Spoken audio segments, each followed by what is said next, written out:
Good afternoon. The committee will come to order. Without objection, the chair is authorized to declare recess at any time. Today, the Rules Committee is convening to consider two measures, H.R. 4553 and H.Res. 668. H.R. 4553, the Energy and Water Development and Related Agencies Appropriations Act 2026, provides substantive funding for our nation's nuclear deterrence, national security posture, infrastructure, and the broader economy overall. This legislation further cements our commitment to fortify American energy, lower cost, and advance power to the nation that is as affordable as it is reliable. The nation, and especially the American people, deserve this. H.R. 4553 supports one of the largest commitments to expand mining production technologies for critical mineral extraction in decades. It provides continued funding for cybersecurity efforts that will secure a more resilient and reliable electric grid for all Americans. It takes a calculated and measured approach to halt foreign adversaries from accessing technology, natural resources, and defense capabilities that make America strong. And this legislation makes a deliberate effort to safeguard the tax dollars of hardworking Americans from being spent on the outdated, misguided priorities of the previous administration. It is abundantly clear that we need to advance H.R. 4553 to build upon our nation's return to energy independence. H.Res. 668 directs the Oversight Committee to continue its work in investigating and obtaining relevant documents related to the Epstein files. So far, the Oversight Committee has issued subpoenas on a bipartisan basis and has collected tens of thousands of documents from the Department of Justice. Chairman Comer has been conducting and leading this investigation with openness and diligence. It's how Congress is supposed to operate. We should all take note of how quickly the DOJ has responded to these bipartisan subpoenas. When was the last time anyone can remember the DOJ, under any administration, responding to a subpoena in less than a month? Our Democrat colleagues have a unique opportunity here in the Rules Committee today. So unique, in fact, that they can join Republicans in a spirit of bipartisanship. They can support, as Republicans intend to do, the Oversight Committee's continued work to investigate and publicly release the Epstein files. Now our Democrat colleagues will predictably say that legislation is a distraction. And if they don't want to support transcribed interviews, more documents being obtained, and the bipartisan work of the Oversight Committee, it will be rather intriguing. See, their newfound interest in the Epstein files, and yes, it's entirely newfound, will be brought into even more question. They didn't say a peep the last 4 years when they had the opportunity to release the files. They did nothing. The only reason why they've latched themselves to the Epstein files as of late is because they see it as a politically advantageous opportunity. Let's see what they decide to do. With that, I yield to the ranking member, Mr. McGovern, for any comments he wishes to make. Well, thank you, Madam Chair, and it's great to see you and my colleagues on the committee. So here we are again, more Republican measures written for and by big oil, big gas, and big mining for polluters, not people. A deeply partisan energy and water funding bill that will jack up costs for American families while giving China the advantage in clean energy. And hanging over it all is a looming Republican-made shutdown. We are supposed to be here to do the people's work, fund the government, keep our water safe, make energy affordable. But let's be honest, this majority has one obsession: burying the Epstein files. That's the through line. Every delay, every diversion, every broken promise, it all comes back to the same thing: protecting the powerful instead of telling the truth. We saw it before the August district work period. You voted against transparency again and again. voted against releasing the Epstein files again and again. Then you guys rolled out a laughable resolution by my good friend, Mr. Norman, a press release dressed up as a bill, a resolution which didn't even have the force of law, and then you guys skipped town without even ever voting on it. Republicans paraded around a fake resolution, but never voted on it because you never planned to vote on it. It was completely fake, concocted to make it look like Republicans were doing something. And here you go again. Another fake resolution that literally directs a committee to do what it was already doing. Republicans are trying to kick the can down the road even more, telling Oversight, keep looking into it. Give me a break. Translation, you want a congressional committee to slow walk the release of just some of the files. At this point, Republicans should just admit that you're covering for your rich and powerful friends. It's that simple. This isn't complicated. And even while Republicans stall, even while they try to distract, Republicans continue to break promise after promise. Remember the Speaker's big promise? No August recess until all the appropriation bills are done. I'm quoting him directly. Well, it's September, and we are only on Bill 3. 3 out of 12. 9 more to go. Another broken promise, another failure of this majority. And all the while, Jeffrey Epstein's partner in crime, Ghislaine Maxwell, magically lands in a country club prison after being interviewed by Trump's political lackeys. Trump moved his convicted child sex offender friend into cushy new digs. And can I even get a peep of criticism or pushback from the other side? This is insane. But we're instead told to focus on these absurd partisan messaging bills. That's the Republican plan. Hide the files, distract the public, protect your friends, and cover for Trump.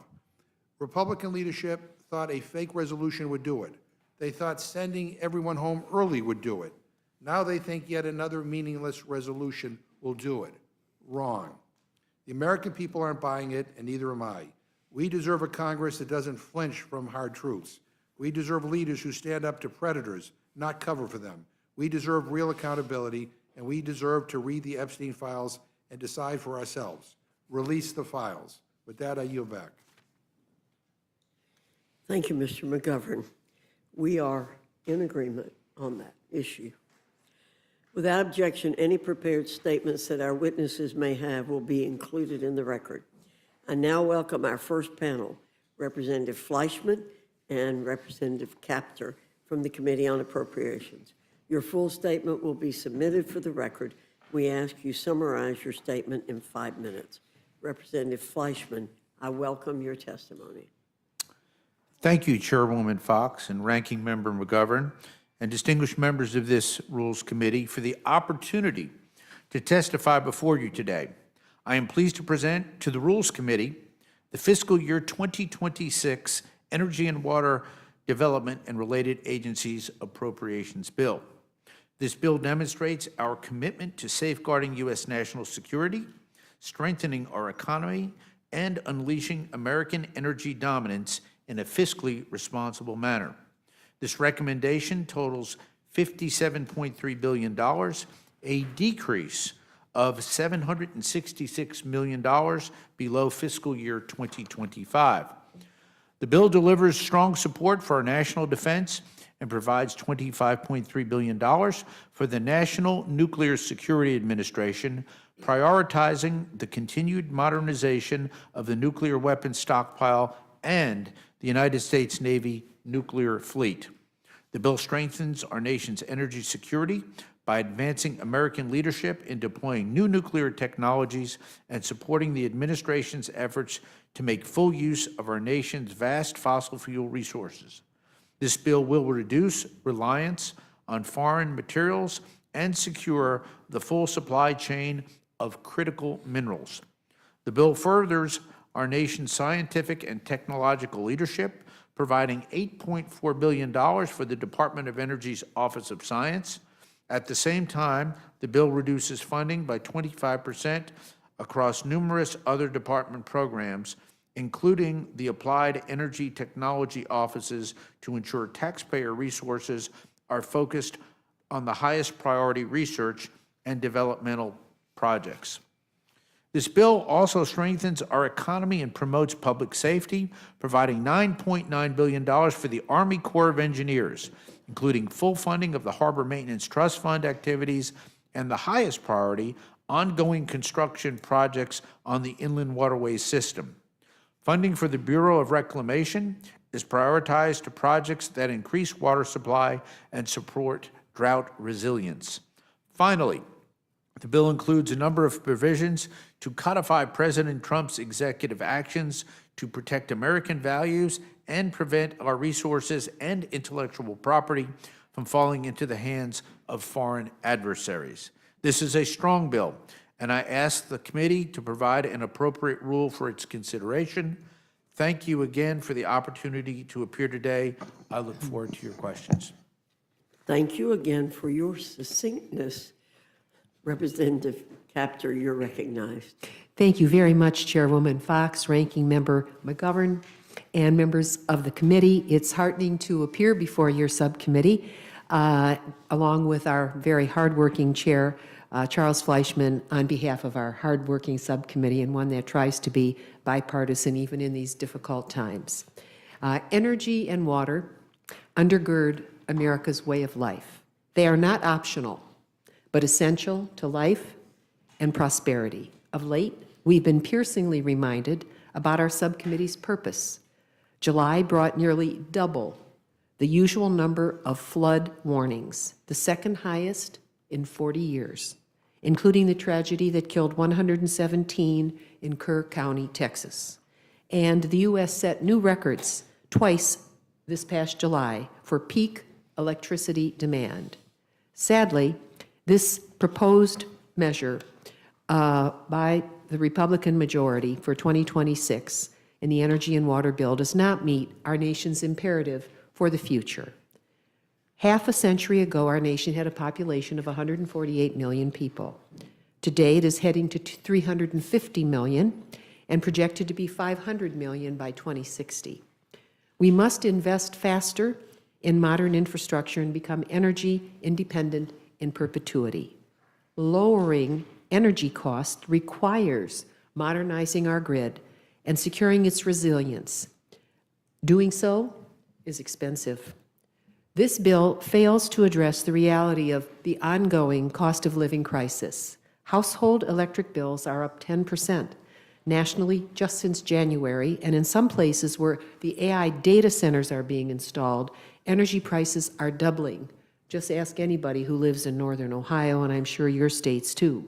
Meanwhile, China is investing record levels in energy. But this bill retreats from U.S. continental and global leadership.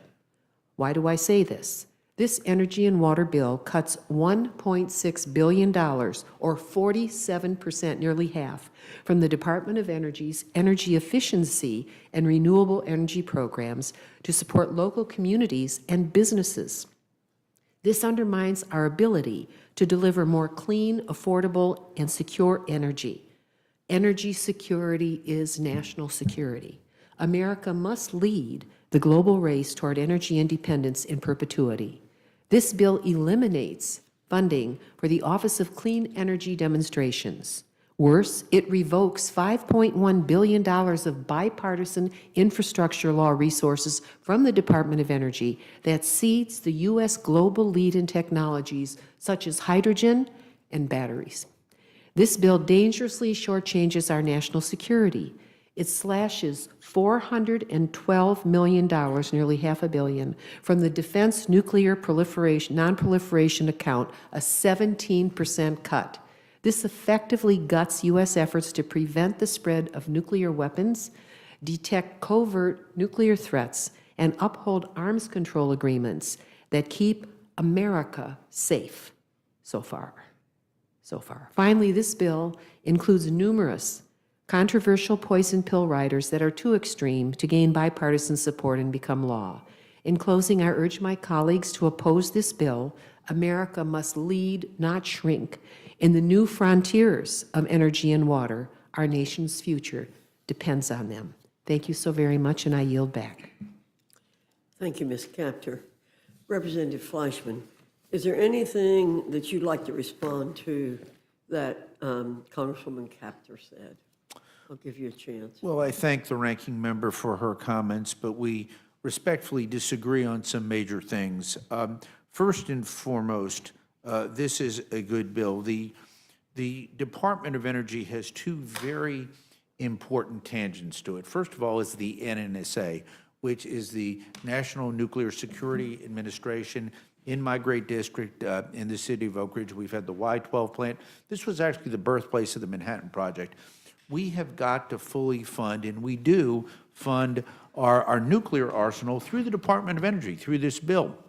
It is so important that we do this. Our adversaries, Russia, China, North Korea, and others, are sadly working towards ramping up their nuclear arsenals, in fact, working towards triads.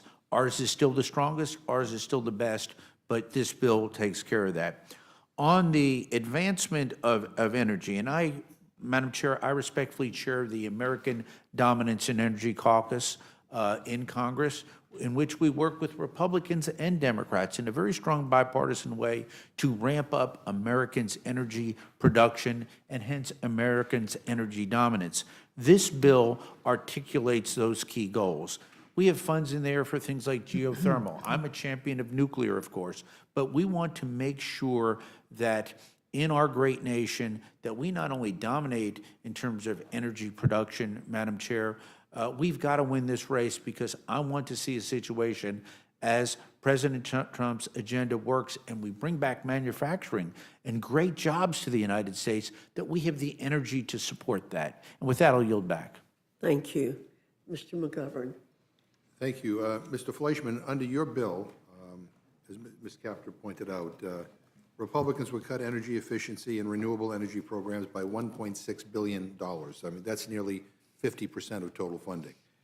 This would eliminate funding for clean and affordable energy and raise energy costs for families in red and blue communities alike, all while China is literally making record investments in clean energy.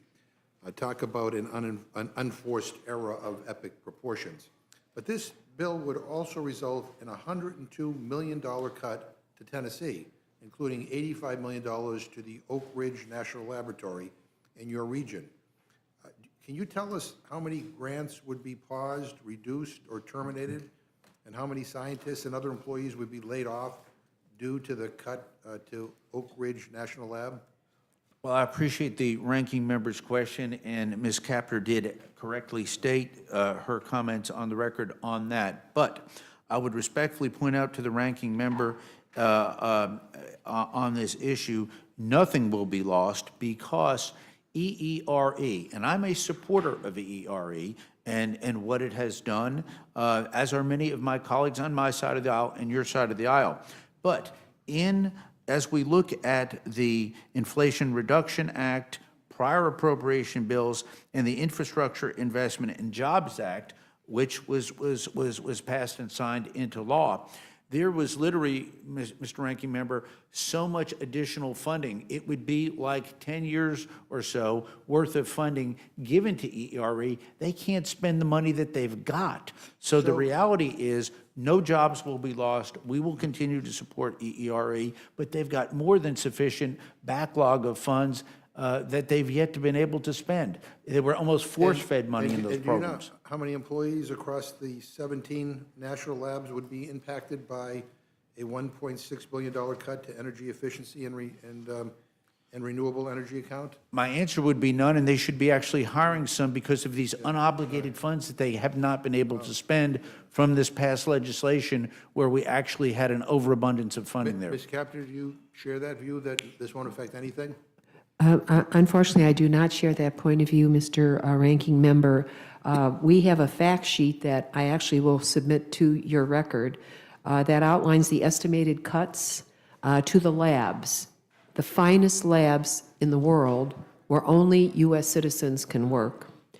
And those reductions are estimated for fiscal year 2026, resulting in eliminating 7,700 scientists and staff. 7,700. That is an enormous number, and we know that the Department of Energy's fiscal 25 illegal changes could result in more than 3,000 lost lab jobs. This is cutting off America's best, secure research that belongs to the future of this country. So these are significant cuts, and to the minds of people who, always got A+ in everything in college, with their PhDs and experience in the private sector, these are significant cuts. Thank you.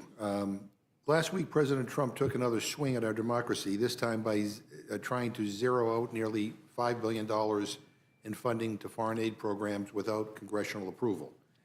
This so-called pocket rescission strategy would cancel funding that Congress has already appropriated and has already been signed into law by the President.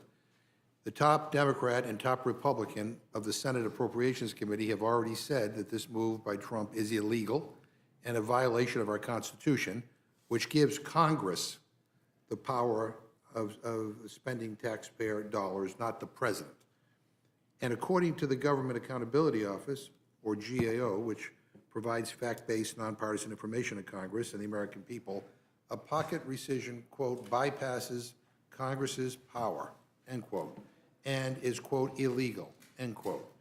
Mr. Fleischman, do you agree with Susan Collins, the Republican chair of the Senate Appropriations Committee, that President Trump's attempt to rescind appropriated funds without Congress's approval is, quote, these are her words, a clear violation of the law? Mr. Ranking Member, I don't think that question, in all due respect, is germane to the energy and water bill that is before us. That is in another bill that is before this committee, which we used to refer to as the State and Foreign Operations. Let me explain to you why. So government funding runs out in less than a month. We need a bipartisan agreement to stave off a government shutdown. Agreed. Right. But Republicans are continuing to move forward, as Ms. Kaptur said, with an extreme partisan go-it-alone strategy that has so far only led to 2 out of the 12 spending bills passing through the House and no plan to get any of these bills through the Senate. So we all want to work together because, all of our constituents will be heard if we continue going down this road of heavily partisan bills. But when Democrats, and here's why this, what I was asking before is relevant, but when Democrats work with Republicans to pass annual spending bills, we expect that those laws will be followed and funding will be spent as the law says. Just follow the law. And I guess the question is, how can we negotiate with you when we can't trust Republicans to abide by spending agreements we pass? I mean, the question I asked you as to whether or not you agreed with Senator Collins is really not a hard question. It's whether or not, you think she's right or wrong. And if you don't, if you think the president could just do these pocket rescissions and not have to abide by the will of Congress, well then, where's the trust? How do we negotiate anything? I mean, if President Trump and congressional Republicans cut deals with us, but then cancel the funding we just agreed to spend, I mean, how can we have a negotiation based on trust? Well, I thank the ranking member for his question, and since he alluded to the other body, in all due respect, I have never fully understood the United States Senate or its rules and the like. I have enough on my plate, as we do in our great people's house. But I have utmost respect for the Senate as a body. But the rhetoric coming from Senator Schumer, where he is actually threatening to shut the government down, let me be unequivocal. I do not believe in government shutdowns. They are detrimental to this country. We need to have bipartisan cooperation to keep the government open. I profess and I believe strongly that the way to work through differences, as the ranking member and I have, despite our friendship, there are differences that come up. We keep talking. Right. We don't close the process. Right. If the government gets shut down, Mr. Ranking Member, it's on Chuck Schumer and the Senate Democrats, and the American people will be heard loud and clear. I didn't ask you about Chuck Schumer. I asked you about Senator Collins. And I'll ask. I don't think she wants a government shutdown either. Ms. Kaptur, again, you're on the Appropriations Committee. How do you deal with House Republicans? on spending levels and on, on how the money should be spent, when we're now seeing that they're not even willing to defend what they voted for in the past. They're willing to be silent when Trump does these pocket rescissions. I mean, like, we can negotiate a good deal, and then Trump just basically unilaterally, stops funding these projects. I mean, I think what Senator Collins said is right. I mean, that a pocket rescission bypasses Congress's power, and I think the more we turn a blind eye to the power of the legislative branch, the more we weaken it. Yes, I would just like to say, I wonder if the president even knows what some of his agency people have done, Mr. Ranking Member and Madam Chair, because some of these changes really don't make much sense. And I think if the president had a chance to review them, maybe he'd change his mind, maybe not. But essentially what happens is it's going to end up in the courts because the law is not being followed as we passed before. And I just wanted to, if I could say 15 seconds, the Chinese currently can put a car on the road and it goes 2,000 miles with one charge. I could go through so many accounts and tell you how we are behind in research we need to do. And these are the labs that produce the future, whether it's nuclear or whether it's commercial.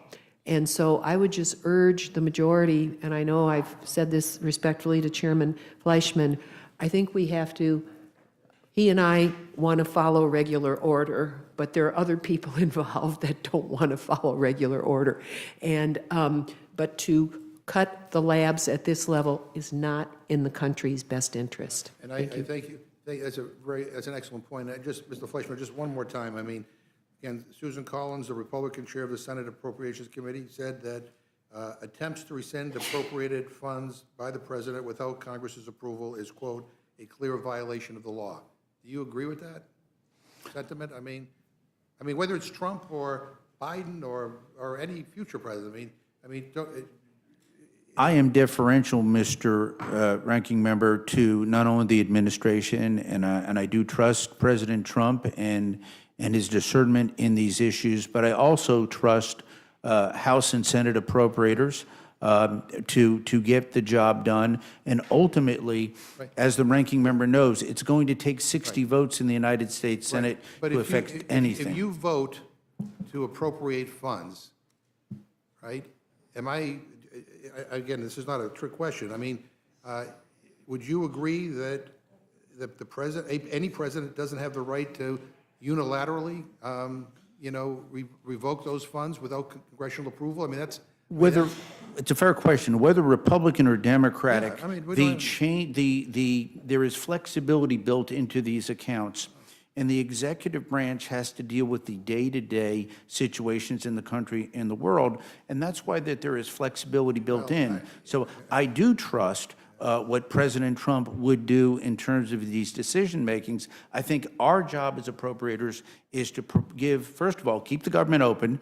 Secondly, give a framework and adequately fund the government, which I think the Republican majority can and will do, and then basically work with our colleagues in the Senate and in the White House to make sure this country is run well. And again, I think if anybody were listening to your answer right now on the Democratic side, either in the House or the Senate, it is really alarming, because basically what you won't answer is whether or not we have the power of the purse, whether we can appropriate funds, and the only way to not utilize these funds is for Congress to decide. I mean, you voted for a rescissions package. I mean, I didn't like it, but you can do that. But the idea that we're willing to say that, the president, we can't answer whether the president has the right or not the right to be able to do what he's doing. I mean, that makes it very difficult to have a negotiation. But I thank the gentleman. I yield back. Thank you, Mr.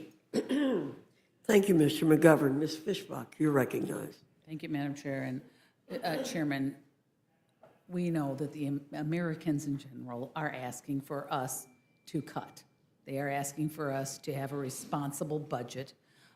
They know we're in debt, and it is something that I hear all the time. And maybe you can just speak briefly a little bit about how this bill meets that demand, but also ensuring that we are funding, critical U.S. priorities. Well, thank you. I thank my distinguished colleague from Minnesota for her questions, and I appreciate that. This bill actually does cut. It's $766 billion, I think I said in my opening statement, under fiscal 2025. So it is a fiscally responsible bill. Given the allocations that we have to make difficult decisions. There's been some talk about EERE and other programs and things like that, but what we have done, we have plussed up the Office of Science, which funds our great national labs, which I think all of our colleagues can agree are national assets. There's 17 of them. I have Oak Ridge National Lab. It increases funding for nuclear energy. So it does make decisions in terms of prioritizations while being fiscally responsible and reducing overall spending. Thank you. And now my district, we were talking about it earlier, my district is Western Minnesota, and it is prone to spring flooding from the Red River. And we obviously, like so many other districts, rely on the Army Corps of Engineers for flood prevention and mitigation projects. And maybe you can talk a little bit about how the funding in this bill will help districts that rely on projects like that, mine and others. Well, I thank you very much. Myself, I benefited from the Army Corps of Engineers with the Chickamauga Lock, but all across the United States, in red districts and in blue districts, let's face it, we're all Americans, there are Army Corps of Engineer projects, and this bill fully funds that. And I will say this, to the credit of this bill, it makes sense that unlike on the energy side, where we do not have community funding projects, on the water side, we do. And we have been very fair to both majority districts and minority districts to make sure that these community funding projects are spread out across the United States. So this, I would respectfully disagree with some on the other side of the aisle that would say this is a boldly partisan bill. It is not. It is a very evenly balanced bill because we are delivering to the American people all across the United States, including in the great state of Minnesota with Army Corps of Engineer projects. Well, thank you very much, Mr. Chair, and I appreciate the thought you put into the bill and the balance that you've created. So thank you, and with that, Mr. Chair, I yield back. Gentlelady yields back. Now recognize Ms. Scanlon for her time of questioning. Thank you, Mr. Chair. So, here we go again. We're hearing about the difficult decisions that need to be made in order to reduce the national debt, the deficit, coming on the heels of our Republican colleagues ramming through a massive increase in the nature of trillions to the national debt, the deficit, with their tax cuts for billionaires. But they'll use it all to justify domestic cuts to the American people. Today we're meeting to consider a hyper-partisan energy and water appropriations bill drafted by our Republican colleagues without negotiating with the Democratic members of Congress who represent almost half the country. So once again, we're faced with a bill drafted to appease the Project 2025 crowd and fossil fuel lobbyists, rather than a bill designed to meet the needs of the American people. The programs funding by this bill may not all be household words, but their impact is certainly felt on a daily basis in all of our lives, in the prices we pay for electricity, and in whether or not our homes are flooded in a big storm. So one would think that House Republicans would take these issues seriously, but one would be wrong, because instead of funding crucial federal programs, House Republicans are zeroing out budgets and loading all kinds of stupid culture war issues into this bill. Energy costs are skyrocketing across the country, especially on the East Coast, because of the Trump administration. Average utility prices have increased twice as much as inflation during this period, and that's another high cost eating into family budgets. Electric bills are costing American families more this year than last year. The president's actions are actually increasing energy costs and inflation, even though he ran on lowering prices and costs for American families. This year, the Trump White House has canceled tens of billions of dollars in investment in new clean energy projects. And just last month, Trump abused federal regulations to stop 2 massive wind projects in Idaho and Rhode Island.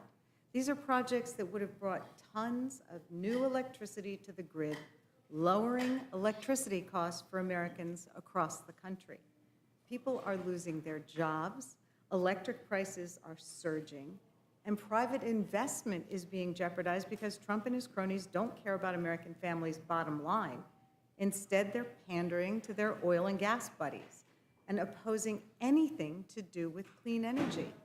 The administration isn't focused on bringing down costs. This White House has, from day one, had two tandem goals. The first is to enrich those affiliated with the administration, and the second is to fight culture wars in every part of the society, to divide people and destroy storied American institutions. Trump, Stephen Miller, Lutnick, Bessent, they don't give a damn about working families, and they don't care about the cost of living. They just want to use the power of the federal government to punish and penalize anyone they don't like or anyone who disagrees with them. Eager to play their part, House Republicans have drafted a radical partisan energy and water appropriations bill that guts any program related to clean energy. In 1 year, China installed more wind and solar power than all of the renewable energy in the United States. And China's on pace to outdevelop us in nuclear as well. Instead of embracing all of the above energy production, Republicans are gutting funding for wind and solar and doubling down on outdated and dying energy sources like coal. Just last week, on the 28th, the White House ordered that an electricity generating plant in Eddystone, PA, in my district, remain online, even though it was supposed to be closed back in May. This is the second round of orders by the Trump White House to keep older fossil fuel electricity plants online, even though they've become increasingly unprofitable, inefficient, and obsolete. At the same time, this administration has rolled back investments in cheaper, sustainable energy projects, including canceling the wind energy farms, and in the process, they're cutting both good jobs and leading to rising energy costs. It's the kind of boneheaded move that you get from a party motivated by reaction, grievance, and fossil fuel donations. If Republicans were serious about caring about American energy dominance, they'd be supporting production of all energy. But instead, they're trying to kill solar and wind to boost oil and gas, because that's who their donors are. As Republicans ram this bill through Congress, the biggest winners are going to be the American Petroleum Institute and the American Gas Institute. I just don't think that's what the country needs. It's certainly not what I'm hearing from my constituents. Like everyone else, I was home this last month, and as these higher electricity bills are hitting, people's pocketbooks are really hurting. Representative Capter, you talked about how China is taking a step on us by our failure to invest at the levels we need to. Could you talk a little bit more about that? And also, I'm particularly interested in the billions that are being cut that would have otherwise gone to helping schools become more energy efficient, because I know that comes on top of some impoundment of funds just this last year that were supposed to help our schools become more energy efficient. We've seen it be really important to the bottom line in our schools that they're able to have energy efficient systems. Thank you, Congresswoman Scanlon, for pointing those issues out. First of all, in terms of the Chinese, I would just say to all the American people, pay attention, because the amount of research and development that is being done there compared to here and the pace at which it's occurring is serious. I represent both an agricultural and a manufacturing community, region, and we need energy on all fronts. We can't tie our champion horse to the last century. We have to move forward. And in terms of battery technologies, for example, the Chinese are way ahead of us. I'm not recommending battery technologies, but some people like those in their cars. Half my staff does, actually. And but the Chinese are very far ahead of us. I mentioned how far they can go, 2,000 miles on one charge, and the car costs about $25,000. If they dump those cars on this market, forget it. When you look at the price of cars here. So we've got a long way to go to catch up just in that one in that one sector. We have lost our corn markets. We have lost them to Argentina and Venezuela, Brazil, that are supplying into the Chinese market, for example. And so if it were not for ethanol and biodiesel, our farmers in districts like mine, which is heavily soy and corn, would be, they'd be making less money. And it's becoming more tight for our agricultural community to eke out a profit. So we have to be mindful of the international market and use these programs to catch up to the future faster. And I don't think there's anything wrong with not wasting energy. If we can find a way to save every kilowatt, then let's do it. We were taught as kids, eat everything that's on the plate. Well, we shouldn't leave anything out. And the renewable technologies, and in my region, we're a glass center of the world. Whether it's Libby Glass, Owens, Illinois, Owens Corning, First Solar, we have domestic companies that can compete, but they're not quite as cost efficient as the Chinese are, and they dump strategically.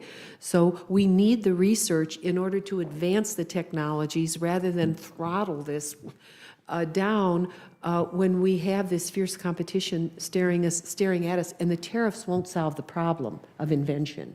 You have to allow the scientists and the inventors to do that. So thank you for pointing out how important that really is. And these cuts to the renewable energy accounts, energy efficiency and renewable energy, it's both things, not wasting anything. I could go into geothermal and what more we can do on that front, but I won't go into it. But we're not catching the future fast enough. And these cuts, 47%, half of the money in those accounts, that's really pushing America backwards where we can create new forms of energy.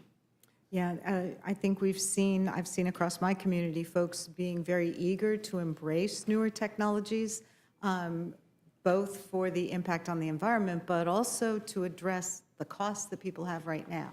And we saw a huge surge when there were some tax credits available for our school systems to put solar on our schools because it would reduce their costs for the taxes for the schools, but it would also promote some environmental objectives. And labor was on board because it was more jobs there. So it can be a win-win-win if we can get the investment that we need If I there. could just take 30 seconds to say, I've encouraged every school I represent, especially the high school level, give a solar panel to your school as your departing class gift, and maybe after 10 years, they'll really be able to do that on the roofs or get corporations to help donate that.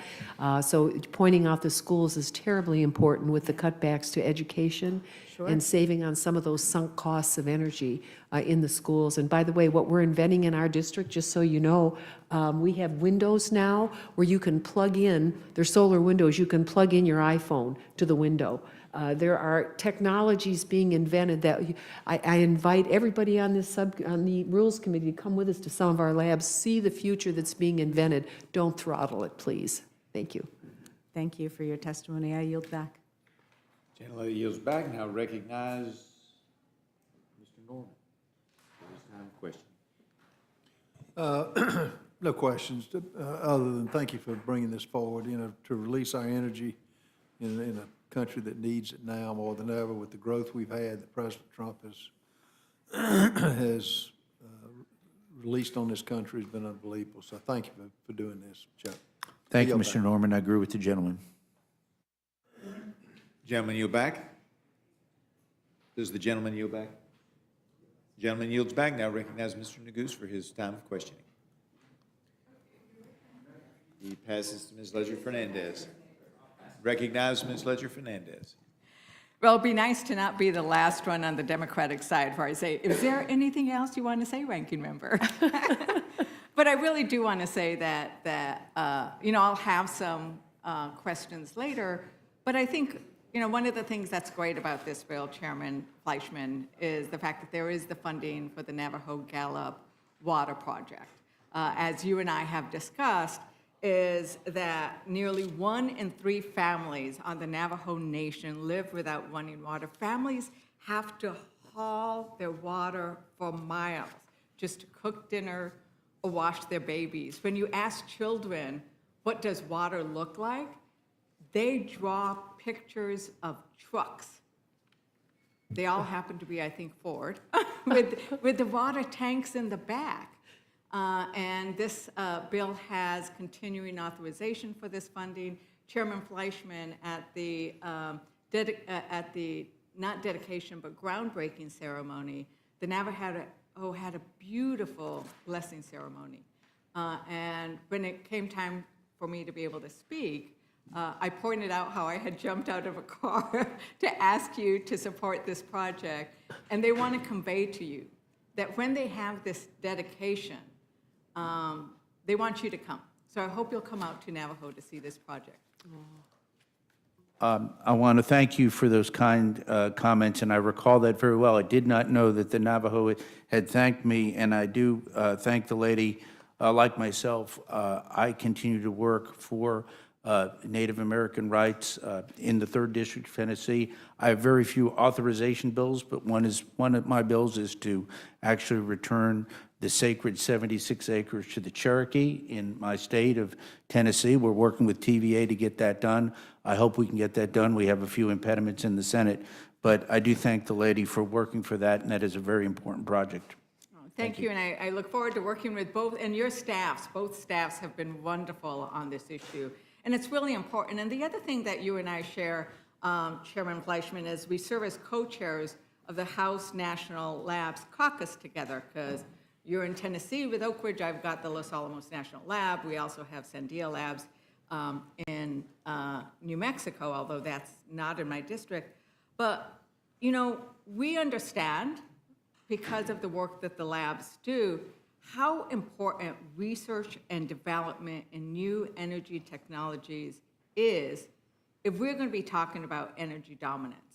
And I think you would agree, right, in the general statement that to diversify our energy sources, we have to continue to invest in research and development so that the United States doesn't lose ground to China. You agree with that general statement? I do. Yeah. So I guess, given that we share this concern, and I heard the ranking member's statement just now and earlier about how cutting the research and development and cutting EERE is so bad for that challenge, for meeting the energy dominance.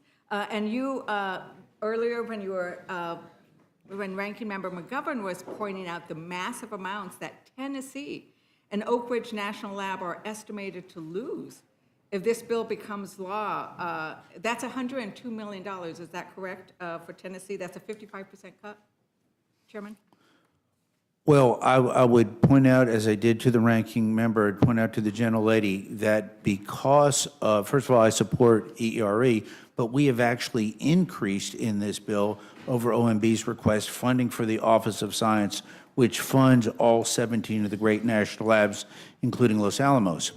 But I would respectfully state that the overabundance or backlogging of funds from those other largest bills that were previously passed that I alluded to have literally given these programs up to 8-10 years worth of funding in one shot. They can't spend all the money that they were given in that. So there are some reductions, but I do not see any reductions in staff. As the gentlelady knows, most of the national labs are contract employees contracted to DOE, like at my reservation, the University of Tennessee, and Battelle runs my lab. I think actually Battelle and I believe it's Texas A&M runs your lab, I believe, at Los Alamos.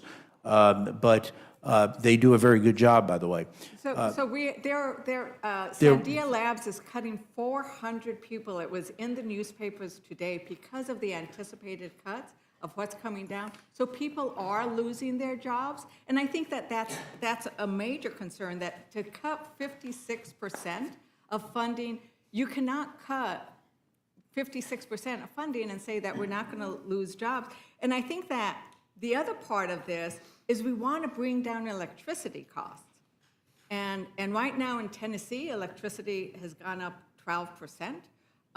And these kinds of, we need to invest in the range of activity and not single out things like wind energy, which has such low cost of electricity. I think the project that Trump cut was going to be 7 cents a kilowatt hour. So I think we need to make sure that when we talk about energy dominance, it includes all forms of energy and that we bring down energy costs. And I think that's one of the things that you were trying to get at. Is that correct, Ranking Member? It is, and we can't afford to waste any kilowatt. And we need more than one type of energy production, whether it's fuels for vehicles, whether it's the way in which we heat and cool our homes, our factories. We're discovering, it is amazing what we are learning now about geothermal energy. And the chairman and I both support the tax credits that have been extended for that sector. But we have to play the energy piano on all keys. And I think what's sad, what you're talking about, the cuts in the labs are significant. Lawrence Berkeley, a 61% cut in this budget that's being proposed. If you look at Argonne, 54%. I mean, that's like, really, we needed to strengthen the labs. We're on that curve to do that. And now there's this downward slope again, going backwards. And I think that really hurts, and it hurts hiring, it hurts retention, it hurts projects, because you can't ramp up. If you were managing that project, you don't know how many people you're going to have. And there are layoffs, as you've indicated. I didn't have the number that you've stated for Los Alamos. No, that was for Sandia. For Sandia? These are really important labs that do a lot of security work, and you don't have a steady state. You don't know where you are. You're on one of these ski slopes that's going up and down. So I think from a business standpoint, it's not a very good business model to follow. And I think that OMB, in helping to recommend all this, has really caused chaos across the agencies, and that's not what we want in our accounts, that's for sure. No, and we want to be, the United States has always been the premier in research and science, and we need to keep investing in that because that's our future. But we also need to take care of our past. And so I am concerned about the cuts to the environmental management funding, because that goes to the legacy cleanup of the waste from the nuclear programs. And places like New Mexico and Kentucky and Nevada and Tennessee and Idaho, we have some of the mess that got left behind from the nuclear testing program. And well, we're not saying we shouldn't have done that. We're just saying we should clean up our mess, right? We tell our children to clean up our mess, so we should not be cutting the funds to clean up the sites where there has been radioactive waste. And are you concerned about that as well, Ranking Member? Yes, I wanted to say thank you so very much for raising that more fully before the full Rules Committee. I actually represent a region of the country where we are trying to clean up legacy atomic costs that were into the strategic metals that were very toxic, that got into our rivers. When we started almost 20 years ago, when I represented this one rural county, I thought they'd be done with $5 million in like 2 years, right? It has stretched out because what happened was that the material got into the water, into the wells, and it's turned out to be a major mess that we are cleaning up, but we didn't even know at the beginning how big it was. And they're still protecting the edge, the Army Corps especially, trying to figure out, how to stop the flow underground, because our region has so much fresh water and so many even underground rivers that can carry this material. So thank you very much for pointing that out, and I do not support the majority's cuts to the cleanup programs. Thank you, and I think that once again, we owe it to our communities. Government has important purposes, and one is to keep our communities safe, and that includes safe from radiation and chemical contamination due to our weapons programs. And with that, unless there's something else you want to add, or either of we want to add, I'll yield back. Thank you, Ms. Leisure-Fernandez. Ms. Houchin, you're recognized. Thank you, Madam Chair. Chair Fleischman, I just want to say how much I appreciate your work on this bill, particularly including a project in my district for restoration and stabilization of the Clarksville shoreline. This is a project that is long overdue and absolutely necessary. It's about 50 years in the making. Under the current circumstances with one of our locks from the Army Corps of Engineers pushing water directly toward the shoreline in the state of Indiana, we've lost the George Rogers Clark home site. The city of Clarksville has had to move the roadway at least twice, and it's currently threatening a project that Indiana is investing in that area close to $140 million. So this project is absolutely critical for commerce in my district, for the future of southern Indiana. We've lost many cubic yards to the Ohio River because we have not been able to, over many years, fund this stabilization project.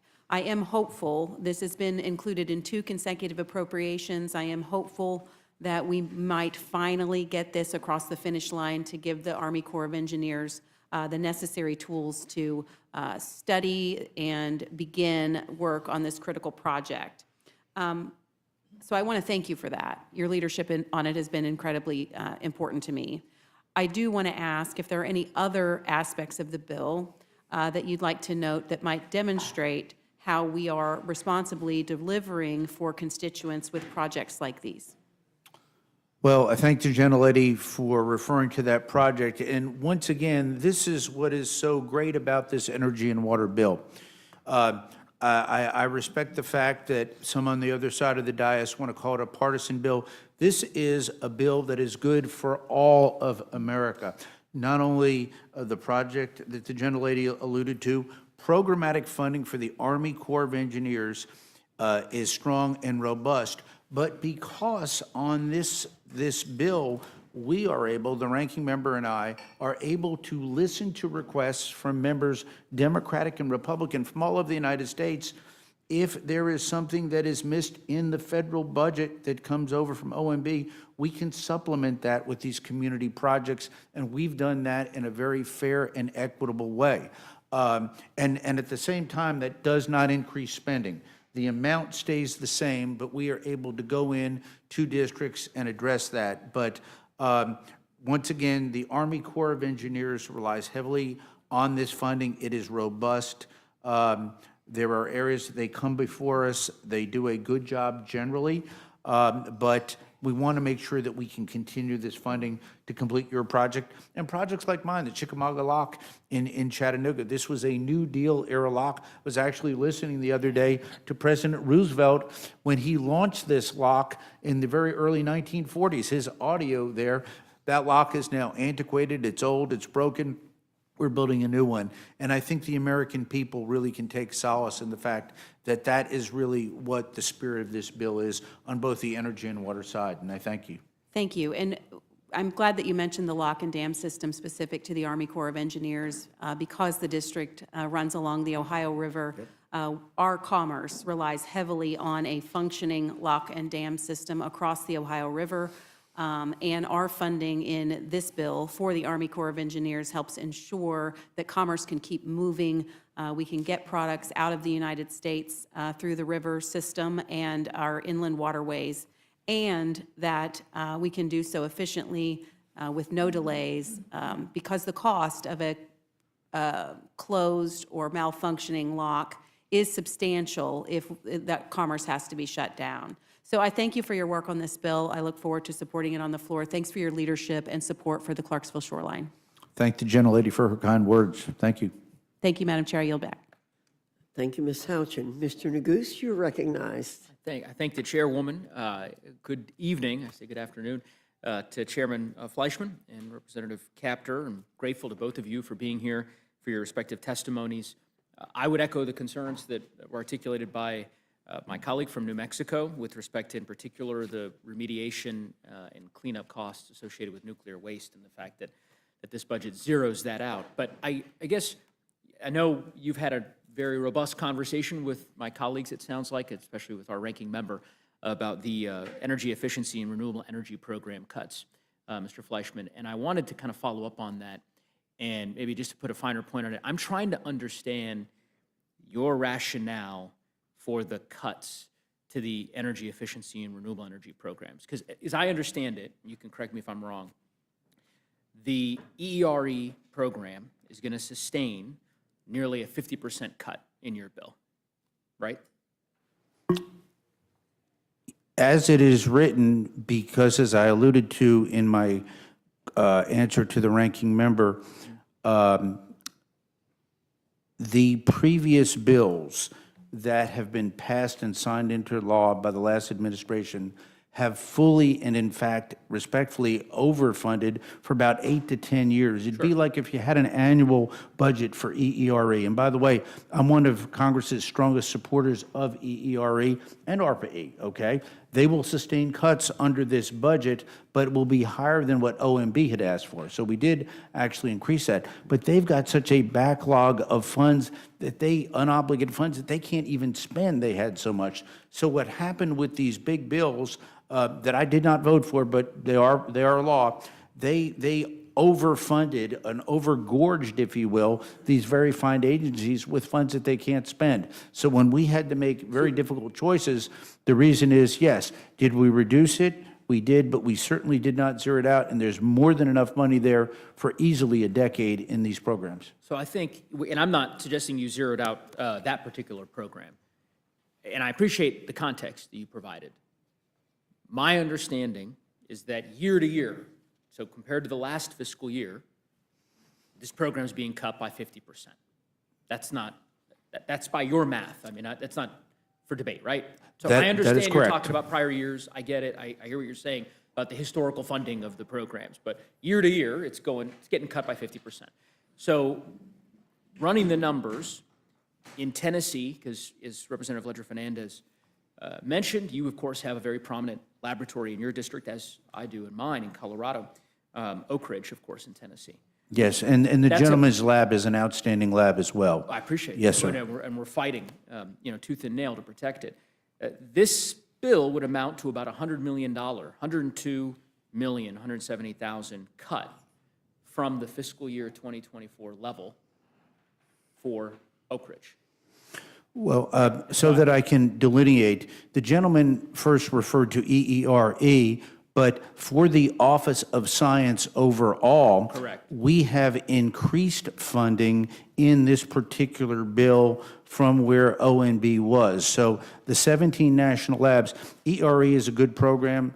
Other programs are very good. But using OMB as the baseline, I mean, I understand maybe that's an argument that might be compelling with some of your colleagues on your side of the aisle. I would say with OMB's proposal, you're talking about the president's skinny budget, which basically decimates federal science programs in the United States. Using that as the baseline and saying, well, listen, we didn't eliminate these centers or programs entirely, as Russell Vought and OMB want us to do. Instead, we've simply taken this 50% haircut to the the EERE programs. I guess my point here is, my argument would be that, respectfully, my colleagues on their side of the aisle can't have it both ways. Either these are cuts that are going to have an impact in your district and in districts across the country, potential folks who may be laid off, right, leave these agencies by virtue of the substantial budgetary cuts that you all are making, or they're not. And in my view, I think it's pretty clear this is going to have a fairly sizable impact on the EERE programs that are administered by the Department of Energy. But see, and that's where I would respectfully disagree with the gentleman because of, again, in referring to the Inflation Reduction Act, the Infrastructure Investment and Jobs Act, which I did not personally vote for, but became law, okay? There was such a large infusion of federal dollars to these programs, particularly ERE, they could not spend the money. It would be like having somebody just have a big feast just dropped at the table. They've spent some of them, but they can't spend all of that. And then in looking at that, as we had to make difficult choices, was there a reduction in the funding in an annual year? Yes, but they've got dollars they can't spend. And I would just caution, and I've spoken with— why would that be a difficult choice? because there's so much money there. If you can't spend the money you already got. No, but why would that be a difficult choice for you, I guess I'm saying? That's what at this point I'm sort of making is, it's either, if your view is, listen, I guess what you're saying is if we went to the folks at Oak Ridge and asked them, they would say, we can't spend this money. We don't need the $100 million that you allocated. We want you to take it. That's not a hard choice for you to make to cut it. Only in the EERE account and context, but there are other multiple spending accounts we are plussing up with Office of Science funding. So you've got the Office of Science. EERE is part and is one program, but they're overfunded, if you will. But you're right, they can't spend those dollars, but they would take dollars and have gotten other dollars, as is your lab in Colorado, for key projects. And that has no ideological component. It's not by virtue of you or perhaps your colleagues opposing the underlying programmatic investments that the energy efficiency and renewable energy programs that are implemented. The fact that you voted against these in the Inflation Reduction Act obviously animates some of this. It's not that you're just picking these out of a hat and saying, oh, like. Once that became law and those funds were available and applied, it changed the, if you will, respectfully distorted the entire funding formulas. And that's why, as the ranking member alluded to in her testimony, we want to get back to what we call regular order. I believe the Congress, the House and the Senate, and appropriators ought to be able to do that on an annual basis. These largesse bills just basically force-fed so many of these federal dollars to programs that they couldn't spend and still can't spend. So that's how we now as appropriators have to go in and fix that imbalance. Well, I'm happy to yield a minute to the gentlewoman here from New Mexico. I think that it's important to recognize that where we are at in the United States and where we are with regards to looking at energy independence using all of our resources is that we need to play catch-up. And this isn't largesse that wasn't going to be spent. This was going to be spent. There were projects that were intended, that were being looked at. There were projects across the country that are being looked at for it. This is intended to help people save money in their electrical bills, save money with regards to resiliency. These are projects that have jobs and they have benefits. And so it's not largesse, it is investment. And I think that that's a real different way of looking at this. It is investment so that China doesn't eat our lunch, which they are doing right now with regards to renewable energy. Yeah, I agree, and I think the gentleman, I'll conclude simply, maybe perhaps channeling my friend, Mr. Roy, who may be here a little bit later, or even Mr. Norman, because I think maybe he might agree with me on this, maybe I'm wrong. My point simply, Mr. Fleischman, is that I think some of your colleagues on the other side of the aisle, on the other side of the aisle, in your caucus, would be very perhaps proud to say that these programs should not be funded, and that therefore these cuts are, in their view, the prudent course, because they don't believe that we should be investing in these kinds of programs along the lines of what Representative Ledger Fernandez described. What you're saying is very different. I mean, essentially what you're saying is, well, no, it's not a matter of whether or not I agree or disagree with the propriety of these projects or the necessity for these investments. They had too much money, they can't spend it all, and so we're just going to claw the $100 million back. And I just don't. We'll dig into this further. We'll have a fulsome debate on the floor. I don't think that is accurate in my view, but we'll have an opportunity to hash that out on the floor. So without getting back and forth into it here, I'll yield back to the chairwoman. Thank you, Mr. Neguse. Mr. Langworthy, you're recognized. Thank you, Madam Chair. Now, we've heard some wild claims from our Democratic colleagues about H.R. 4553, but this bill delivers the investments that we need to strengthen American energy dominance, modernize our nuclear security, and reduce our reliance on foreign adversaries. We are not abandoning innovation. We are prioritizing technologies that actually deliver results for taxpayers. Nuclear, geothermal, water supply development, while cutting the wasteful Biden-era programs that have not lowered energy costs.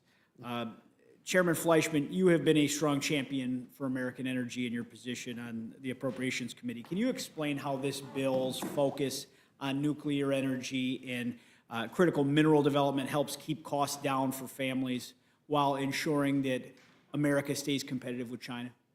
I thank the gentleman for his question. And once again, This is such a good bill for America because what it does is it looks at our energy needs. We need more energy in this country. There is a dearth of energy. If you look at how our demands for future energy are going to explode, and that's a good thing because that means manufacturing is coming back to America. Our country is growing in many ways, but we're going to have to make sure, and this bill does that, to have the proper funding of programs and opportunities from a technological standpoint, and also to make sure that we take something like new nuclear energy. American technology, and we are in a competition with China. We are in a competition even with friends of ours like France and South Korea to develop these technologies. Generation 3 and Generation 4 American technologies for new nuclear reactors is growing. These are the smaller, easier to build, easier to license. Their output is not as large as the large plants. I'm a big fan of the large plants. We're bringing back some large plants in Michigan, in Pennsylvania. We're bringing back another large nuclear power plant. But our needs are going to be staggering. This bill does a lot on critical minerals. The Chinese control over 90% of that, and our great national labs are doing tremendous research to try to look for some type of substitutes sometimes for those, but where there are not, it makes an unprecedented investment in minerals so that America can get back its strong domestic critical mineral supply. So important. If we lose this to China, we've lost. So the bill does that. Now, I would also say this. It looks at the entire energy portfolio, nuclear, natural gas, fossil fuels, solar. It does not neglect renewables, but it's got to make economic sense. As our great utilities have come to me and told me, I want to make sure that we work on nuclear, Mr. Fleischman, but whatever we choose, we can't triple people's electric bills. So we are doing in this bill what I think is important for the American people, keeping their costs low while focusing on abundance. Well, yeah, and I also want to highlight that this bill makes some common sense national security improvements, like going after and prohibiting the sale of crude oil to China and blocking Chinese Russian nationals from accessing our nuclear facilities. And with that in mind, Chairman Fleischman, can you talk about how these provisions strengthen our national security and make sure taxpayer dollars are not used to benefit our adversaries? Well, I thank the gentleman. One of the things that in my lifetime, and by the way, I remember when we were dropping you're a little bit younger, our thermostats to 68 and turning off lights. I still do that. This was in the early 70s. Those big, beautiful cars went away. We used to have an old Oldsmobile 98. The world changed then, but I was literally taught in school that last barrel of oil was out there somewhere, and it was going to be gone in 30 years. Thank God they were wrong. We have discovered in our great nation, as a resource, tremendous oil and natural gas reserves, and I believe we need to take advantage of that, develop that, and use that for abundance, for energy dominance, and to keep consumer costs low. So I think it's so important that we develop the resources, the God-given resources that we've got in this country, at the same time continue to develop other technologies. But we've got the oil, we've got the gas, we've got the technologies. We just need to basically grab that mantle and lead, because China, Russia, and other countries, including some of our friends, the French are moving ahead in nuclear ways. I met with their nuclear minister at the ambassador's residence. We talked through things. They've made tremendous strides, and we can learn from their technologies, and they can learn from ours. Well, thank you very much, Chairman Fleischman, for all yours and the committee's work on the bill. I appreciate your work in bringing us a bill that truly advances American prosperity and also keeps in mind and protects our national security. It sets a responsible course for energy policy and infrastructure investments while making sure every dollar benefits the American people. And I'm proud to support this measure. I look forward to its passage, and I yield back, Madam Chair. Thank you very much, Mr. Langworthy. Mr. Scott, you're recognized. Thank you, Madam Chair.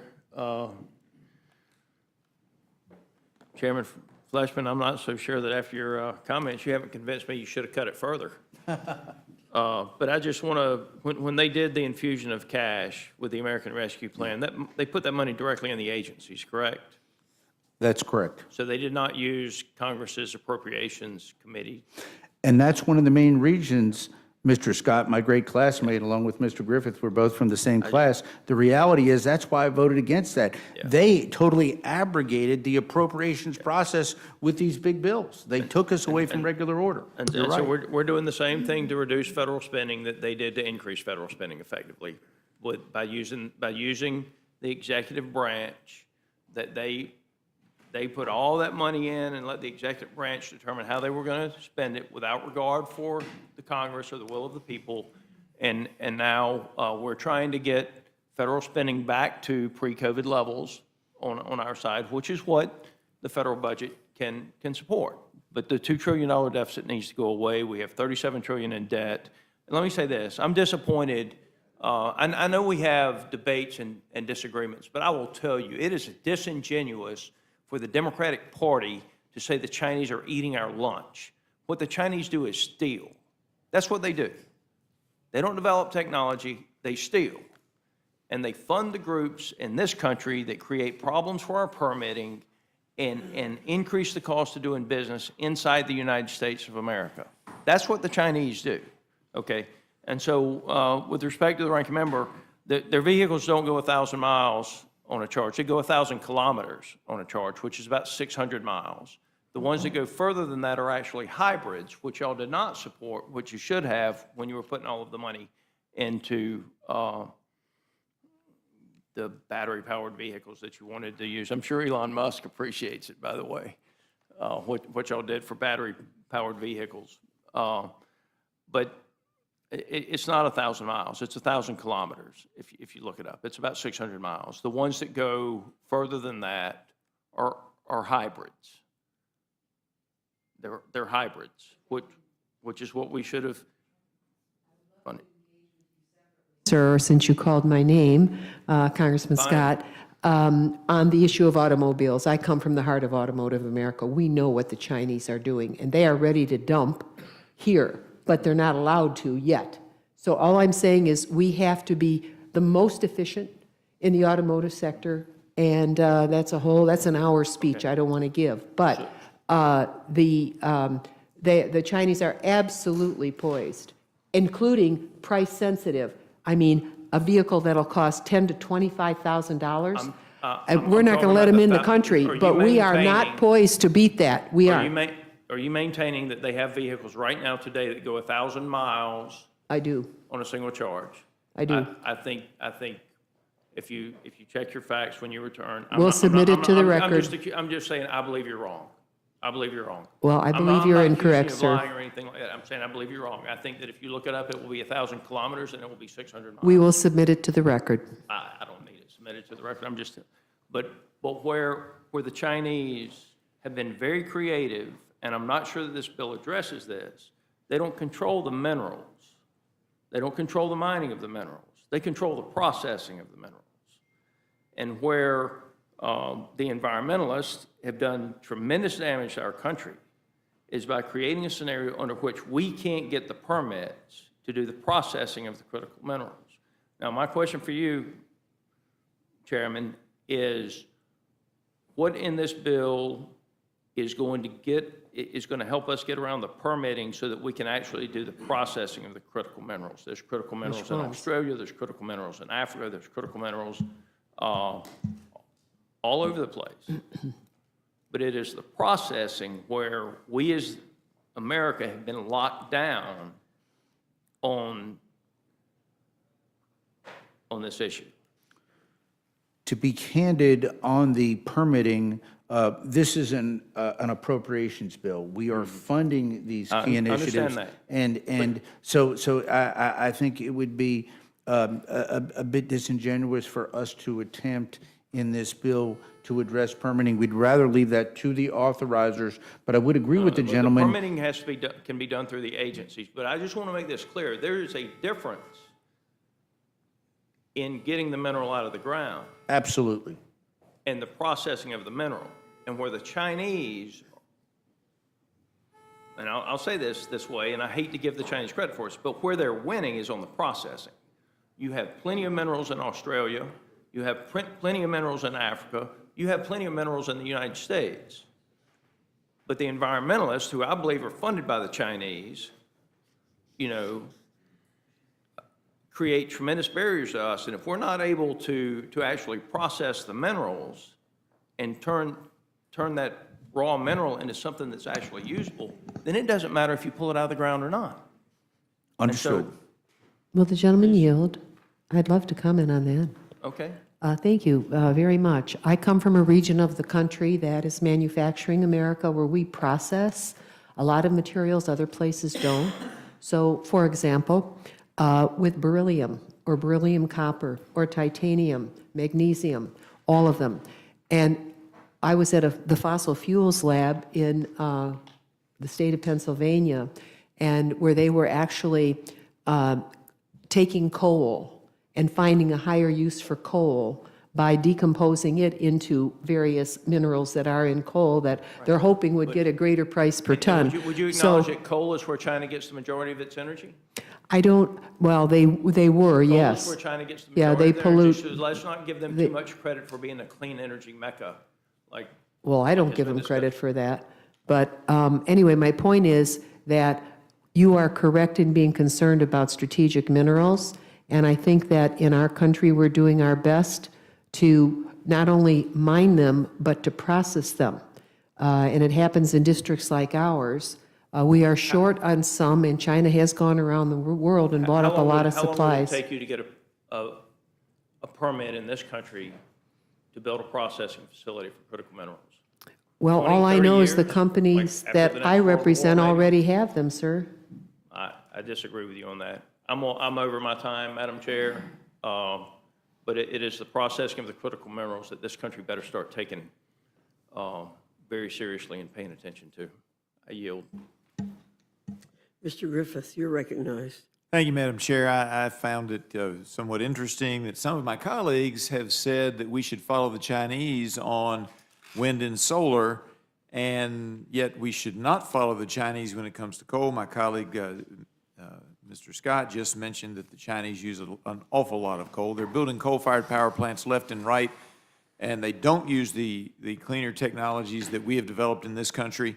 And the bottom line is that my district, when I was a much younger person, had the third or fourth lowest electric rates in the country. And our electric rates have gone up in large measure because we have banned fossil fuel.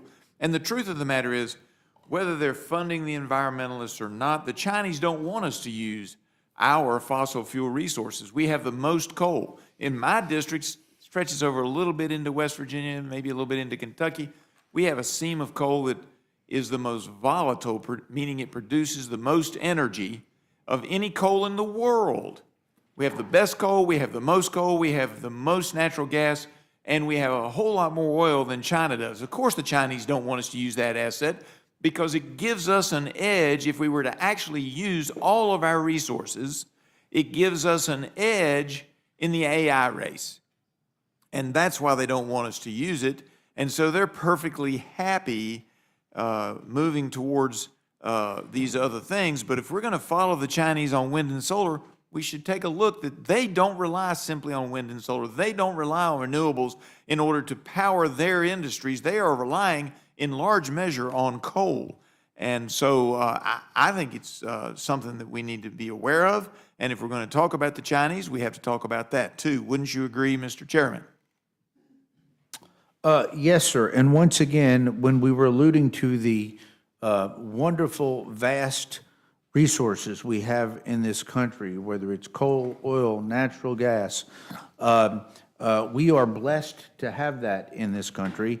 And the more of it we produce, the lesser the rates will be. It's simple supply and demand. And certainly we ought to keep up, as you've mentioned earlier, with the French on producing the small modular reactors. And my district doesn't have any. We want some. But 6 or 7 miles, maybe 10, outside of my district, we have BWXT that makes all the nuclear reactors, which are basically small modular reactors for the United States Navy. And then not too far from your district, and in between yours and mine, is Irwin, Tennessee, where BWXT also does a lot of stuff. And then, of course, you have the other issues in your district as well. And then, if I might, Mr. Chairman, just briefly state that I'm so pleased to hear you talk about the Army Corps of Engineers and how they're fully funded. We have lots in the mountains of Western Virginia. We have lots of flooding issues. And my district is so long and so large that I work with, my team works with 4 different Army Corps of Engineer offices. Norfolk, Huntington, West Virginia, that's Norfolk, Virginia, for those who don't know. Huntington, West Virginia, Wilmington, North Carolina, and Nashville, Tennessee, because my district stretches so far west. In fact, they often talk about Lee County is closer, I think, to 9 state capitals than it is to Richmond, Virginia. So I appreciate the fact that that's fully funded and aggressively funded, because my folks need it, not just for flooding issues, but for water programs and sewer programs and others. But we do, in the mountains, you get a lot of this, you get a cloud burst over a small valley in between 2 mountains, and all of a sudden you've got a small area that's flooded, and we need a lot of work there. So I appreciate that, and I appreciate it, and yield back, Madam Chair. Thank you. Thank you, Mr. Griffith. Mr. Jack, you are recognized. Well, thank you, Madam Chair, and I echo many of the comments some of my colleagues have made. First, I want to thank you, Chairman Fleischman, not just for working with me to solve some problems within my district, but also, as you know, and perhaps some on the committee do not know this, but as I was thinking about running for Congress, your advice was advice that I sought, and were it not for some of our conversations, perhaps I would not be here. I would blame you. So I'd welcome an opportunity just as we close out this panel. One of the things that struck me from your opening comments, and something as I keenly follow the progress of this bill, I would love for you to highlight why, first off, again, for the record, how much money you saved from a discretionary spending perspective and reductions from FY25. And then likewise, would welcome your thoughts and comments as to why it was so important to reduce spending as it relates to some of the government spending we've been trying to cut. Well, thank you, Mr. Jack, and I do appreciate that, and I vividly remember that conversation, and I'm so glad that you took that piece of advice, and I'm so glad you're a part of this great body and represent a great district in Georgia. To answer the gentleman's question, we reduced overall fiscal spending down from 2025 by $766 million. So there is an overall reduction. But I would say this, within that portfolio, or within that funding, we have prioritized, I think, in a very good way for the entire country, not just red states or blue states, but for all of America. The gentleman prior to you had talked about the Army Corps of Engineers, very good and equitable funding to make sure that whether you're in California, New York, or in East Tennessee, you're going to benefit from the Army Corps of Engineers. Whether you have a national lab, as you do in my district, you're going to benefit from these technologies and these investments. So given the allocations that we've got, given the need to be fiscally responsible, we will only see 3 appropriation bills, I believe, increased. All of the other 9 will be decreased in terms of their funding.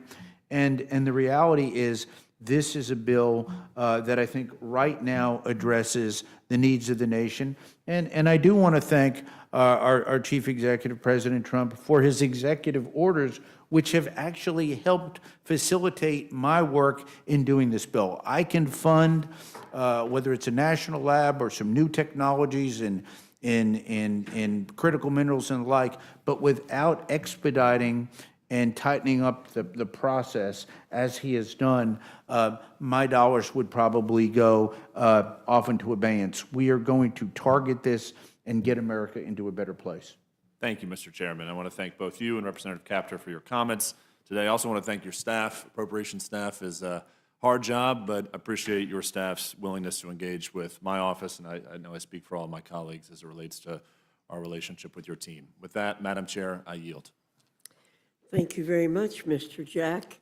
And I want to thank our distinguished colleagues from the Appropriations Committee for for being here today. It's been a great conversation. I think a lot of issues raised, and I appreciate the good work that both of you do. Thank you so much. You're excused.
I now welcome our second panel, Chairman Comer and Ranking Member Garcia from the Committee on Oversight and Government Reform. Your full statement will be submitted for the record, and we ask you summarize your statement in 5 minutes. Chairman Comer, I welcome your testimony. Thank you, Dr. Fox and Mr. McGovern. Today, the Oversight Committee met with survivors of the crimes of Jeffrey Epstein and Ghislaine Maxwell. Their stories are heartbreaking. What they have suffered and endured should never have happened and is sickening. They were not only victims of crimes, but were betrayed by their own government. Since 1996, let me repeat that, since 1996, the FBI has ignored tips. Then, U.S. attorneys gave Epstein a sweetheart deal to avoid significant jail time. The government simply disregarded the law and ignored the victims of these crimes. It was and is unacceptable. For the past 6 weeks, the House Oversight Committee has worked tirelessly to request documents and testimony regarding Epstein and Maxwell. We have subpoenaed Maxwell for a deposition, DOJ for documents, 10 former federal officials for depositions, the Epstein estate for documents, and agreed to a transcribed interview with Alex Acosta. This is the most thorough investigation into Epstein and Maxwell to date, and we are getting results. We have already deposed former Attorney General Bill Barr. The Department of Justice provided nearly 34,000 pages of documents and will produce more, which are being made public as we speak. When we conclude this, all those documents should be online unless we have a crash or something with the computer. The estate will begin producing documents September the 8th. That's the Epstein estate. The committee is working at an unprecedented pace and doing the work as it is supposed to be done. What we heard today is that these survivors support these efforts and support transparency and accountability, goals we all share. This resolution furthers those goals. It supports our work. It supports the release of documents. And most importantly, it achieves what the survivors want. There is no question that Epstein and Maxwell were terrible criminals. With your support and the support of the House, we can continue to do the work to provide closure and justice to the hundreds of victims. I urge support of this resolution, and I welcome your questions. Madam Chair, I yield back and thank you for being in that discussion today as well. Thank you, Mr. Comer. Mr. Garcia, you're recognized. Thank you, Madam Chair. I just want to begin, I think in a very bipartisan manner earlier today, I think both Republicans and Democrats got a chance to hear just horrific stories and to hear these incredible and brave women. Thank you.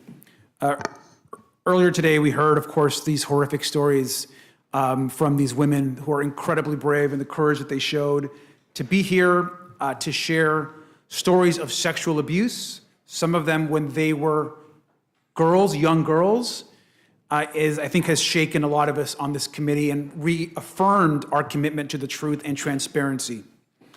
Now, the Oversight Committee, particularly Democrats, are going to continue to investigate the Epstein files and bring justice to the victims of these heinous crimes. After meeting with the survivors, of course, of Epstein and Ghislaine Maxwell, we're once again reminded of the monstrous actions that they took against over 1,000 women and girls. It's important that we center their stories and work for accountability. And I want to just remind this committee and the public that Jeffrey Epstein and Ghislaine Maxwell are monsters, criminals, liars, and in no way should they be lionized or supported. And it is an outrage that Ghislaine Maxwell has been moved to a facility where she is now more comfortable. And I think it's also appropriate to say that that was also horrifying to the women in the testimony that we heard today. And re-traumatizing the victims because of this move is shameful and should never have happened in this country. When you harm innocent women and girls, you should be held accountable, and I'm hopeful that in a bipartisan way, this committee will do that. Now, I appreciate that, of course, close to 34,000 pages of documents have been released by the Department of Justice. That is complying with the subpoena, of course, that was put forward. But over 97% of those documents have already been released to the public. And I'm glad that we're releasing all those files to the American public. Most of it's already in the public record. What we need right now is full compliance with the subpoena. And the Attorney General, who once said that the files were on her desk, should release all the files immediately. There cannot be additional failures or additional cover-ups by this government that has already failed these victims now for decades. That cannot continue. We've got to follow the facts, we've got to get all the files out to the public, and we've got to ensure that there's justice for all of the victims and the girls. I also just want to add that Oversight Democrats have supported every single time there's been an opportunity to support transparency. We, of course, forced a vote to release and get the subpoena out. We will continue to take those actions. But any action that promotes transparency, we're going to support. If there's going to be a resolution, of course, it's going to come in front of the Congress to support additional transparency and openness in the Epstein files. We are going to support that. And any other committee that brings forward any other resolutions, we will support. But that does not somehow supplant the work on the discharge petition that Congressman Khanna and Congressman Massey are moving forward. We will continue to support that discharge petition, and we will support any other resolutions that come forward that also holds Epstein, Ghislaine Maxwell, and anyone else accountable. And I'll conclude just by saying that it is our hope that this investigation takes on and leads us to the truth, and we do not care how powerful you are, what political party you're in, how much wealth you have, or how connected you are. If you cause harm to these women and these girls, then we're coming after you, and justice should be served. And with that, I yield back. Thank you very much. Chairman Comer, would you like to respond to anything Ranking Member Garcia had to say? I appreciate his statement that this has been bipartisan thus far. I think this is an opportunity for this committee to demonstrate that we can work together in a bipartisan way. This is a bipartisan issue. Every Republican I know in Congress wants the Epstein files to be released. Every Republican in Congress I know wants the people that were trafficking women to be held accountable. Every single Republican I know wants the government officials who were involved in any potential cover-up or blackmail operation, if there was one, to be outed and held accountable. So we're going to try to do everything we can to get this, and I think we've demonstrated that. I'm I'm a Republican. We subpoenaed Bill Barr. We subpoenaed Alex Acosta. We've subpoenaed Pam Bondi for the Epstein documents. I don't remember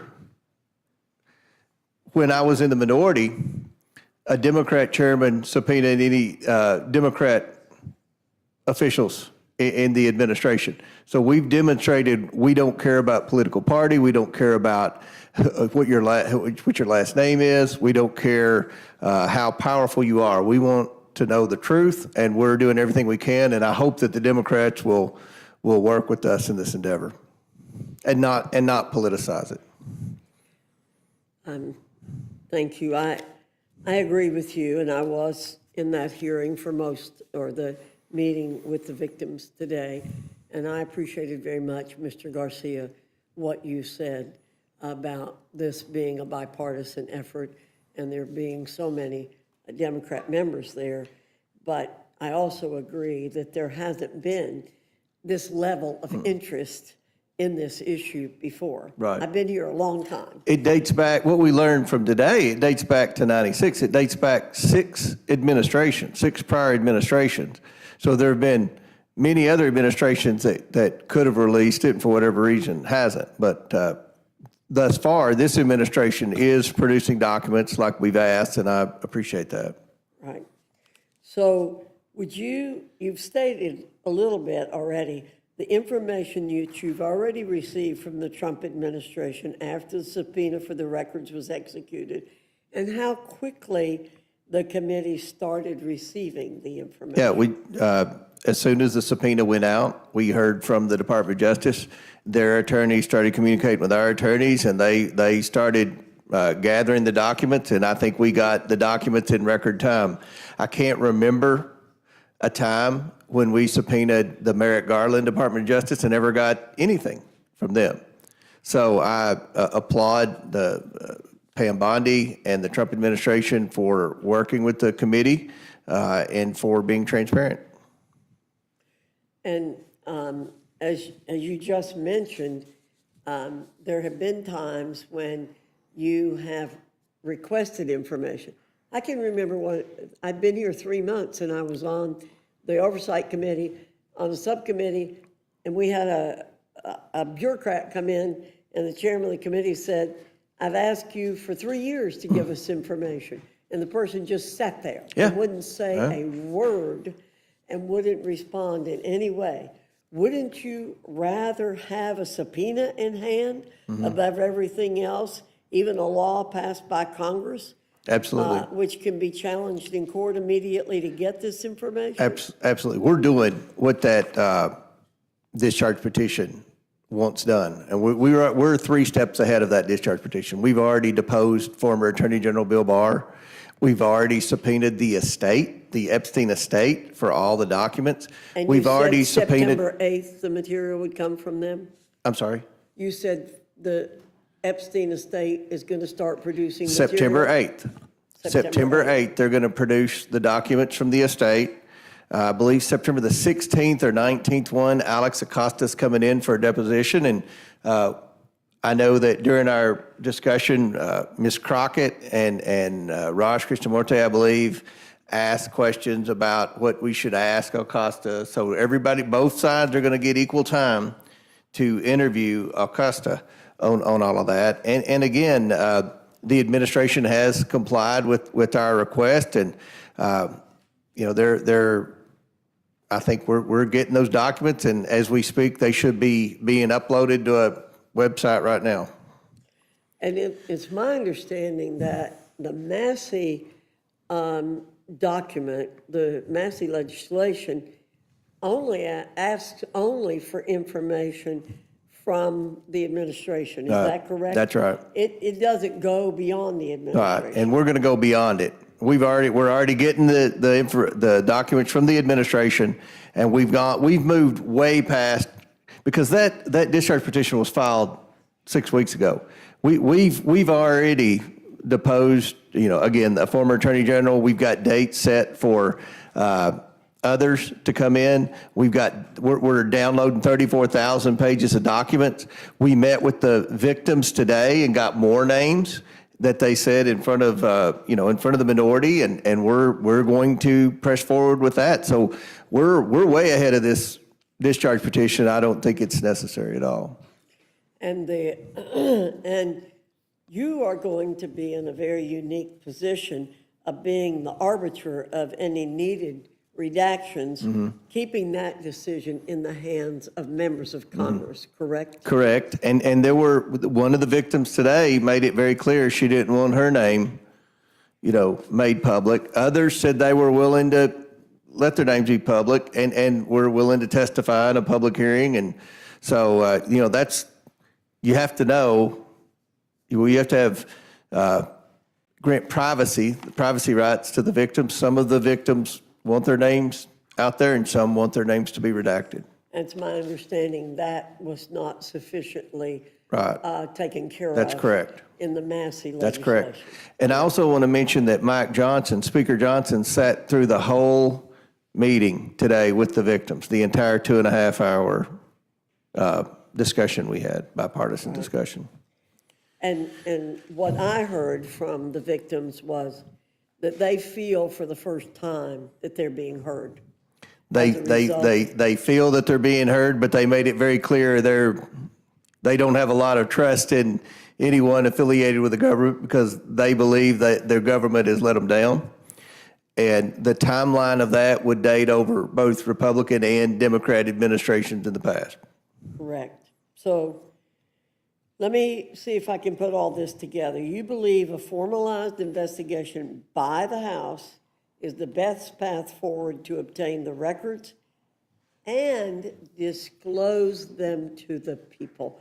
Yes. You've made a commitment, and our resolution makes a commitment to disclose everything that can possibly be disclosed short of violating the privacy rights of others. Yes, ma'am, 100%. And by having the full House vote and speak in support of this investigation, it will be helpful to you in executing the mission that you're about. Is that correct? Absolutely. If we have to go to court for something, if it's a good bipartisan vote in the House of Representatives, that only helps. Okay, I appreciate that very much. Mr. McGovern. Thank you very much. First, I think I want to ask unanimous consent to insert into the record the Massey-Kana resolution because you keep on saying that it doesn't protect the victims, but there's in yellow here, there's some pretty explicit language about protecting the identity of the victim, so I don't want there to be any confusion. Without objection. And, Mr. Comer says it's unnecessary, but this bill we're doing right now is unnecessary because you're already doing something.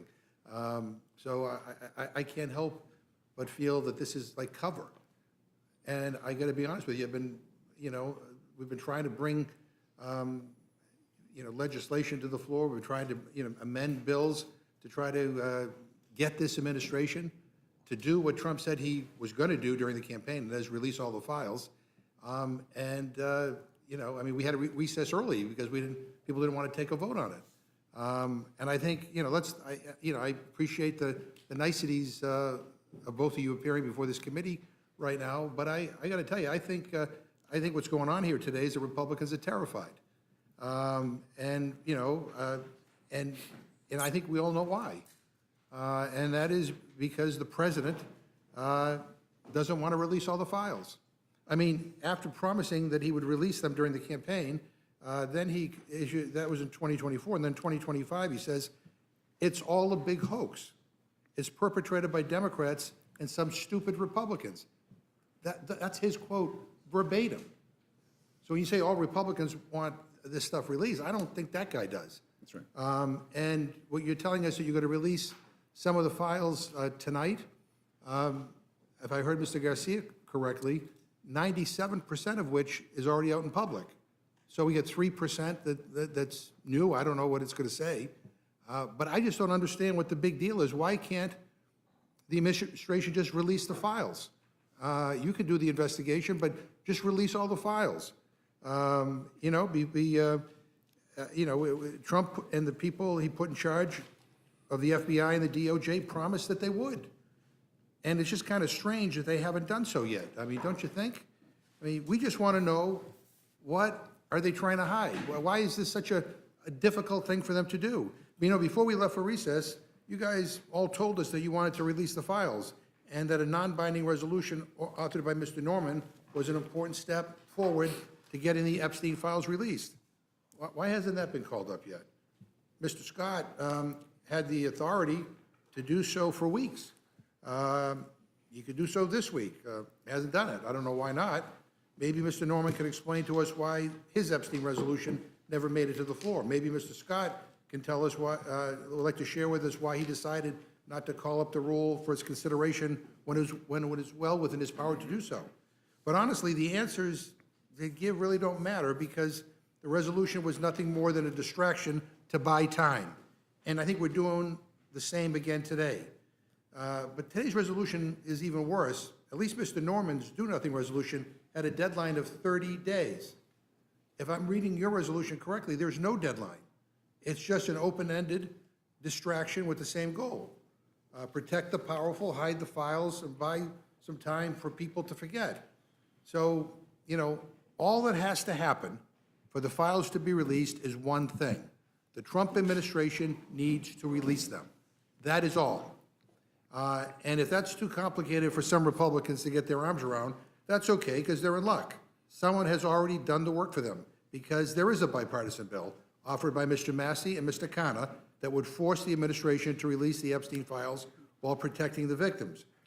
And Mr. Comer, just for the record, I think you're not in support of the Massey-Khanna bill, but let me ask you formally, I mean, do you support the Massey-Khanna bill to release the Epstein files? We're doing that as we speak. And you said some of the documents were going to be released. All 34,000 documents will be online, hopefully in the next 5 minutes, if they're not now. Yeah, but 97% of which we've already seen. Mr. Garcia. Yeah, I just want to add, I mean, first, appreciate the comments, but we should be clear. I mean, if it's true, as the chairman said, that every Republican supports disclosure around the Epstein files, then every Republican should sign the discharge petition from Congressman Khanna and Congressman Massey. There's no question. And the key difference in that petition as well is that petition ensures, one, that members of Congress are all on the record on releasing the files, and two, that petition, as you have in front of you, also ensures that the files actually go to the American public, that they're actually released to the public. I appreciate that the subpoena that we forced a vote on is going to our committee, and it's important work. Most of the documents that were sent to our committee, those initial documents were given to right-wing influencers back in February. The files and the full report, according to the Attorney General, were sitting on her desk ready to be released. We know that the Attorney General herself has shared with the President directly that he is also in the files. The reason, and we don't understand why this cover-up by the President continues to not release the full files. And so the discharge petition is an important additional step forward for the Congress, the full Congress, to be on record to release the full files. And so that piece is important. And it's clear that, well, maybe there are some Republicans in Congress, and hopefully all, that want to see disclosure. That is not the case with the Republicans in the White House and the Department of Justice. So 7 months to get released, 97% of which already been released. But again, Mr. Comer, I mean, do you support the Massey-Khanna resolution, yes or no? We're already doing it. And let me say, the discharge petition does not have the force of law. We've already subpoenaed. You can begin by look, saying no, and I'll let you. No, look, Mr. McGovern, it's very disappointing that you're trying to politicize this. We're trying to get answers. We're trying to do everything that's in this discharge petition, but you're trying to politicize it. No, it's a yes or no question. It's not a trick question. I mean, do you think... We've already done what the discharge petition's asking. Do you think the resolution saying to keep doing what you were doing is better than a bill that can become law? The bill has no force of law. It has no force of the law. You're just trying to do a political stunt. Look, ask the question, Mr. McGovern, let him answer. Well, I was asking a question, he interrupted me. Okay. It's a simple yes or no question. Simple yes or no question. We're already doing it. All right, well, that's not a yes or no, but do you think the resolution saying to keep doing what you were doing is better than a bill that can become law which would require the release of all the files. It doesn't have the force of the law. It's just a political stunt. It's just a political stunt, and you know. This is a resolution. The Massey Counter bill would become law. If all you Republicans want everything released, then, you know, you could vote for it, and then if he decides to veto it, you could override the veto. The subpoena goes further than the discharge petition. Discharge petition is just a political stunt. Just a political stunt. All right, so you're, And look, we have done everything bipartisan in this investigation. This is an opportunity. And I think most of the Democrats on the Oversight Committee want to be bipartisan in this, Mr. McGovern. so you're not going to answer my question, but look, we're meeting here under an emergency procedure to consider this resolution, which, if I'm reading it right, simply tells your committee to continue doing what you're doing. Do you need this resolution to continue doing what you're doing, Mr. Garcia? I mean, the resolution as presented is not necessary. Again, we want disclosure, we want the files released, but what should have happened is we should vote on the discharge petition and move it forward and then continue our work. Can I say one more thing, Mr. Ranking Member? I also want to be clear that the DOJ has not been forthcoming or presented everything that we've asked for in the subpoena.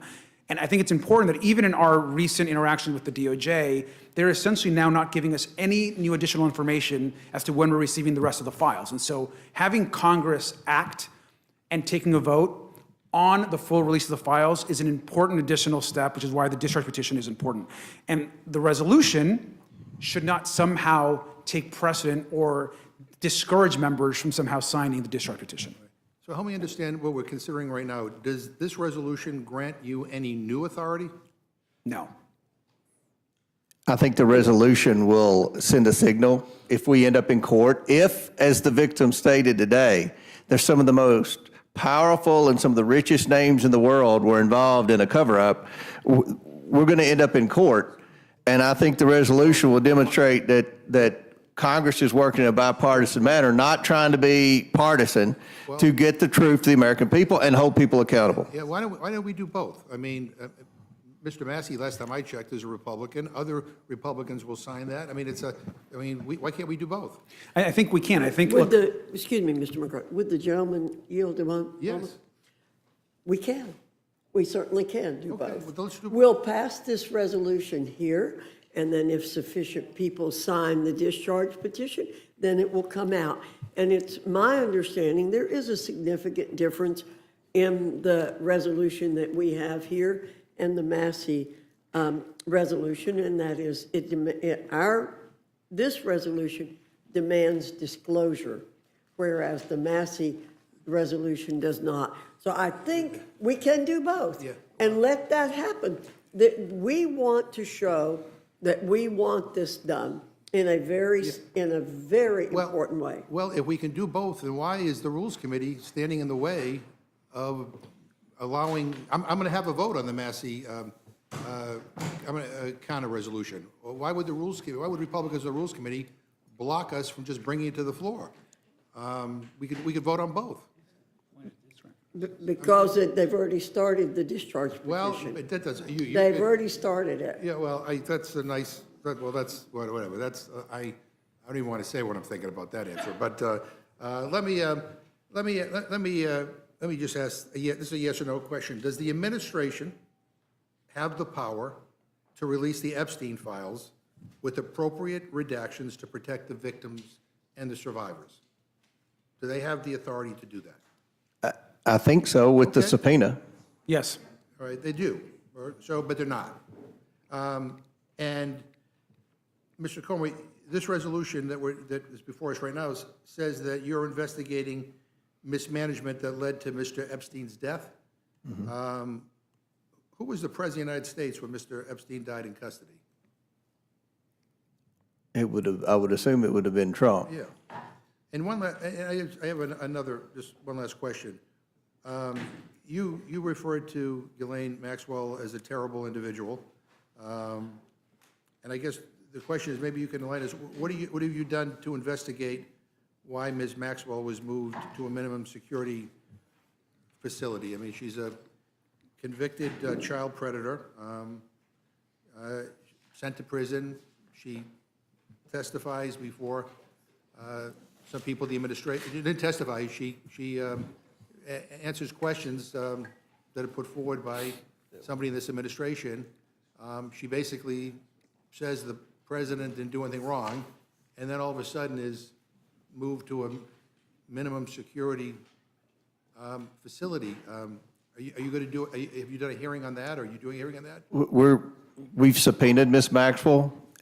She sent a letter via her attorneys and said that she requested that we wait for the deposition until after the Supreme Court rules on her appeal. We're hoping that's this month. So as soon as the Supreme Court rules on her appeal, we'll go in and do a formal deposition. So Mr. Garcia will be there. I'll be there if he wants to be there. I'm not interested. And those questions can be asked. Those are legitimate questions. Well, but I don't think Ms. Maxwell can answer those questions. I mean, I listened to some of her interview, and it sounded like there was no cross-examination. I'm just curious why, after she said what she said, was she moved? So it's not about Ms. Maxwell, it's about somebody made the decision to move her, which I don't think was expected. Mr. Garcia? Yeah, I mean, look, let's be really clear. First of all, Democrats on the committee, we did not support moving Ghislaine Maxwell's testimony after the Supreme Court heard her appeal. In fact, that was a decision that the majority made that we did not support. We think that Ms. Maxwell, before she was interviewed by Donald Trump's former personal lawyer, should have been in front of a bipartisan committee in a deposition. And so, to be clear, and I think it's safe to say that it's an outrage and shameful that Ghislaine Maxwell was moved to a facility where she is now more comfortable and has more access to folks both on the outside and her ability to move freely, when she has victimized over hundreds and hundreds of women. And I'll add one more thing to that.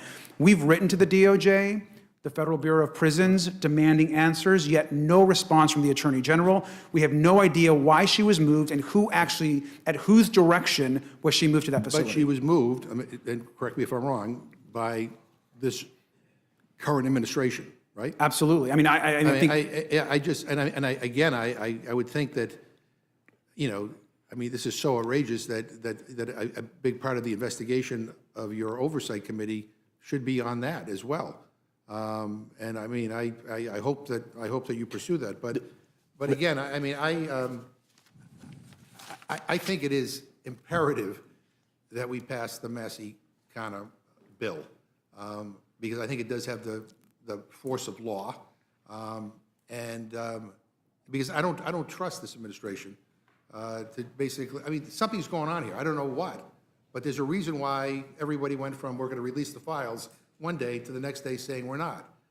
So in the spirit of full transparency and the spirit of demanding that they do what they said they were going to do, I think I think we need to do more than what we're doing. Mr. Comer? Yeah, I was just told by counsel, the documents pertaining to the move would fall under the Department of Justice subpoena. So I think that's a fair question that I'm confident if we don't ask it, Mr. Garcia will whenever we're. Yeah, I'll tell you, this whole episode has been outrageous, and it's disgusting, and it's been strange, especially the way this Congress has dealt with it up to this point. And so some of us believe we ought to, we ought to also pass the Massey kind of bill, and I hope that we will do that. I hope my friends on the Rules Committee will allow us to offer it, because I'll bring it up as an amendment. I yield back. Thank you, Mr. McGovern. Ms. Fishbach, you're recognized. Thank you, Madam Chair. And I am confused because the Oversight Committee is trying to do the investigation, trying to get the information, trying to get it released. They have been working on it most of August. Yes. A significant part of August. So I am confused as to why the Democrats are opposing this, because you are doing it in the way that it should be done, not some resolution added, like the Democrats attempted to in Rules Committee in the middle of, well, it wasn't the middle of the night, in the evening. But instead, this is a thoughtful way that you are handling this, bipartisanly. I understand, and so I am just really confused about that. And I just want to say that I thank you for doing what you're doing, because we obviously need to figure this out in in a respectful manner, so we are protecting those victims who don't want to be publicized. We're doing it in an organized manner so that things happen in a transparent manner. And we are going to, and my understanding is you are going to disclose and publish everything. Everything. Everything. And so I don't know if you have anything you want to add to that, but I just wanted to point out how confused I am about this, because this is just grandstanding and political theater. Absolutely. From the other side, because you're doing what you're supposed to be doing.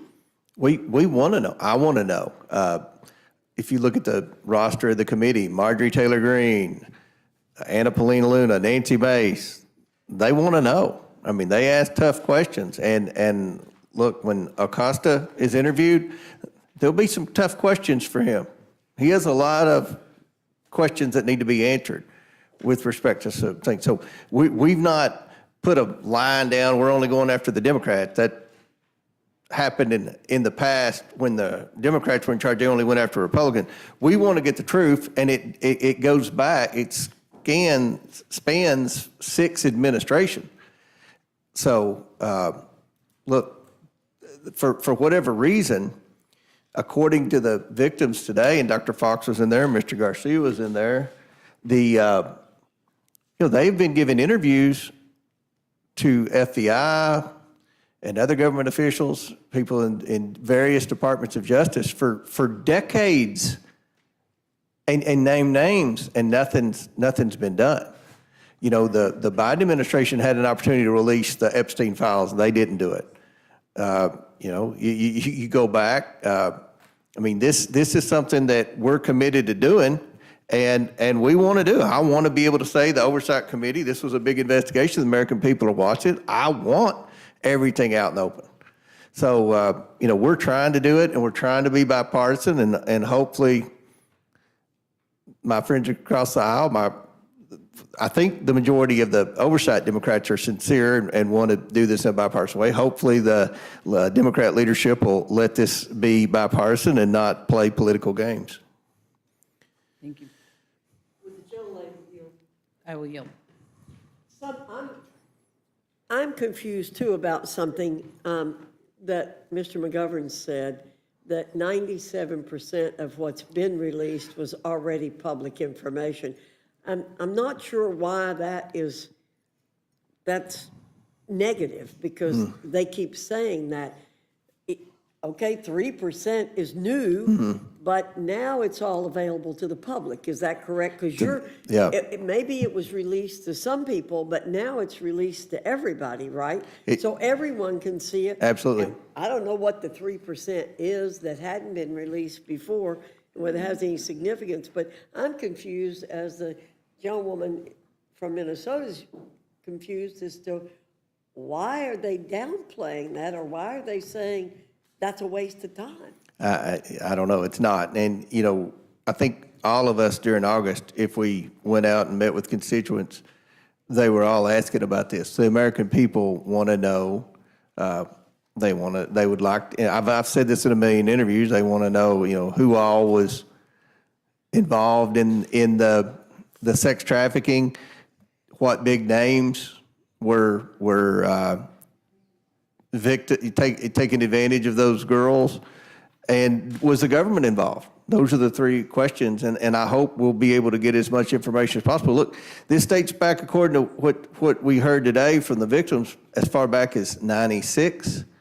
So, let's hope that there's still documents around. I've always had a huge distrust of the FBI and the Department of Justice under various administrations, and I've always had a theory that sometimes documents don't survive from one administration to the other.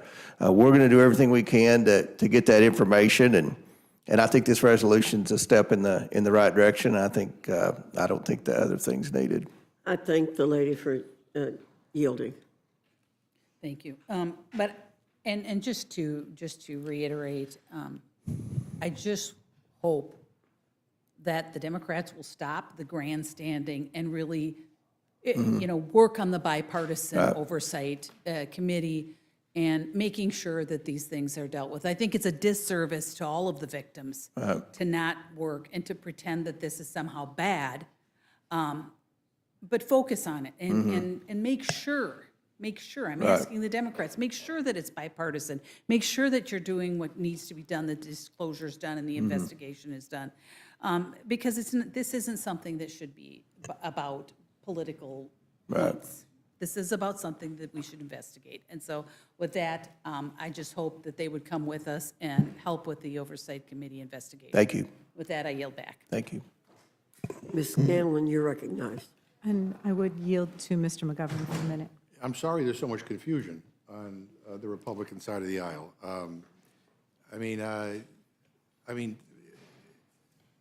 I don't understand why we're just not all demanding that the administration release all the files.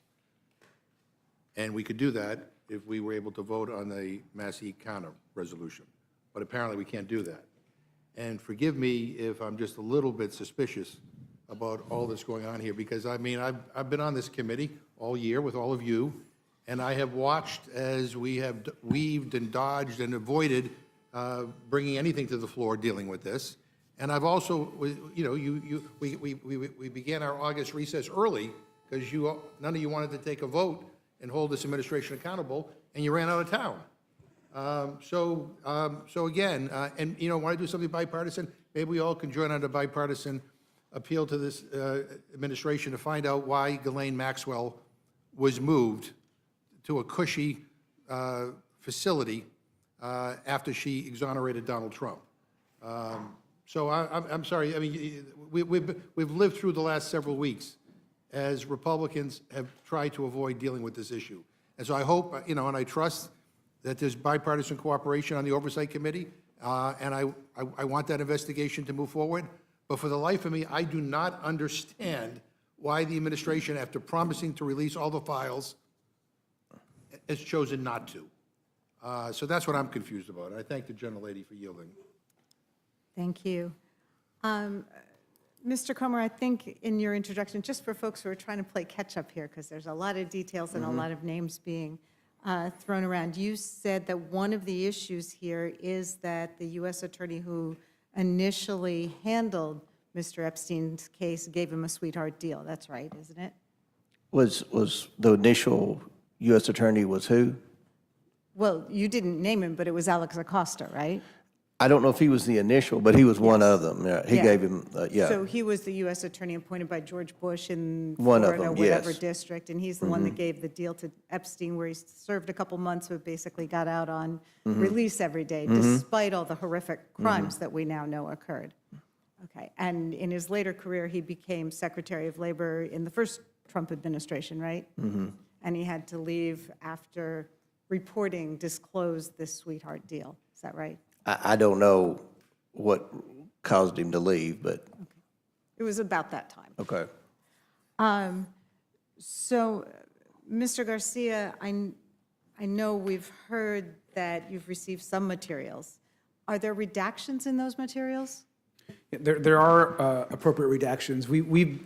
We'll be able to review the full materials. There'll be some opportunity to review the materials without some redactions from the committee staff and committee members that don't put any of the victims in harm's way. Obviously. But there are some, again, the reality about the materials, though, is there's nothing really with a small amount, a couple thousand pages of new information. I mean, all the information was first given to right-wing influencers back in February, and then has been released to the public, whether it's been through the media or other ways. And so we can get the full files today. We know the DOJ has them.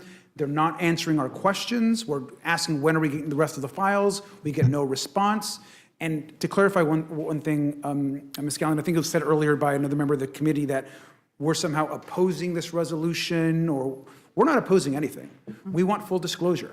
If the majority wants to put together a resolution to add to more disclosure, that's fine. But that resolution should in no way supplant the discharge petition or serve as some kind of distraction to not get the full Congress on record to release all the files. Okay. I mean, I guess I was asking about the redactions because there's been reporting that under Attorney General Bondi, hundreds of FBI and DOJ man-hours have been dedicated to redacting all references to the president. So is there anything to indicate that the materials you've received thus far contain some of those redactions? So we believe that the materials that we've received so far there are redactions in there. We are reviewing some of those redactions currently. The team still is. But we believe that a vast majority of those documents are actually not presenting any new information. And we do believe there are important and critical documents that we have not yet received from the DOJ that contain important information to this investigation, and we have yet to see those. Do you have explanations for the redactions that you have seen thus far? Have those been provided by DOJ? We do have some explanation of some of the redactions, but there are no documents in what we have been presented that are of concern as it relates to redactions. I'm just concerned because that is one of the pieces of the Massey underlying legislation, which is that to the extent the DOJ turned over any materials, it would have to explain any redactions or claims of privilege or whatever. But that's important, certainly in future documents. So Yes. as more documents come forward, ensuring that that is a piece of it is going to be important. And I guess going back to this issue of Ghislaine Maxwell getting this cushy assignment, my understanding is that when she was moved to this new facility, that was against Bureau of Prison regulations, and someone higher up from the White House or the Attorney General's office would have had to excuse that normal Bureau of Prison rule. That is right? correct. Okay, that's what I thought. Okay, thank you. Anything else you want to add? Just that I think that Republicans should join Democrats on the Oversight Committee and others in demanding answers as to why Ghislaine Maxwell was moved and who gave the orders to move Ghislaine Maxwell. We still don't know that answer. I think that's an important part as well, and pleased to have been able to sign the discharge petition before we came up for this hearing, so thank you. Thank you, Ms. Scanlon. Mr. Norman, you're recognized. Thank both of you for coming. I think what's interesting about this hearing, Mr. Governor, you've been kind of very critical of everything that's been going on here and about you need answers, and some of it we do need answers on. But the biggest, and you said things were outrageous and whatnot, you're confused. What I'm confused about, you were elected to Congress in 1997, 28 years. You were chairman of this committee, the Rules Committee, from 2019 to 23. Now, if this is all of a sudden so important, when you as chairman, you had every right to bring up everything we're talking about now. What did we hear from you? Crickets. So that's the big confusion I have. And Representative Comer, the thing about political grandstanding, that's all this is. Well, I didn't and write presidential campaign saying it was a I'm release to not Epstein files. If I've got the floor, I recognize you, but we're not going to talk over each other. Have some decency. This is an anti-Trump. You're asking all these questions, who released Ghislaine Maxwell? When you had the opportunity, you didn't say one word. This is anti-Trump, and it's coming out for that. Mm-hmm. Let me ask you this. How many victims were interviewed today? 6. And you think it's hundreds? They said it was hundreds, like close to 1,000, but hundreds. It's what the attorneys for the victim, the attorneys were represented by 4, the victims were represented by 4 attorneys, and they said as many as 1,000. Well, the process is moving forward. Right. We all know the discharge petition. And I don't mind having 2 tracks. But the bottom line is, Mr. Governor knows it has to go to the Senate. I don't know what they'll do with it, but it's going to take time. You're not waiting on anything. No. You're moving forward. We're moving forward. And like Chairman Fox said, everything's going to get released. Now, let me ask you this. Are the flight logs public information? Who flew on the planes? Okay. Some are, but the estate subpoena should cover more of that. We all know anybody how far back with the flight logs? You can alter a flight log on an air. If you're flying on a plane, you can't. Back to 1990. Okay, 1990. We know people that were on that flight weren't going over there to have Bible studies. Right. They were doing other things. So we'll see, is your opinion, all the flight logs of whoever went, doesn't matter. No. That will be released. Yeah, I mean, I want to know. I think everybody Well, wants to you know. hit it on the head, James. I mean, people want to know the names. Yeah. If a crime has been committed against, thousands of women, young girls, this transcends politics. That's why I don't understand. The fact that you're politicizing this is not right. This transcends, this is young girls getting abused. So the fact that the flight logs will be released, we'll know the names of who flew over there. And then the public, I think that's the big name. If crimes have been committed, who did it? Right. And then let them face a trial, let them face a jury of peers. Now, I think Ms. Scanlon said the redactions by Attorney General Bondi contained things with President Trump. Now, what did you say, Representative Garcia? That was not right, correct? I think, well, first, to be clear, I think the Attorney General herself has said that President Trump is in the Epstein files, to be clear. That's been reported. And as far as what redactions include the president, we don't have the files yet to know what those redactions actually are. But when you get the files, y'all, both of you will ask the question, why were they redacted? Who did it? And as far as who put Ms. Maxwell in another prison, I assume that will come forward. Well, and to be clear, our request has been to redact the names of the victims. There shouldn't be circumstances, nor would we support redacting the names of the perpetrators or anyone that actually committed the harm.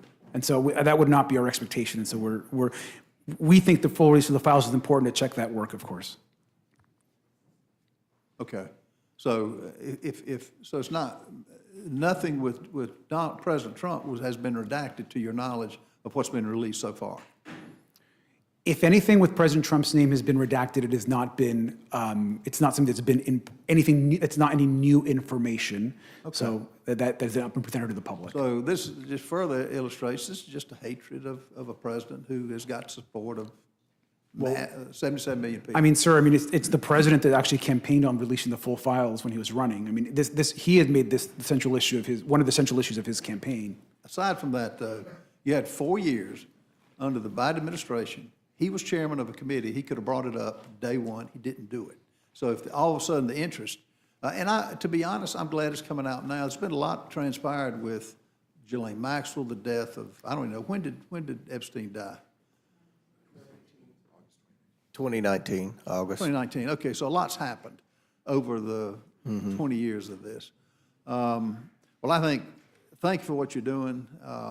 I think that the public needs to know, as they do on most everything. There are a lot of questions of the government involvement in the shooting of President Trump. I mean, that's going to come out at some point, not only Butler, Pennsylvania, but the golf course. So is there anything you want to add to what Mr. Garcia or any? No, I just think that, the subpoena covers everything. I mean, if there are flight logs with the estate, that'll fall under the subpoena. If there are questions about why Maxwell was moved from Florida to Texas, that'll fall under the DOJ subpoena. So we are moving forward, and the Department of Justice has been working with us to turn over those documents. It takes a long time to gather and transfer 34,000 pages, and we're hopeful there's more, and we'll look at that and then post it online as quick as we can. Okay, Mr. Norman, would you yield for a minute? Pardon me? Would you yield for a minute? Oh, yes, ma'am. I'll yield to you. Sure. I just wanted to seek unanimous consent to put in the Newsweek article from August 1st of this year, so just last month, in which it talks about the fact that Trump's name was in the Jeffrey Epstein files and that 1,000 FBI agents were redacting those files to remove his name and others. So it's an August 1st, 2025 Newsweek report. It was also in Bloomberg and several other things, but I know we were on break, so you might have missed it. I yield. Without objection. So what you just said, y'all will be able to get into that, won't you? So you'll be able to answer every question. Now, Mr. McGovern, in fairness to you, you want to answer why, when you were chairman of this committee, you didn't bring up anything about Jeffrey Epstein? Yeah, I mean, one is I didn't campaign that I was going to release the Epstein files. No. Donald Trump made it into a big issue, and then we all expected it was going to be released, and then he decided at the last minute to change his mind, called people, said it was a big hoax, said Republicans were stupid for going along with it, and so those are his words. And by the way, Ghislaine Maxwell just got transferred like what, a month ago. So I wasn't chairman then of the committee. No, no, of 2019 to 2023, you were chairman. I would have, yeah, I mean, if people had brought to my attention that there was something there, I would have demanded that they be released. The victims, no. That doesn't Well, I hold mean, water. if the victims came to us. That didn't we hold would've- water. we The are- Yeah, but the victims want the files released, and Republicans have been frustrating that effort for months and months and months. And you even adjourned early to avoid having to vote on it. That is not So we true. I want the truth out there. I want the files out there. Taking my time back. I'm reclaiming my time. The fact is, if you had all the interest that you do now, it's just because of Donald Trump. You had 4 years to do it as chairman of this committee. You've been in Congress 28 years. You and I both know the victims, this has been out that young girls have been victimized for the last 15 years, and you did nothing, which it shows you the hatred they have, and everything's political up here, particularly when it comes to Donald Trump. But the American people don't agree with you. Thank you, both of you, for testifying. I yield back. Thank you, Mr. Norman. Ms. Leisure-Fernandez, you're recognized.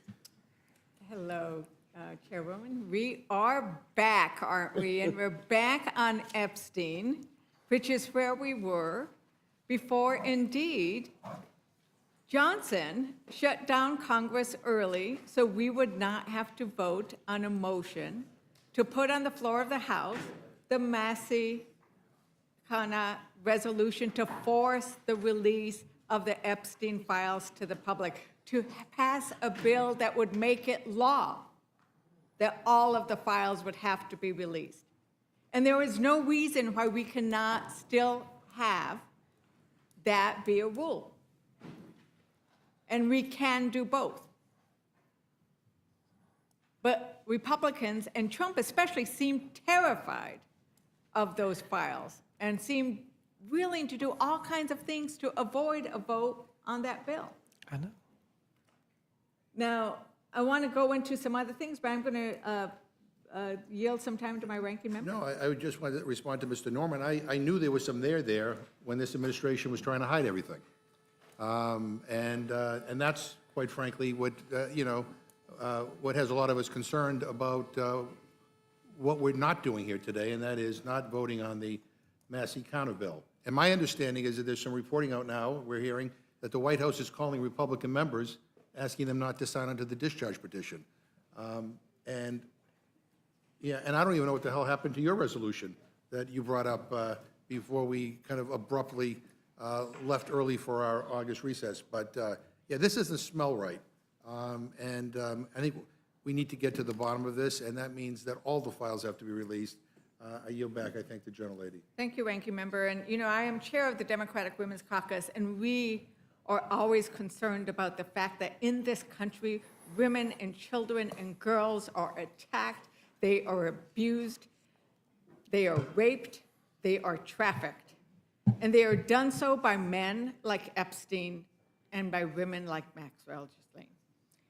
And I think that it is an outrage, as you pointed out, Ranking Member Garcia, that she has now been treated favorably by the Trump administration after saying some things they liked. And what we haven't heard from you, Chair Comer, is a commitment not to say, well, it's going to be in the subpoenas, but to have a hearing on why. Will you commit to having a hearing to determine why she was moved to a more favorable conditions after that interview? We'll have a hearing to determine the crimes that were committed. The hearing's going to be geared towards seeking justice for the victims, not scoring political points like you all want. We're concerned about the victims and their request that someone finally be held accountable, because they weren't during the Biden administration, they weren't during the Obama administration. I'm going to take. They weren't during the Clinton Chairman Comer, administration. The question was whether you would hold a hearing as We'll to have why a she hearing. was transferred. Why she was transferred after that. We'll have a interview, hearing, and if so someone the wants to answer is ask no. that So question, the they can answer is ask no. it. You can So the ask any answer is no. question. We'll have a hearing. But it wasn't a hearing on what the question was. And Ranking, You want to have a whole hearing, a whole entire hearing, not about the victims, not about a government cover-up, not about human trafficking, but about Maxwell, who you all were like begging to be deposed, and I did the subpoena. Now you want to, now you're mad because she exonerated Trump. We brought in Bill Barr, who is I don't think it's any secret that he and Trump aren't best of friends, and I'm going to reclaim my time. Well, that's Reclaim fine. the time. The question wasn't about shouldn't we do all these things, but this is something very specific that indeed, as I understand, the victims raised today, they're outraged that this has happened. And it is indeed a re-traumatization when somebody who has done such horrible things is then treated favorably under these conditions. And I think that's where it's at. And I really want to thank you, Ranking Member Garcia, because you focused in your opening remarks about the horrors of what you heard today and of why it is so important for the survivors that they get justice. And it needs to come in many forms. And I think the fact that Trump doesn't want us to vote on this bill tells you a lot, right? And why are Democrats worried? We are worried because Trump keeps distracting and lying about things. Right? Anytime he doesn't like something, he distracts and he lies. He claims inflation is down, but America's working families who are paying more for energy and groceries know the truth. Our small businesses are closing because of those tariffs. Trump didn't like the fact that Americans are losing jobs, so he fired the person who gathers the data. And with the Epstein files, he's terrified of what's in those files, and he knows his name will keep coming up again and again.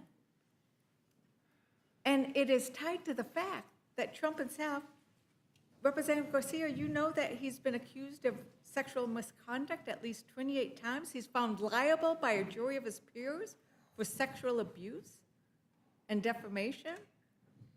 So we're not going to be surprised when we find out that his name has been in his files, and we want to see what they are. Is that correct? Absolutely. I think we want to know what Attorney General Bondi told the president as it relates to his name being in the files, and has been widely reported. And I think the American public they have a right to know. Right. And I think that Americans are worried about trusting Republicans on this because now Chairman Comer is saying we're doing all these things. Had they done anything at all before Democrats forced the vote on the subpoena? Had Oversight done anything on Well, this I think before? that's a good reminder. I mean, the vote was a forced vote by a subcommittee of Democrats on Oversight, where we got not all, but some Republicans to join all Democrats to subpoena the Epstein files. And had Democrats not taken that action, we'd have no subpoena, and we'd still be much further back in this investigation. Right. And there were 2 Democrats who voted against that subpoena. Is that correct? All Democrats. I mean, sorry, 2 Republicans. All Democrats. Democrats forced the vote.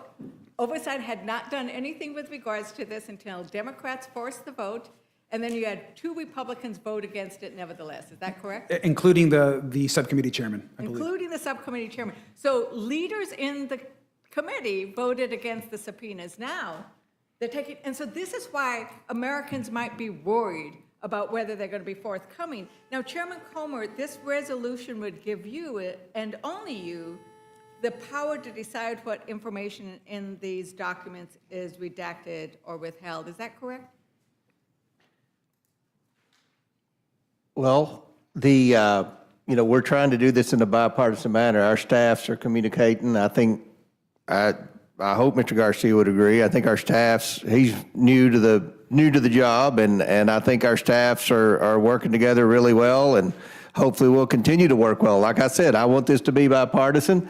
I don't want members of the committee, and members of the committee haven't been making the accusations that members of the Rules Committee have been making, that, this isn't bipartisan. We want this to be a bipartisan investigation. We want to get the truth, and hopefully we'll do that. And you're trying to, I feel like, create a false narrative here to say that the Trump administration isn't working, they have been turning over the documents.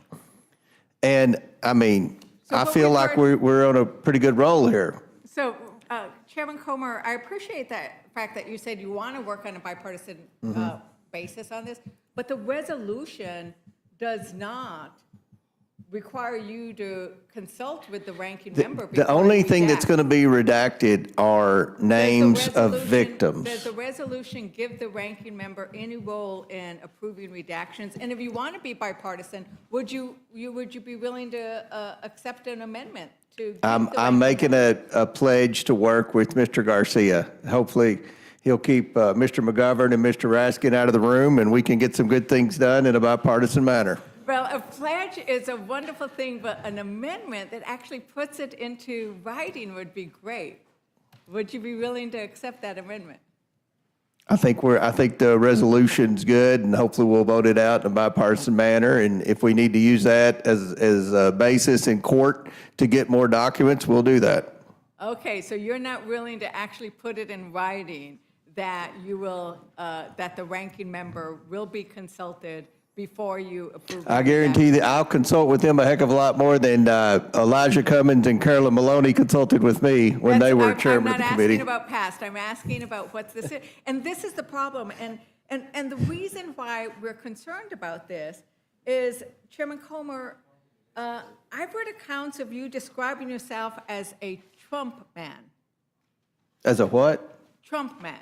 Trump. I'm a Trump man. You said, Well, I'm a Trump man. I mean, Yes. I support the president. You support the president, and this is why it would be important to have in writing the bipartisan nature, because we want there to be bipartisanship, so that it is not a. I want it too, but you all aren't making a good case up here. But I'm hopeful that Mr. Garcia is going to see past the behavior of the Democrats on the Rules Committee. Madam Chair, Chairman Comer, I was speaking, and I think that it is important that we have people looking at these docs that are not a Trump man, so that we can make sure that everything gets responded to, because right now we haven't seen it. And that's why we want to make it the law of the land. We want to make sure that all Republicans vote on the Massey-Connor resolution, so that they can say, we want to make sure it becomes available to everybody without it going through any process of redaction. I think that's the key. Ms. It's good Ledger. to have your investigation, but it's good to have other things too. Ms. Ledger Fernandez, do you want to vote tonight? Would you like to vote tonight? They're going to call the vote at 20 minutes after. And so I don't know if you want to finish before I'm going to At 20 make minutes a after, I think recess. I'll be done before 20. I think I'm I gonna- have less than 40 minutes. I'm going to call for a recess in about 3 minutes so that we can go vote. Okay. Okay. I wanted to see if there was anything else that the ranking member wanted to add to this discussion. And I think the only thing that I think is important is all Republicans who support transparency and accountability should support the Thomas Massey resolution. I think it's clear. It puts everyone on record. One would actually be a law versus a resolution. And again, we're happy to support any resolution or any effort to support transparency. And I think the same should be said for the other side of the aisle in support of this resolution, which is bipartisan. Right. We can do both. We can do both. So if we can do both, I look forward to everybody on this committee doing both, voting for this and voting and signing on to either an amendment or the discharge petition. With that, Madam Chair, I yield back.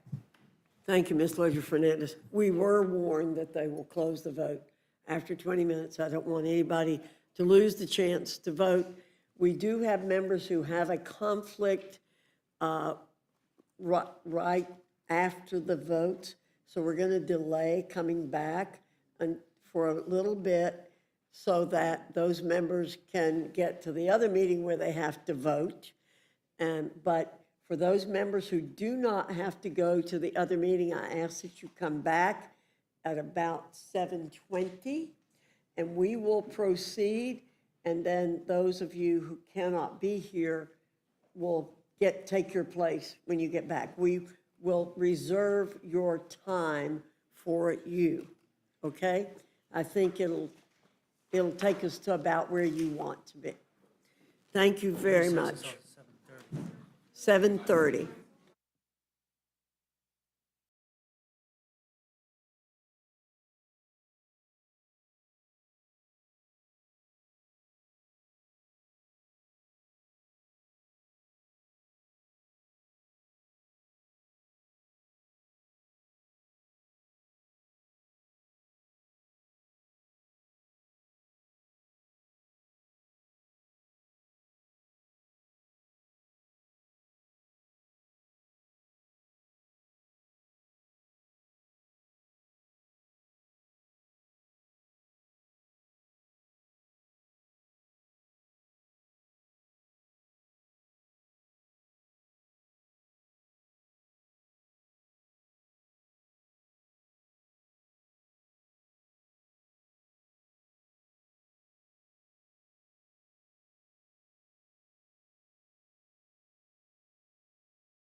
for getting back on time.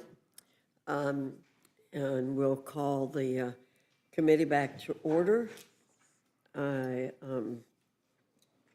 believe that we will recognize Mr. Scott. Thank you. Thank you, Madam Chair. And I'm always sympathetic to people who are sitting at home watching the Rules Committee, but I think if they were sitting there watching at least the first start of this, especially if they were victims, that they were probably pleased to see the two committee chairs working together. And did both of y'all get the opportunity to meet with them today? Both of the chair and the ranking member? Yes, both. Is that correct, Mr. Garcia? You did get to meet with the victims today? Yeah, we did. What I was saying before is I think it was good that if the victims, especially, and they're the ones that matter the most, were watching the start of this, I think they would have been pleased to see the two of you working closely together. And if I understand correctly, Mr. Garcia, you want both to pass. You're in favor of this resolution, but you're also in favor of the Kana Massey or Massey Kana, whoever's language it is. You're supportive of both, is that correct? I don't know that the resolution per se is necessary, but we're happy to support it moving forward. But that should not preclude the Massey resolution with Connor to move forward. Fair enough. And I'll tell you, I mean, I think the signatures will be there. I'm just talking about my opinion. I think the signatures probably are there on the discharge petition. And then, obviously, if the signature's there, it would, I expect, pass on the floor of the House. And then you would both agree with me, I would hope, though, that it being a bill, it would then leave the House and go to the Senate. And then, in order for it to have any effect of anything, it would have to be passed by the Senate and signed by the President. Is that correct? Both of you say that's correct?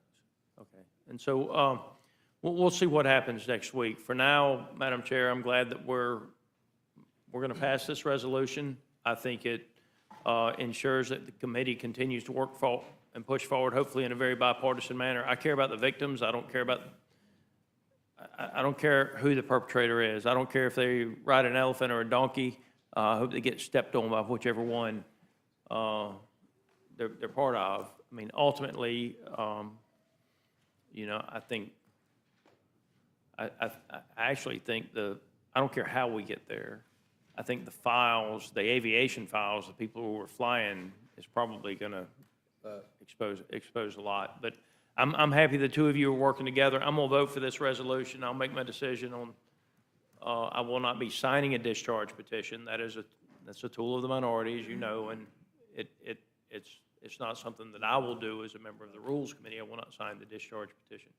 But I intend to support this resolution. I appreciate both of you working in a bipartisan manner. The victims deserve it. And if I understood you, Mr. Comer, how many years did you say some of those victims have been going through depositions? According to what they said today, it dates back to 1996, where they first started reporting where they were victimized. So some of these ladies have been being deposed since 1996 with nothing being done. I don't know if it was a deposition, but they've been reporting these crimes dating back to 1996. Well, listen, I wish you both success in making sure that the truth sees the light of day. And as they say, the truth will set you free. And with that, Madam Chair, Thank you. Mr. Neguse, you're recognized. I'm happy to yield to Ranking Member Garcia insofar as he has anything that he'd like to add, but absent that, I will yield the balance. No, I mean, look, I'll just reiterate what I said, Congressman, before, which was that we in no way oppose any effort for more transparency and accountability. And if the resolution moves forward, then it moves forward. At the end of the day, though, every single Republican that wants transparency and accountability should sign the discharge petition, and every member of Congress should be on record supporting the full release of the Epstein files. Well, I thank the ranking member. I certainly agree with him. I just left the floor, just signed the discharge petition. I hope my colleagues will do the same. I'm happy to yield to the ranking member. And one other thing we could do, other than signing the discharge petition, which I urge everybody to do, is that we will offer the Massey County resolution as an amendment to the, to make it in order under the rule, and we could then all vote on it tomorrow as well. I thank the gentleman. Agreed. I yield back to the chair. Thank you, Mr. Nagus. Mr. Griffith, you're recognized. Thank you, Madam Chair. I associate myself with the comments that Mr. Scott made just a couple of minutes ago, and I yield back. Thank you. Mr. Jack, you're recognized. Thank you, Madam Chair. I just want to note, as it relates to this resolution, obviously it's my resolution, but, I find interesting, as it relates to the 24 election, 74 million Americans voted for House Republicans to lead the House of Representatives. And the body that is responsible for leading it, the Republican Party, has a steering committee. And on that steering committee in which I serve, we unanimously elected Mr. Comer to lead the Oversight Committee, and then he was unanimously ratified by our conference. So to me, we as a body have spoken as it relates to who we want to lead investigations and investigative work. The Oversight Committee, as the chairman has no doubt noted throughout this entire hearing, has already yielded, 34,000 documents that were publicized just hours ago. I mean, unprecedented transparency, and I want to commend him and also just note that for the record, your leadership on this committee is an affirmation of how this entire Republican conference feels about your ability to lead complex investigations as such. And I think that's one of the reasons why this investigation must be housed in oversight, and one of the reasons why I support it being there. I am just curious. Obviously, Mr. Norman had some interesting thoughts and comments as it relates to what happened over the 4 years of the Biden administration. If I could just ask Mr. Garcia, do you have any thoughts as to why the Biden administration never released any documents? I don't, and I'm not aware as to why or what the DOJ was investigating at the time. What I do know is that the current president campaigned on releasing the files, which is why I think it's of such high interest to so many of us now. But fair enough. But no thoughts as to why it wasn't a pressing issue for the Biden DOJ in the 4 years that Attorney General Garland led it. I'm not sure what the DOJ or what their effort was as it relates to this case. I mean, obviously, I know in all previous administrations there has been work done on this case. As to why things were released or not released, I'm not aware. Is that something that Oversight Democrats would be interested in exploring as to why the Biden Department of Justice refused to investigate this? I think Oversight Democrats are interested in any and all information as it relates to any administration as to why things were released or not released, or what information they have or may not have, and we're interested in all of it. And I want to note, and I'll ask the chair and the ranking member too, obviously you've served on this committee longer than us, and this resolution is pretty unprecedented. I think it's the first time this committee's ever directed another committee to release documents in this capacity. Is that a fair statement, a fair, accurate assessment of what this resolution is doing? I don't quite frankly understand why we're doing this resolution, because the committee is already doing what this resolution says it's supposed to do. So I don't think it's earth-shattering that we're going to vote on this resolution. Again, I think that the reason why some of us are pushing for the Massey counter bill is because we think all the documents ought to be released, and the president promised he would do that during his campaign, and right-wing media said he was going to release it, and then all of a sudden his tone has changed. So I don't have any problem with this resolution that we're dealing with right now. I think it's unnecessary, and I do think we need to pass the Massey counter resolution. Well, and fair enough. I just want to acknowledge that, as I understand it, and would welcome you correcting me later on, that this is the first time, insofar as any of us know, that a committee has directed another standing committee to act in this manner, which I think is very important, and I think it shows the seriousness of this resolution. So I don't view it as anything other than productive.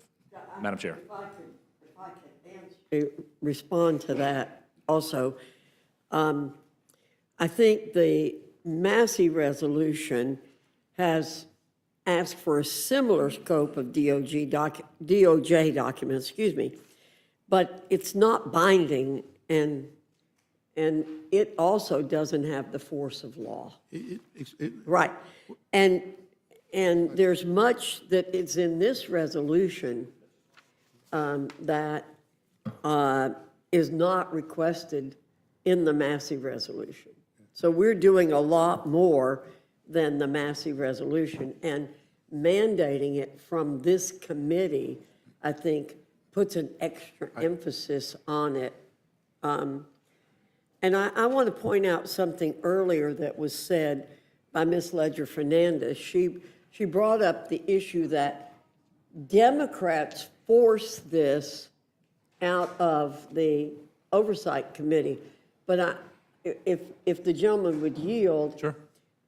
Mr. Comer, would you explain that? Because we do have a majority on the Oversight Right. Committee. How could the minority force the chairman of the subcommittee to do anything? They can't. Well, there was a motion, and the Republican Subcommittee Chair, Mr. Higgins, accepted that motion, and it was voted on by a majority of Republicans as well. So we weren't forced to do anything. The committee wanted to do it. I mean, our Oversight Committee has been very vocal that they would love to take part in an investigation with respect to finding out the truth about Epstein Island. So our committee's been on this, and there was nothing forced down our throats. We operated the way we operate.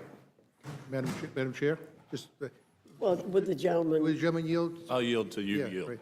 Yeah, first of all, I think the subcommittee chair voted no on the subpoena. Hey. But let me put that aside for now. I don't mean to correct the chairwoman, but what we're talking about here is a resolution, and the discharge petition would bring to the floor a bill that could become law, and a law has more force than a resolution. And so all we're saying is, let us pass the law and put some teeth in it, because again, the President of the United States has changed his tune. He now is saying that this is a hoax and that Republicans who go along with it are stupid. That's his quote.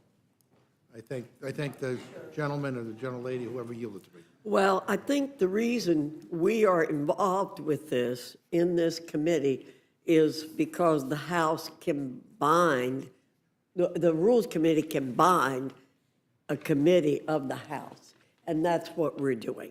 We're binding the committee to do its job. And if Mr. Comer, as the chair, doesn't do his job, I believe he could suffer consequences as a result of this resolution.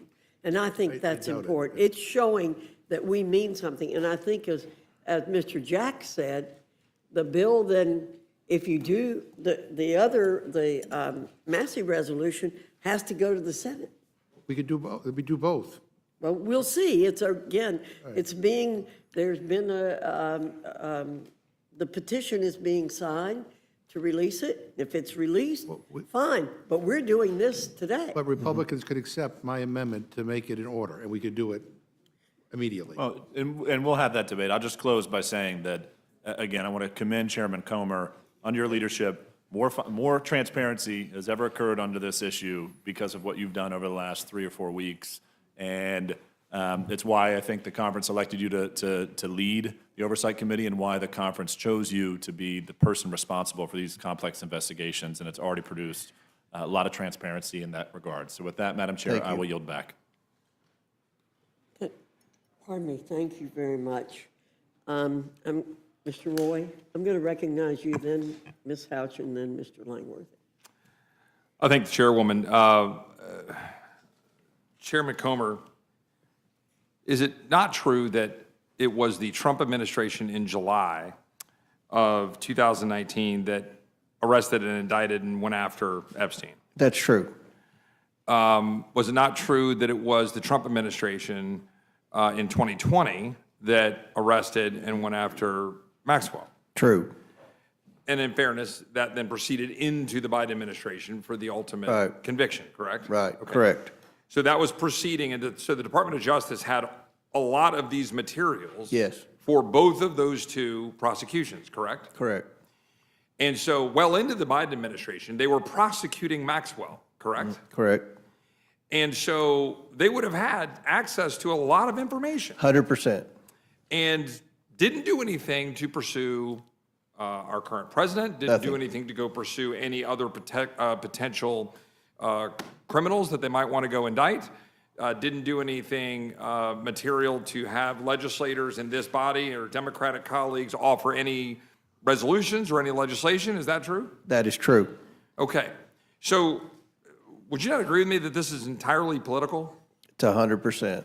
Because at the end of the day, we all have the same purpose as stated by, and I would assume that the ranking member has stated that his purpose, Ranking Member Garcia, would you agree, to seek the truth wherever it may lead? That's what I've heard you say, effectively. Absolutely. Right? And wherever that may lead in terms of who that might land on. And I don't think there's anybody in this room or anybody affiliated with any of us in Congress that doesn't want to pursue justice here and that aren't horrified by the events and by everything surrounding this whole affair. Would you both gentlemen agree? Yes. Yes. And so I think for me, there's a fundamental question.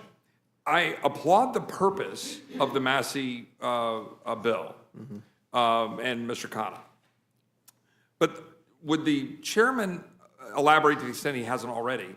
Aren't there concerns mechanically with the bill as it relates to the potential unmasking of individuals, Yes. as it relates to particular reference to statutes? And do we not also believe that, is it not your belief as chairman of the committee, that you're essentially pursuing all that bill's intent would be to pursue? Would you agree? I agree. And something else, the Massey and Connor resolution doesn't have anything pertaining to financial records. Right. Even the victims' attorneys today quoted something I said on a TV interview, follow the money. And where we intend on going with the advice for the counsel of the victims today, which we had already planned on this, but we're definitely moving in that direction, is to go after the bank records and the suspicious activity reports, much like we did in the Biden family influence peddling investigation. Identify accounts and see what usually the banks catch. Ralph knows, and Langworthy and Byron and everybody that's been involved in banking, they know the banks are usually on top of any type of suspicious activity like that. So we're gonna go that route. That's not addressed in the Massey Khanna. They're only talking about the Epstein document. There are people to bring in and depose, which we're already in the process of doing, including the former Attorney General Bill Barr. There are financial documents that we believe we can subpoena that will allow us to be able to follow the money, just like what the victims' attorneys requested. None of this is addressed in the Massey Khanna bill. And so to the point that my colleagues on the other side of the aisle have repeatedly made that, well, why didn't Democrats do something about it for 4 years? And then the answer has been repeatedly, well, President Trump campaigned on it. Well, to the extent that we have a collective bipartisan desire to seek the truth wherever it may lead, is it not a good thing that President Trump campaigned on this? It's a great thing. And has a Department of Justice that in the spring released the flight logs, 117 pages, whatever it is, I don't have it in front of me, and other information, and that now there's been continued effort such that even now, just today, we have, 33,000 or 34,000 records that were released, pages of records, correct? Correct. And that through your efforts as the Republican chairman, but I would like to say in working with the Democrat ranking member, that you all are pursuing truth and having people come forward, issuing subpoenas with the full force that a subpoena carries as a congressional committee on oversight, correct? Correct. And that is all underway. And that, in truth, there are legitimate questions about the underlying legislation that is attempting to be discharged. Therefore, it might raise questions as to whether it would pass the Senate or whether the president would sign it, because it raises questions of separation of powers. It raises issues involving grand jury secrecy and involves questions involving the statutes and the errors that are in it. Whereas we have a resolution with the full force of the House of Representatives that would be reinforcing what the Oversight Committee, as led by you, but also in direct working with your colleague, is carrying forward to bring forward all this information. Is that all fair? They're 100% right. And lastly, is it not true that whatever's being presented to you all, whatever information is given to you, to the extent that you're adding any redactions or anything, your colleagues on the other side of the aisle are getting the unredacted material. They get exactly what we get. So to the extent that you make a determination about releasing something, to the extent there was something politically sensitive or untoward, your colleagues on the other side of the aisle would have all the same information and they could raise a They could fuss call about us out on correct? it at that very second. Yeah.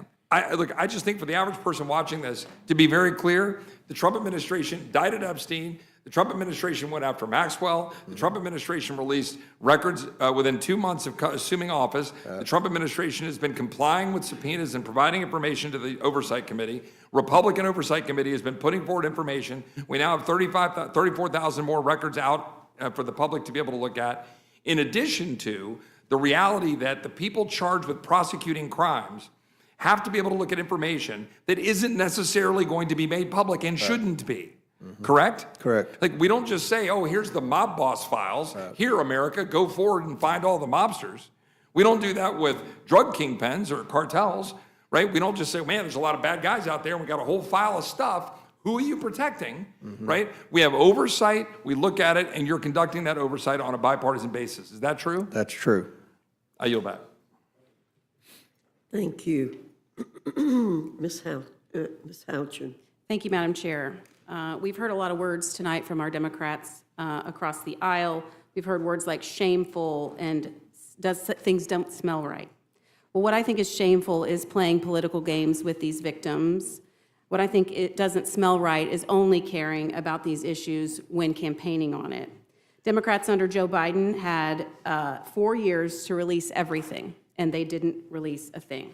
Chairman Comer, you've now released more than 30,000 pages of documents related to the Epstein files. How many pages of documents were released under the Biden administration? 0. You know how I know this is political gamesmanship? Because now, by amendment to unrelated bills in nearly each of our committees, the Democrats have put forward Epstein file amendments to unrelated things, including in the Rules Committee. That's not a serious effort in seeking transparency or justice. If they were serious about it, they would have already done it. Absolutely. Now it is House Republicans under your chairmanship and your leadership, Mr. Comer, providing the only transparency that anyone has done to date, save for the Trump administration and what they've already done. And it's only because of your work that we know the scope of the number of victims today. Is that correct? That's correct. And there are key differences between this resolution that we're considering in our committee and the Massey-Connor resolution. Mr. Chairman, does the Massey-Connor resolution request all documents from the Epstein estate related to Jeffrey Epstein and Maxwell with a subpoena that has the force of law? No, and we subpoenaed the estate for all the documents. That's not mentioned in the discharge petition. Does this current resolution include requests that all documents related to the Epstein estate be released under subpoena with the force of law? Our resolution does, yes. Does the Massey-Connor resolution issue any deposition subpoenas for testimony? No. Does our resolution? Yes, 11 thus far. Does the Massey-Connor resolution request Jeffrey Epstein and Ghislaine Maxwell's bank records from the Treasury? No. Does our resolution? Yes, and that's going to be a big deal. I will predict that will be a big deal, the bank records. Does the Massey-Connor resolution require any interviews to be scheduled? No. Does our resolution? Yes. So forgive me if I'm suspicious of the motives of our colleagues who were silent on Epstein for 4 years.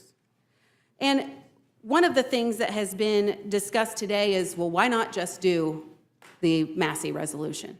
Well, I think we've laid out some of those reasons why, but also because doing this resolution allows your important work to continue right now without having to wait on the Senate to pass it or the President to sign it. Is that correct? That's correct. I would hate to wait on the Senate for anything, but especially this. It would slow us down.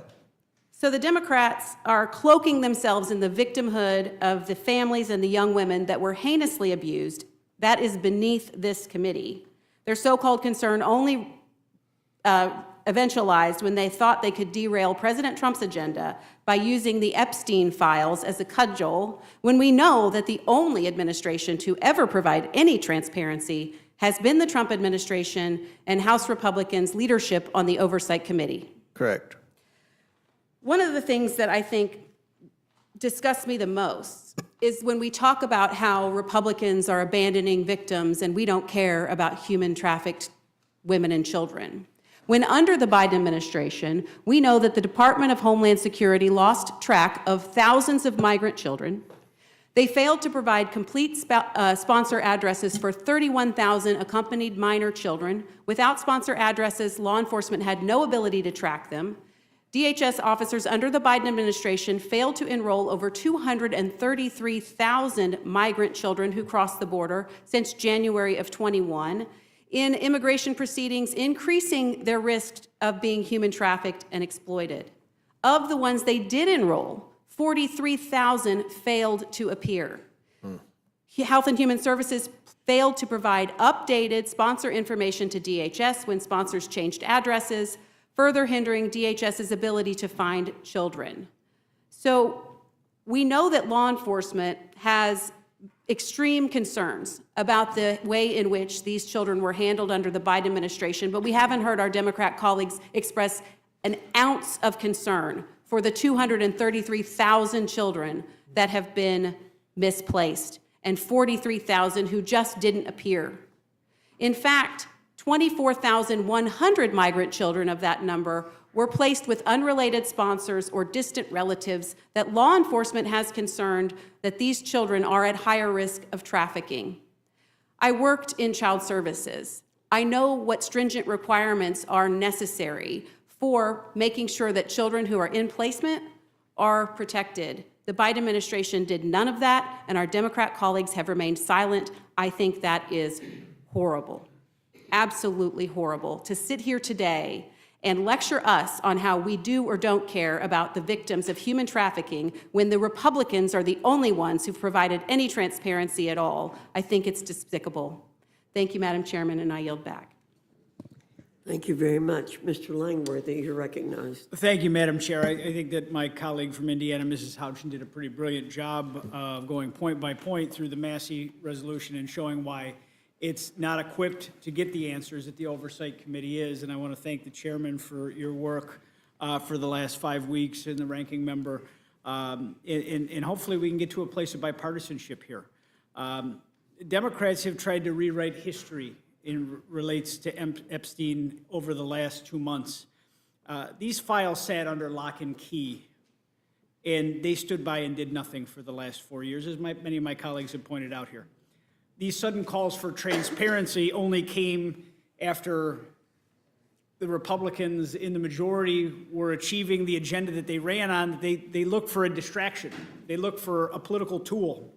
And this is a pretty craven political tool to question the character of your colleagues in the name calling and the assaults on individual member character because of this issue, when it was actually your party, when it was in power, and had the opportunity to do something with it, and you did nothing. The fact is Republicans have led the way on transparency from the very beginning. It was the House Rules Republicans who first advanced meaningful calls to release the Epstein files. And since then, Chairman Comer, I salute you. You've already publicized 34,000 plus documents today from the Department of Justice. The subpoenas in the Epstein estate, I think that's a huge step towards transparency in conducting interviews with key officials with many, many more to come. And meanwhile, the Democrats have been all over the map. First, they demanded the release of files with no protections for the victims. Then they scrambled to backfill safeguards and then flip-flopped on whether or not the resolutions even matter. This approach is not grounded in principle. It is grounded in pure craven politics. We've heard a lot of fear-mongering, misinformation. Chairman Comer, is there anything you'd like to respond or clear up? I'm the last one up here on the dais, and I'd like to give you some time. No, I appreciate it. I'll just state again, I really believe that this can be a bipartisan investigation. This is a bipartisan issue.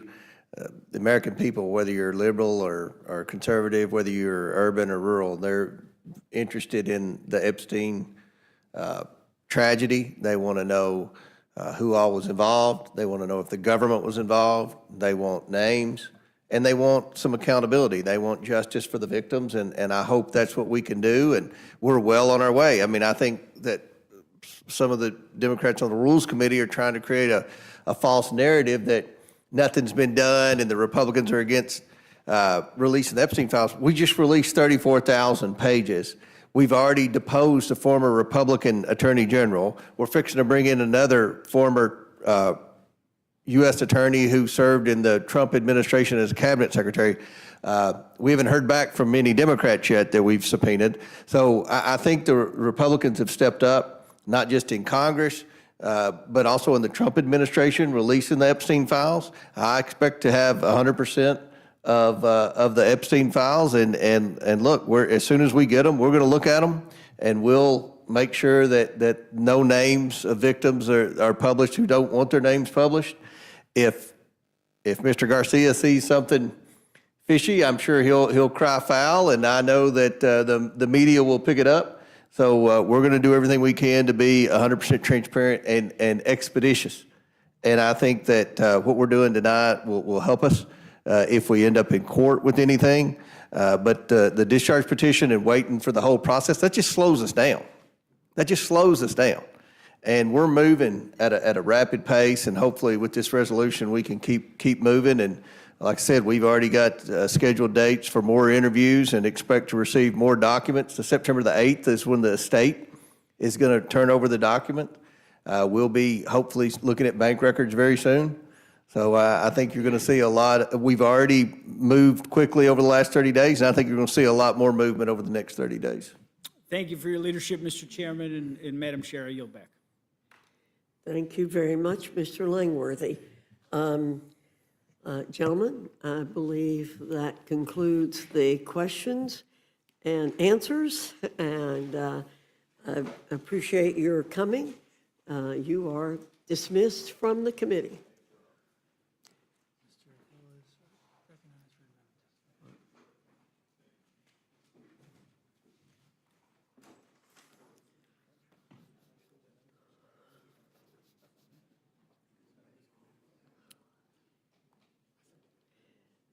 Chairman of the Financial Services Committee, Mr. French Hill, is here, I understand, to offer an amendment. Thank you, Madam Chair and Ranking Member. Thank you for letting me appear before the committee to discuss my amendment to 4553, the Energy and Water Development Agency's Appropriation Act, Amendment 43. As you may know, my amendment highlights the funding to operations and management account under Title I of the bill, which deals with the funding for the Corps of Engineers. This account houses funding for the Sustainable Rivers Program, for which the Little Rock Army Corps in my district has submitted an application for the Little Red River to Army Corps headquarters here in Washington. Arkansas is a leading outdoor recreation state, and as such welcomes millions of Texans and others to enjoy its rivers, lakes, and other natural beauties. Recreational fishing especially has drawn visitors to the state and contributes an estimated $1.2 billion and 10,000 jobs to our state. The Little Red River has become home to a sizable and attractive wild brown trout population and is a regional mecca for trout fishing. However, the river's existing tailwater fisheries have been struggling in recent years.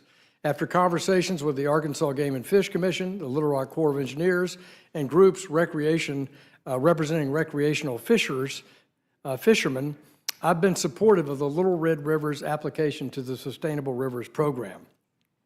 While a forecast-informed reservoir operation has been discussed, optimizing water control plans, there are concerns with that as well.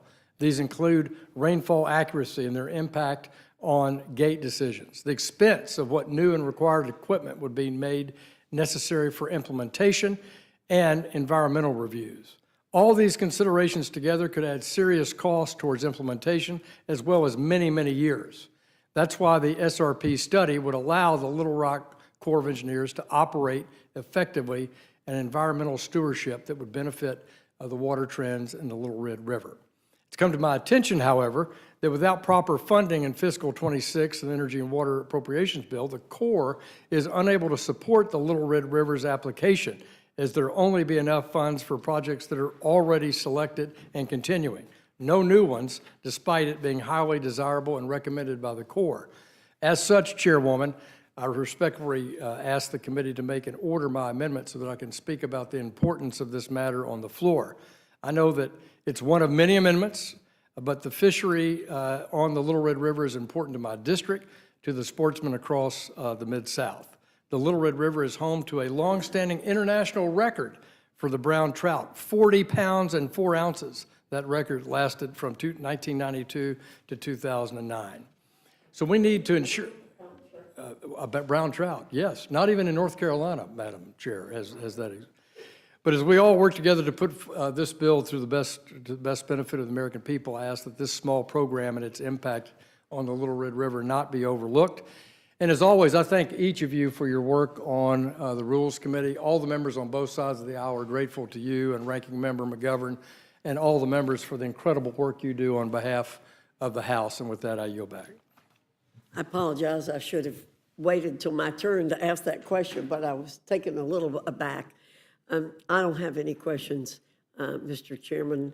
I know you do a great job to represent your district, and I appreciate your being here tonight and being very patient with us. Mr. McGovern. No, it sounds like a good amendment. I hope it's made in order, and thank you for coming. Ms. Fishbach. Ms. Scanlon. Mr. Norman. Mr. Neguse. Mr. Roy. Ms. Leisure-Fernandez. Anyone down there? Okay, thank you. Thank you, Madam Chair. Thank you, Chairman. See how bipartisan I am?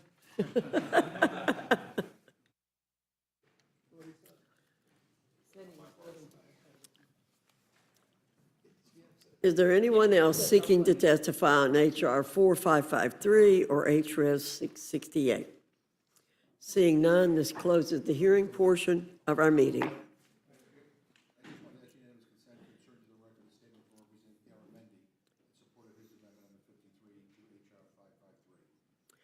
Without objection. The chair will be in receipt of a motion from the gentleman from Virginia, Mr. Griffith. Thank you, Madam Chair. I move the committee grant H.R. 4553, the Energy and Water Development and Related Agencies Appropriation Act 2026, a structured rule. The rule waives all points of order against consideration of the bill. The rule provides 1 hour of general debate equally divided and controlled by the chair and ranking minority member of the Committee on Appropriations or their respective designees. The rule provides that the bill shall be considered as read. The rule waives all points of order against provisions in the bill for failure to comply with Clauses 2 or Clause 5A of Rule 21. The rule makes in order only those amendments printed in the Rules Committee report, amendments in block described in Section 3, and pro forma amendments described in Section 4. Each amendment shall be considered only in the order printed in the report, may be offered only by a member designated in the report, shall be considered as read, shall be debatable for the time specified in the report, equally divided and controlled by the proponent and an opponent, shall not be subject to amendment except as provided by Section 4 of the rule, and shall not be subject to a demand for division of the question. The rule waives all points of order against the amendments printed in the Rules Committee report or amendments in block described in Section 3 of the rule. The rule provides that the chair of the Committee on Appropriations or his designee may offer amendments in block consisting of amendments printed in the report not earlier disposed of. Amendments in block shall be considered as read, shall be debatable for 20 minutes, equally divided, and controlled by the chair and ranking minority member of the Committee on Appropriations or their respective designees. Shall not be subject to amendment except as provided by Section 4 of the rule, and shall not be subject to a demand for division of the question. The rule provides that the chair and ranking minority member of the Committee on Appropriations or their respective designees may offer up to 10 pro forma amendments, each at any point for the purpose of debate. The rule provides 1 motion to recommit. The rule further provides for consideration of H.J. Res. 104, H.J. Res. 105, H.J. Res. 106 under closed rules. The rule waives all points of order against consideration of each joint resolution. The rule provides that each joint resolution shall be considered as read. The rule waives all points of order against provisions in each joint resolution. The rule provides 1 hour of general debate on each joint resolution equally divided or controlled by the chair and ranking member of the Committee on Natural Resources or their respective designees. The rule provides each joint resolution 1 motion to recommit. The rule further provides that H.J. Res. 668 is hereby adopted. The rule further provides that H.J. Res. 605 is hereby adopted. Finally, the rule provides that H.J. Res. 598 is laid on the table. I so move. You've heard the motion from the gentleman from Virginia. Is there any discussion or amendment to the rule? Yeah, Madam Chair. Mr. McGovern. First, I just want to respond to the accusations made by some on the other side about our motives. Our position is that we should pass the bipartisan Massey counter bill, and we are fine with you also passing your resolution directing a committee to do what it is already doing. Your position is to block the bipartisan Massey bill. Those are the facts. And if you don't like every word of the bill, why haven't you come forward with any amendments to improve it? I'm fine with an up or down vote on it, but we could easily take testimony on the bill and add amendments to it. So the argument that it is somehow flawed, I think, rings hollow. And now I have an amendment to the rule. I move the committee consider as adopted Amendment Number 1 to H.Res. 668 offered by Representative Garcia, which deems the Attorney General in contempt of the U.S. House of Representatives should the Department of Justice fail to fully comply with the subpoena of the Committee on Oversight and Government Reform, demanding the documents and other materials related to the Epstein case. We heard during testimony how useless this non-binding resolution is. No one is asking for an oversight investigation, but they are asking for the files. They're asking for all of them. And with this amendment, if after 30 days the Attorney General does not release all of the Epstein files to the Oversight Committee, then the Attorney General will be held in contempt of Congress and fined until she complies. Enough fake actions. If you want the Oversight Committee to get all the files, then put your money where your mouth is. I urge a yes vote on my motion, and I yield back. Well, I think this is a clear example of the politicization of what's going on here tonight.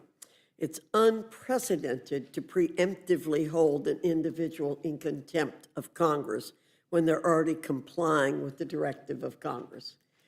The Attorney General is releasing the files as requested. And you just want to do a got you amendment to get us to vote no, and then say we voted no against holding the Attorney General in contempt. If she doesn't comply. What we need to do, well, if she doesn't do it, you come back in 30 days and offer an amendment. Or if Mr. Garcia says, no, we're not getting all the information, you bring an amendment then to do that, and we'll be happy to consider it. But for you to do this in advance shows, again, how political this whole operation is. And I think you've revealed yourself right here with your first amendment. We need to support the work, the bipartisan work that the Oversight Committee is doing on pursuing and acquiring and releasing, publicly releasing all the documents and communications regarding the Epstein Amendment. You've already said tonight you trust nobody. You've revealed that too, as you don't trust anybody. Well, we do trust people on our side of the aisle. And you know, not trusting is projection, the way I see it. And so give the process a chance.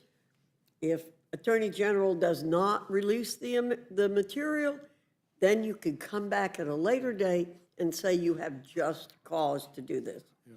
So that's the response. Well, Madam Chair, I would just say this is an amendment that Mr. Garcia, who testified here before us, offered. And I would also point out that there is no deadline in your underlying resolution. So we could be here 3 years from now. I urge a yes. We're not going to be here 3 years from now. I urge a yes vote on my amendment. Okay?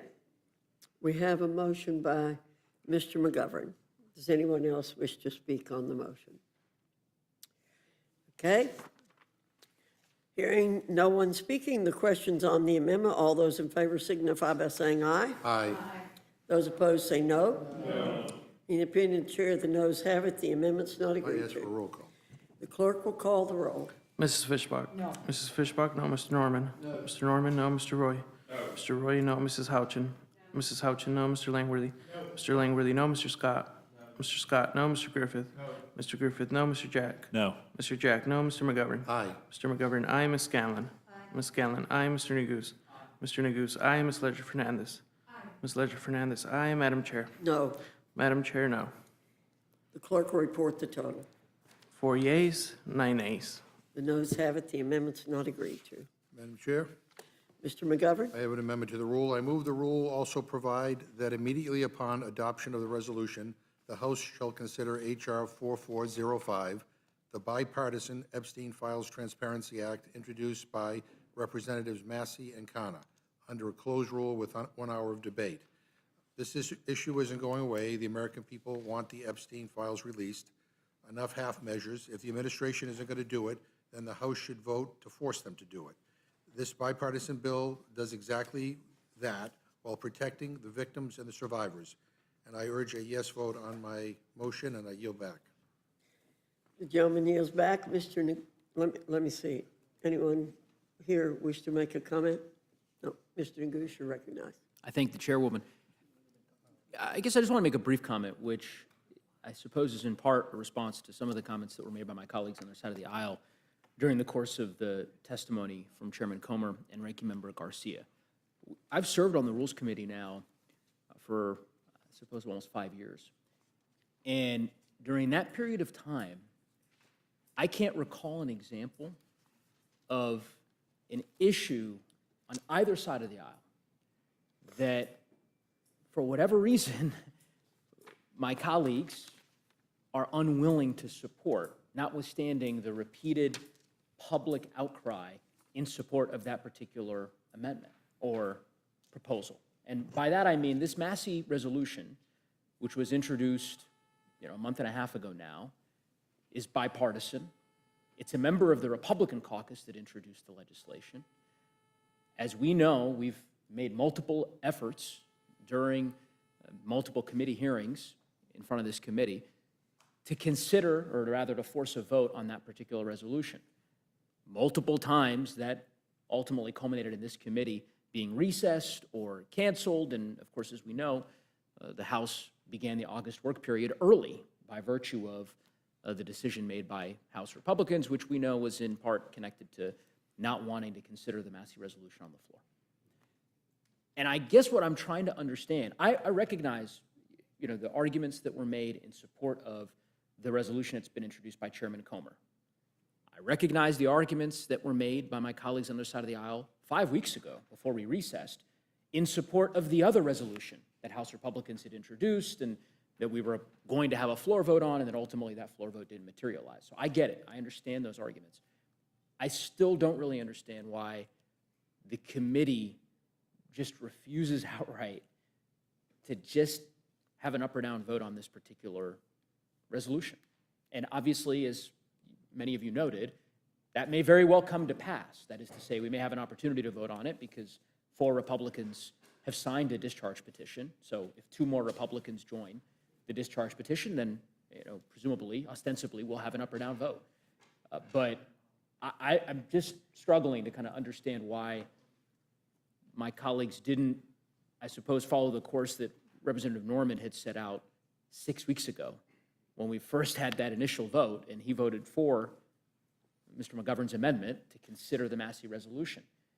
And had my colleagues done that, this would have already passed. I mean, I think it would pass by a very strong margin, frankly, Republicans and Democrats on the floor. So I just don't get it. I don't understand why we don't just proceed and just have the vote, and we can move forward. But anyway, I'll yield back to the ranking member if he has anything to share. Or I yield back to the chairwoman. Is there any further discussion on the amendment by Mr. Neguse?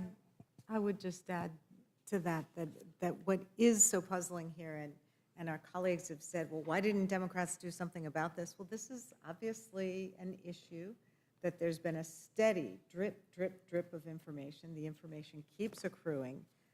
But what has really fueled it, I think, is the attempts to suppress the investigation, the lobbying by the White House to keep Republicans from signing on to the discharge petition.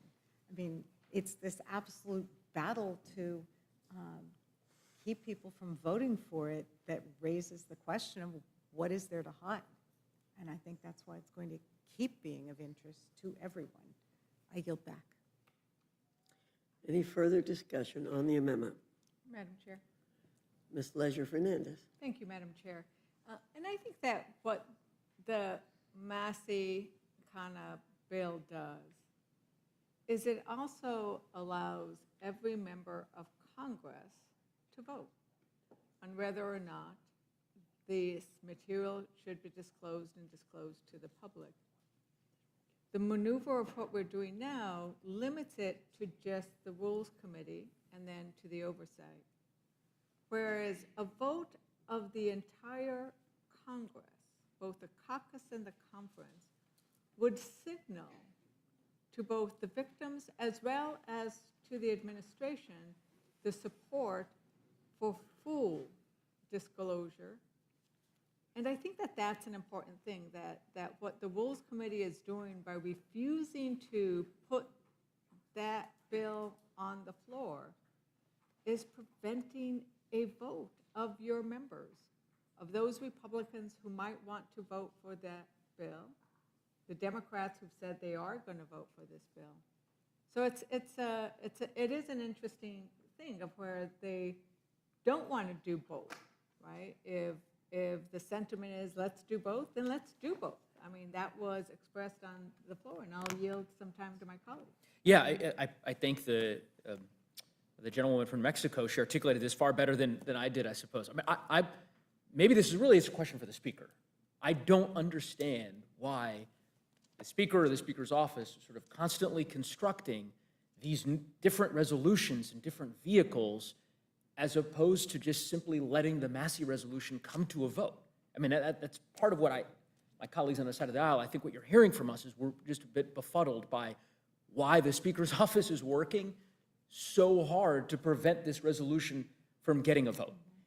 And every week we're in this committee, of course we were on the work period, but the last time we were sitting here, we were having a very similar debate where Mr. McGovern offered an amendment to consider the Kana-Massey resolution on the floor. And the response from House Republicans or from the Speaker's office was to construct this other resolution that they believed would satiate folks in terms of their desire to see something done and to see these records released. And of course that did not work. And here we are 5 weeks later. And it's the same, it's a different resolution, of course, different vehicle now that's been constructed, but the outcome will be the same. I mean, fundamentally, I think what the American people want to see, certainly our constituents want to see, is Tom Massey's resolution get an up or down vote on the floor. And as I said, hopefully 2 other Republicans will join the 4 Republicans who've already signed on to the discharge petition, and we can have that vote. But I think this would be a lot simpler if this committee just did, a unanimous vote in favor of putting the Massey resolution on the floor so that we can move forward. But anyway, I'll yield back to the gentlewoman. Thank you. And so I think the question is, if we're going to have 9 Republicans voting no on this committee, it would be nice to have at least 6 signing on to that resolution. And several have expressed that they would be in favor of it. And so hopefully we will get those 6 Republicans. And with that, I urge maybe one of the 9 on this committee to vote yes, to allow us to have both efforts move forward, have one have the force of law, and allow every member of the House to be able to vote on it. And with that, I yield back, Madam Chair. Is there any further discussion on the amendment? Hearing none, the question's on the amendment. All those in favor signify by saying aye. Aye. Those opposed say no. No. In the opinion of the chair, the noes have it. The amendment's not I agreed ask for a roll call, Madam Chair. The clerk will call the roll. Mrs. Fishbach? No. Mrs. Fishbach, no. Mr. Norman? No. Mr. Norman, no. Mr. Roy? No. Mr. Roy, no. Mrs. Houchin? No. Mrs. Houchin, no. Mr. Langworthy? No. Mr. Langworthy, no. Mr. Scott? No. Mr. Scott, no. Mr. Griffith? No. Mr. Griffith, no. Mr. Jack? No. Mr. Jack, no. Mr. McGovern? Aye. Mr. McGovern, aye. Ms. Scanlon? Aye. Ms. Scanlon, aye. Mr. Neguse? Aye. Mr. Neguse, aye. Ms. Leisure Fernandez? Ms. Leisure Fernandez, aye. Madam Chair? No. Madam Chair, no. The clerk will report the total. 4 yeas, 9 nays. The noes have it. The amendment's not agreed to. Madam Chair, Mr. McGovern? Well, I have one more amendment. I was going to have two more amendments. In the spirit of bipartisanship, I was going to have an amendment to strike the provision of the rule that lays HRes 598 on the table. That was Mr. Norman's resolution, that non-binding resolution that he proposed, but I think I'll just let that be.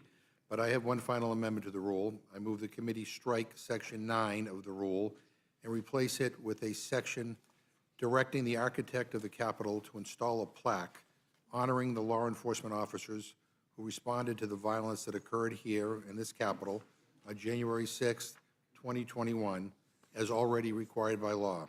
Madam Chair, the January 6th Select Committee did an incredibly thorough job investigating the events of January 6th, and I have their report right here. And if my colleagues haven't read it, I would urge you to read it. I think trying to rewrite history with a new select subcommittee is a slap in the face to the law enforcement officers who bravely came to our aid that day.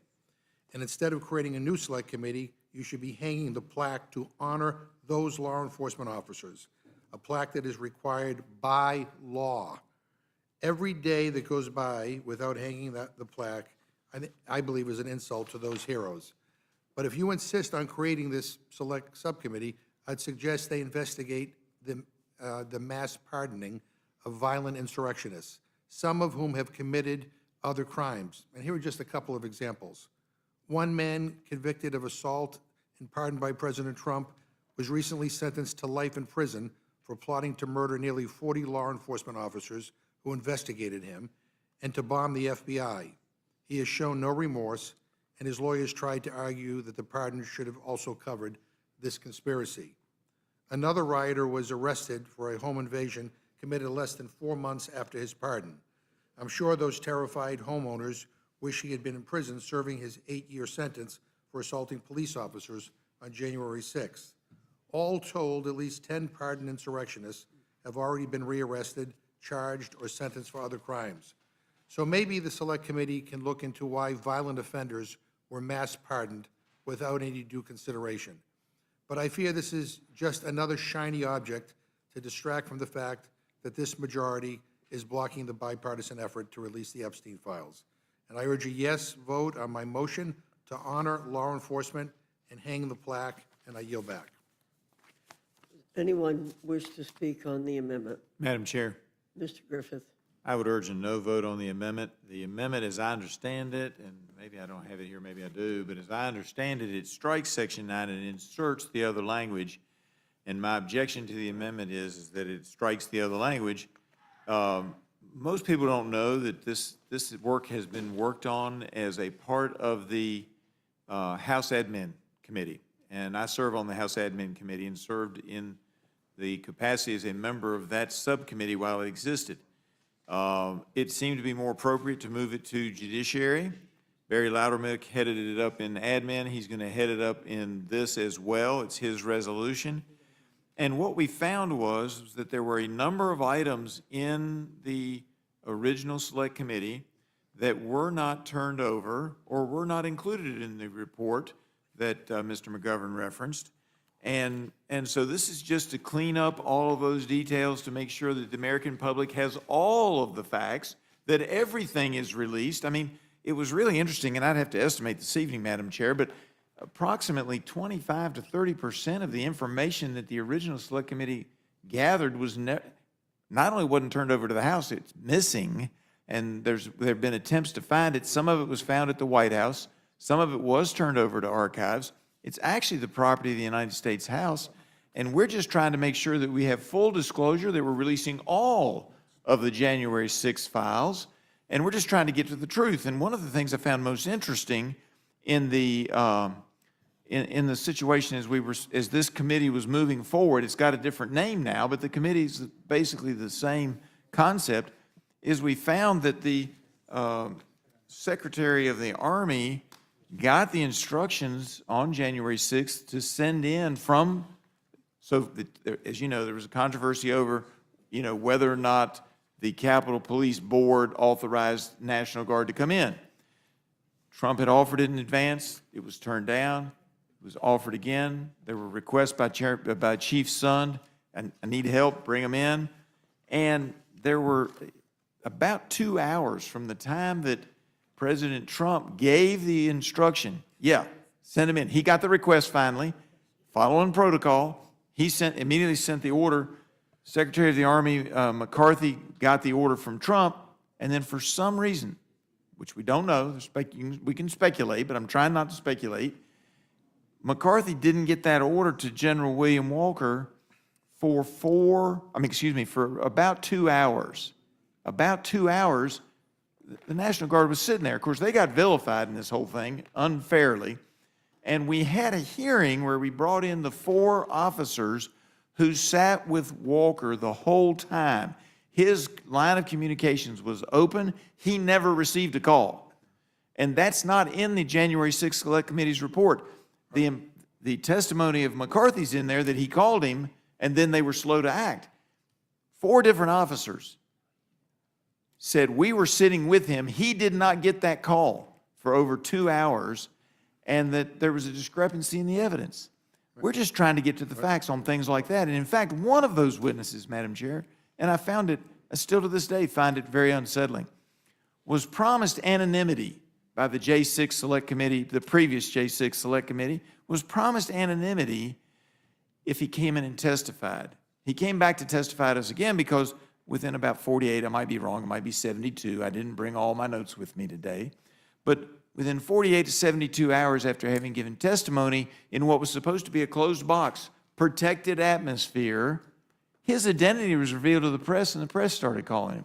He was the lowest ranking member who was there, and he had just come on board and really didn't want to get into the crossfire between different parts of the United States military. Madam Chair, one of the officers, and I believe he was a colonel, if memory serves me right, a Harvard grad, he was a lawyer, he outright said that some of the witnesses who'd come to the J6 committee previously and who were included in the report, but his testimony wasn't, had lied to the J6 committee. So these are the kinds of things that we're trying to wrap up. We're just trying to get to the truth. And if my colleagues on the other side of the aisle, just let me finish, I'm on a rant. If my colleagues on the other side of the aisle want full disclosure, they should be voting for this HJ Res 605 because that's what we're after. We're not trying to do anything except get all the facts, lay them out on the table, bring them to the entire United States House, put all the facts on the table, and let history be able to judge. We don't want to hide anything. We don't want anything missing. We don't want to have computer files that have disappeared. We want to put it all on the table, and we're going to use everything we can. And the House Admin Committee didn't have the tools necessary that the Judiciary Committee has available to it in the way of subpoenas and et cetera, and thus you have the language before us today. So I feel very strongly that we need to keep the HJ Res 605 language and move forward, Madam Chair. And with that, I will yield back. I'm sure the gentleman. Yeah, I do, Madam Chair. comments. Yeah, I have strong feelings on this, too. I was in the chair that day, and I'll never forget what happened on that day. But you know what? If that's your only objection, I withdraw my amendment, and I have a different amendment to the rule. I move the committee add a section directing the architect of the Capitol to install a plaque honoring the law enforcement officers who responded to the violence that occurred here on January 6, 2021, as already required by law. Is there any further discussion on the amendment by Mr. Yes. McGovern? Yes, I mean, I obviously support the amendment, support the installation of the plaque, which the speaker has now blocked for well over several years. But I'm also astonished that this rule would seek to just put into place this January 6th commission with no testimony, with no notice to the public, with no floor debate, that it's just going to happen as a result of a rule. I mean, talk about hiding something from the public, especially after there's already been a January 6th commission that has produced thousands of pages of documents and videos and everything else. And this resolution doesn't even say what the unresolved questions are. And given this administration's attempt and the House Majority Leader's attempt to rewrite the history of January 6th, I think it's a gross dereliction of duty and a gross abuse of power to try to slide this thing through. So I would strongly object to its inclusion in the rule, and I support Mr. McGovern's amendment, and I Right. yield back to him. And just to be clear, I mean, we're keeping this committee in place, which I think is a mistake, but we're just merely adding a section that would require the speaker to hang the plaque honoring the officers who protected us that day, as required by law. So that's what this is. Pretty straightforward. I yield back. Madam Chair, I am a little bit confused on 2 points, if I might. One, could we see the exact language of the new amendment? And two, if it's already the law, how does a resolution change anything? That was going to be my comment, but thank you very much. And the reason why is the speaker is not complying with the law. I mean, we passed a law in this body requiring that a plaque be produced, which it has been. It is here somewhere in this building, in some closet, and it is displayed. And so, again, we have been trying to get it displayed. So if you don't want the plaque, if you don't believe we should have done that, if you don't believe we should honor the officers who protected us, if you don't believe the speaker should comply with what we all voted to do, then you can vote no. But I've simplified it. This is just about the plaque honoring the officers who defended us on that day. I yield back. Reggie, yes, vote. Does any other member wish to speak on the amendment, Mr.? I don't know if I'm in order to speak again. I will yield time to you.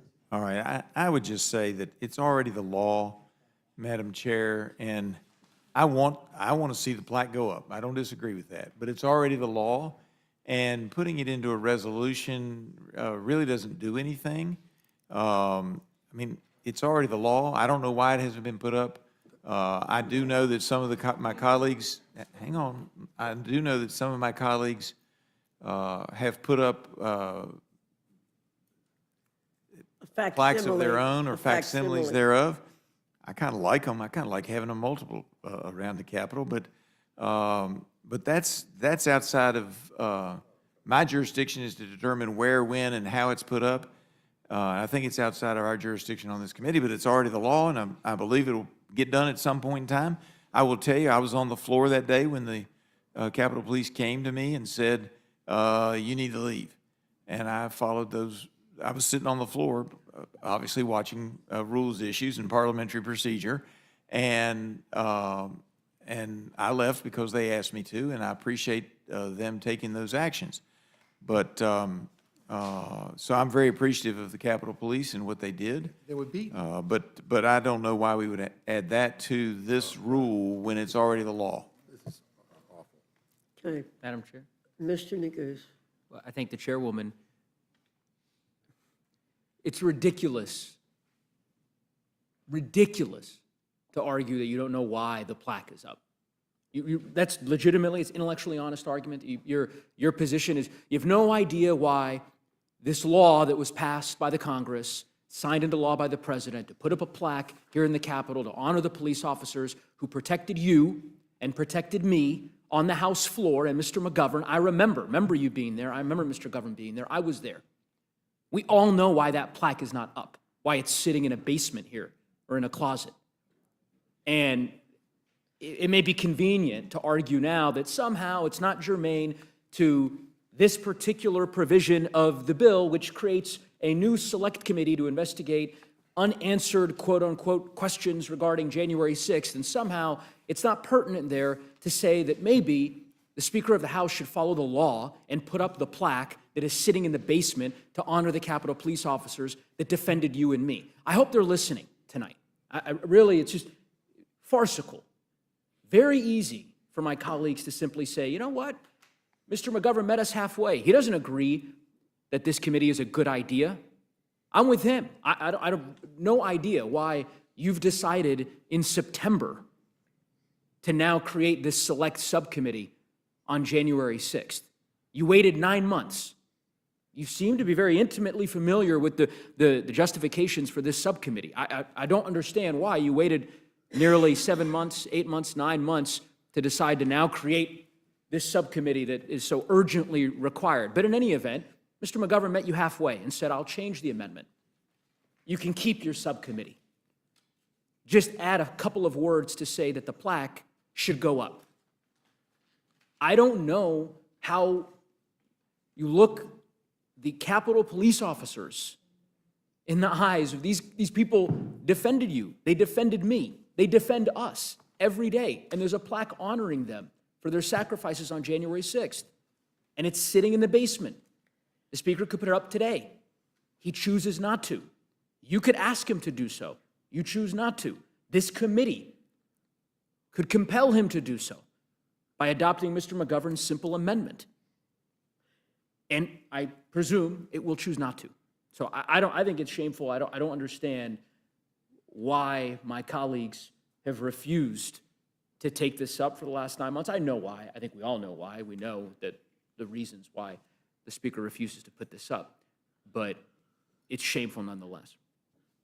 Well, Mr. Neguse, I just suggest you ask the Speaker why he does not do that. But I really am losing my patience over being told why we do things. Tell us why. Is there anyone else who wishes to speak on this amendment? Yeah, Madam Chair, I'd like to speak on the amendment. Ms. Leisure Fernandez? I'll yield that to my colleague. Yeah, I'm happy, Madam Chair, not to impugn your motives. Tell me why. Why has this not been put up? I didn't. I said you may ask the Speaker why Okay, it so hasn't been put up. I appreciate that, Madam That's Chair. what I suggest. I will ask the Speaker tomorrow if I can find him, and I will come back to this committee on Monday and reintroduce this amendment because I am sure that he will not oblige, because I am not the first person to ask him why this plaque has not gone up. We all know it is obvious. The President does not want this plaque to go up. This is fantasy land. What are we talking about? We all get it. We all know it. So dispense with that, please. I mean, I understand if you don't want it to go up, the President doesn't want it to go up on the Capitol complex, stand by that. But making this argument that somehow we just don't know, and we shouldn't impugn motives because, who knows why they wouldn't want to put up the plaque honoring the police officers who defended us on January 6th. So anyway, I yield back to the chairwoman. Thank you. The gentlewoman from New Mexico. And I think that to say that this committee doesn't have jurisdiction, you just discussed earlier how amazing it was that this committee was going to direct another committee to do something. This committee could do this. It is a vote and a choice that each of us will make on this amendment for whatever reasons you choose. I will tell you the reasons I will vote for it. I will vote for it because every time I walk by my office and I see the cardboard plaque that I have chosen to put up, I am reminded of the fact that the Speaker has refused to put up the real one.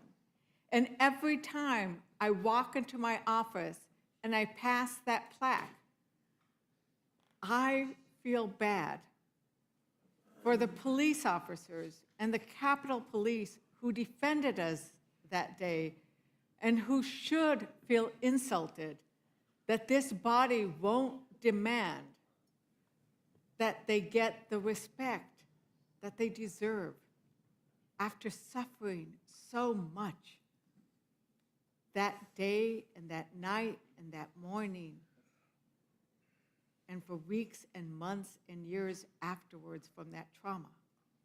And it was a small gesture, that plaque. And we are not putting it up. And this is a vote we will each make. And as to the committee, the reason why I also am opposed to the committee is that this president likes to rewrite history. He is telling the Smithsonian that we should not focus on how bad slavery was. So the idea of rewriting history is of concern. But once again, this is a vote solely on putting up the plaque and honoring and respecting the Capitol Police who suffered so much that night for us. Will the gentleman yield, or gentlelady yield for a question? If we were to adopt this amendment, I guess this would be a question for all of the Democrats. If we adopt this amendment, would you vote for this rule? Yes or no?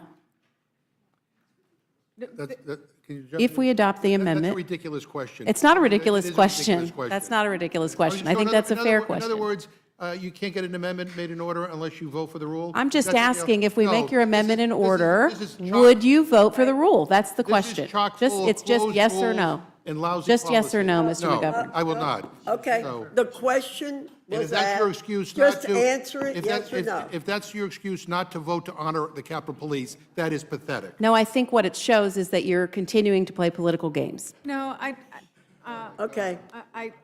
so I think that. Political to honor the Capitol Police? Give me a break. That's just wrong. I think I agree with the chairwoman that you can feel free to ask the speaker about the plaque. It was a bipartisan law, by the way, And if too. you're not inclined to vote for this rule without your amendment, I don't see anything other than playing a political game yet again with these types of items. I yield back. Well, you're voting for the rules, so you can vote for the amendment. You can be consistent, okay? Ms. Ledger Fernandez, are you finished?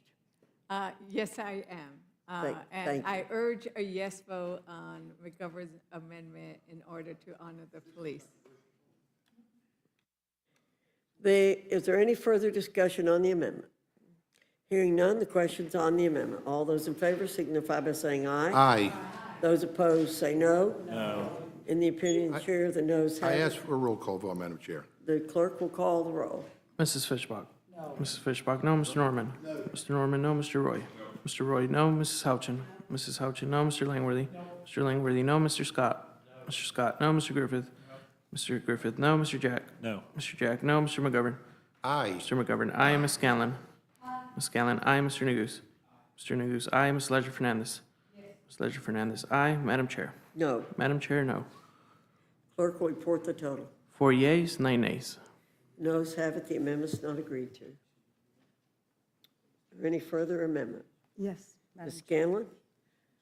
Madam Chair, I have an amendment to the rule. I am not as full of the milk of Christian kindness, I guess, as Mr. McGovern, but regardless of whether or not the amendment with respect to putting up the long overdue plaque is adopted, I find it really offensive that Section 9 would adopt without hearing or debate or a separate vote a resolution to establish a select committee to investigate unidentified remaining questions surrounding January 6, 2021.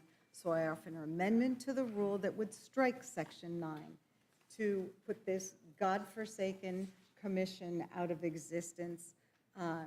It is a political farce. It does not advance any knowledge or information that we need in this body. And if you are so certain that there are issues which need to be investigated, then you can put together a resolution that identifies them so that the whole world knows what you're trying to do as opposed to what it appears this would do, which is provide yet another opportunity for the president to rewrite history. So I offer that amendment. Is there any further discussion on that? Madam Chair. Mr. Griffith? It's absolutely outrageous that when the select committee that did not have proper representation from the then minority, our side of the aisle, and then the data is missing, it's gone. Unidentified issues, you say, identify the issues. How can we identify the issues when the people leading it on your side of the aisle destroyed some of the information? That's what happened. Some of it wasn't put in the report, and some of it is missing. That's documented now. How much is missing?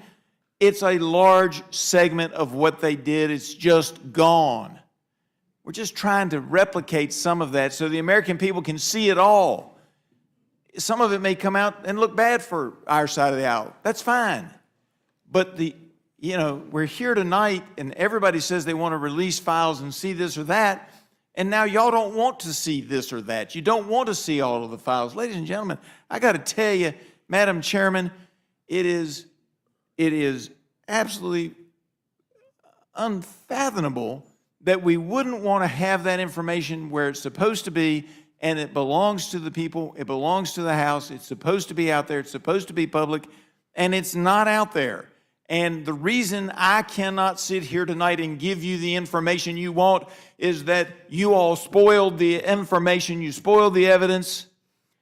You come to this argument with unclean hands. I'm sorry, you come to this argument with unclean hands. Now, it's not the four of you individually. I do not mean this personally. I mean that the Democrat Select January 6th Committee did things that it ought to have done. And it destroyed or tried to destroy large segments of the evidence that came before them. That's inappropriate. And this select committee will help to resolve those issues. I just want to get the information on the table. I want to get it all on the table. Put it all out there.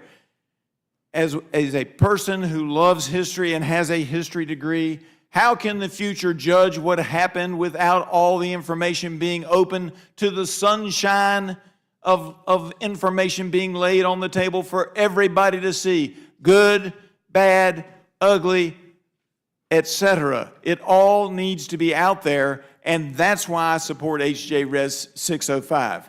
And I would submit to you that the point that was raised earlier by my colleague goes back to Jefferson when she said, if this passes, will you vote for it? As you all know, in the original formation of this House, we did not have standing committees. And Jefferson has some beautiful language, and I'm going to try to paraphrase it. But he said in the Manual of Parliamentary Practice and Procedure that you shouldn't put somebody into the amendment process. Now, back then, they didn't have standing committees. So they would say, all right, the 5 of y'all go over there, or the 15 of you go over in this corner, and y'all sort out this language. Or like they did with the Declaration of Independence, they sent a committee off to draft the language elsewhere. But Jefferson's wording on this in the Manual of Parliamentary Practice and Procedure, I encourage you to go read it, says, like a child, one who cares not for a bill should not be placed in charge of it. Like a child should not be placed in the care of someone who cares for it not, neither should a bill or a resolution be placed into the care of one who cares for it not. So if you are not, I mean, it used to be the rule, they don't follow it anymore, and it's been, the precedent has changed, that if you were not willing to support a measure, you were not to offer amendments to that measure. That was what Jefferson stood for in that comment, that one who cares for it not should not be in charge of it. And I know you don't care for this, but to say that there are unknown issues and that therefore we shouldn't have this investigation, I would submit to you, if the full report was there and if all of the data had been provided to the House, we wouldn't need this. But that's not what happened. And so the Democrat Party comes to this discussion on H.J. Res. 605 with what we call in legal terms unclean hands, and the arguments are falling on, at least on me, as being illegitimate arguments by a party, not the four of you, I respect all of you, but by a party that did not put all the information out, and I don't understand why. What did they have to hide? What did somebody know that they didn't want to come forward? I don't know the answers to those questions, but I want to know, because inquiring minds want to know. I yield back, Madam Chair. Madam Chair? Mr. McGovern. Yeah, I was a history major too. And let me just, for the record, say that it used to be that every bill had a separate rule. Now we have rules with 1,000 bills all attached to them. So with all due respect, this is a very different time. Secondly, some of us are a little sensitive about January 6th because I was in the chair that day. I saw what happened. I was one of the last people off the House floor. I was there when they were breaking the glass to get at the police. Police were tasered. They were beaten. And so, yeah, I get a little concerned when we have a president that pardons everybody who did that. No exceptions.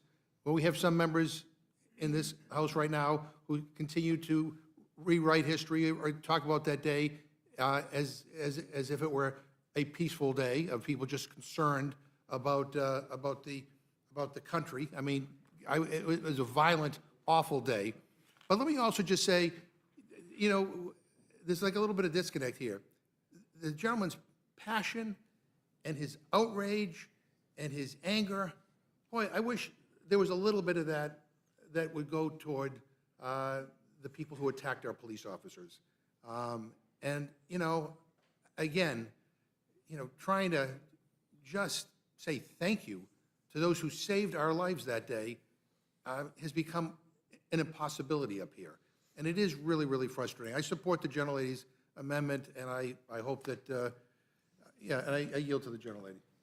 I just want to be clear. I mean, if we had any idea what this commission that's just being thrust upon the country was going to do, it might be a different matter. You say there are unanswered questions, or at least that's what this resolution says, to investigate unanswered questions, but there's nothing there about what those questions are.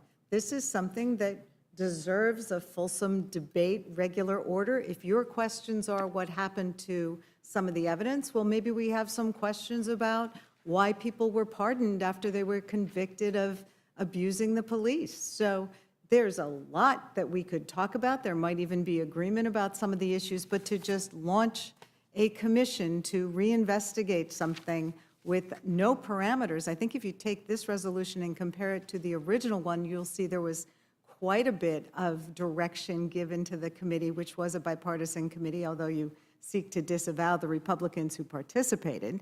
I think this is something that deserves a lot more than sneaking a commission through in the middle of the night again, so that We wouldn't be here in the middle of the night if we hadn't had so much irrelevant conversations. We'd have been over a long time ago. So at any rate, if you want the commission, I'm I going think to turn the clock on.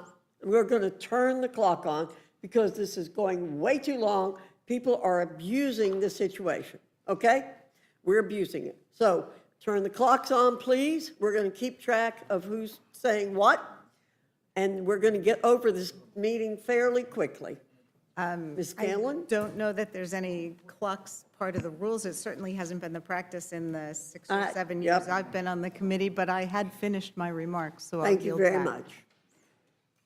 I'm assuming there's no one else who wishes to speak on this amendment. I'd like. Mr. Neguse? I thank the chairwoman. First, just three points. One, Mr. Griffith, when I said quote unquote unanswered questions, there's a reason I said quote unquote. It's because it's from the resolutions. It's not my phrase. That's the language that this resolution uses. Second, I suspect, I know you've been in Congress for some time, and I suspect that if I looked at your voting record, that I would not find any instance in which you voted for a rule that the Democratic majority put on the floor. That's a safe assumption, right? Fair enough? Oh, you voted for Democratic rules? I'll look forward. I'll go back and I'll check. I don't think so either.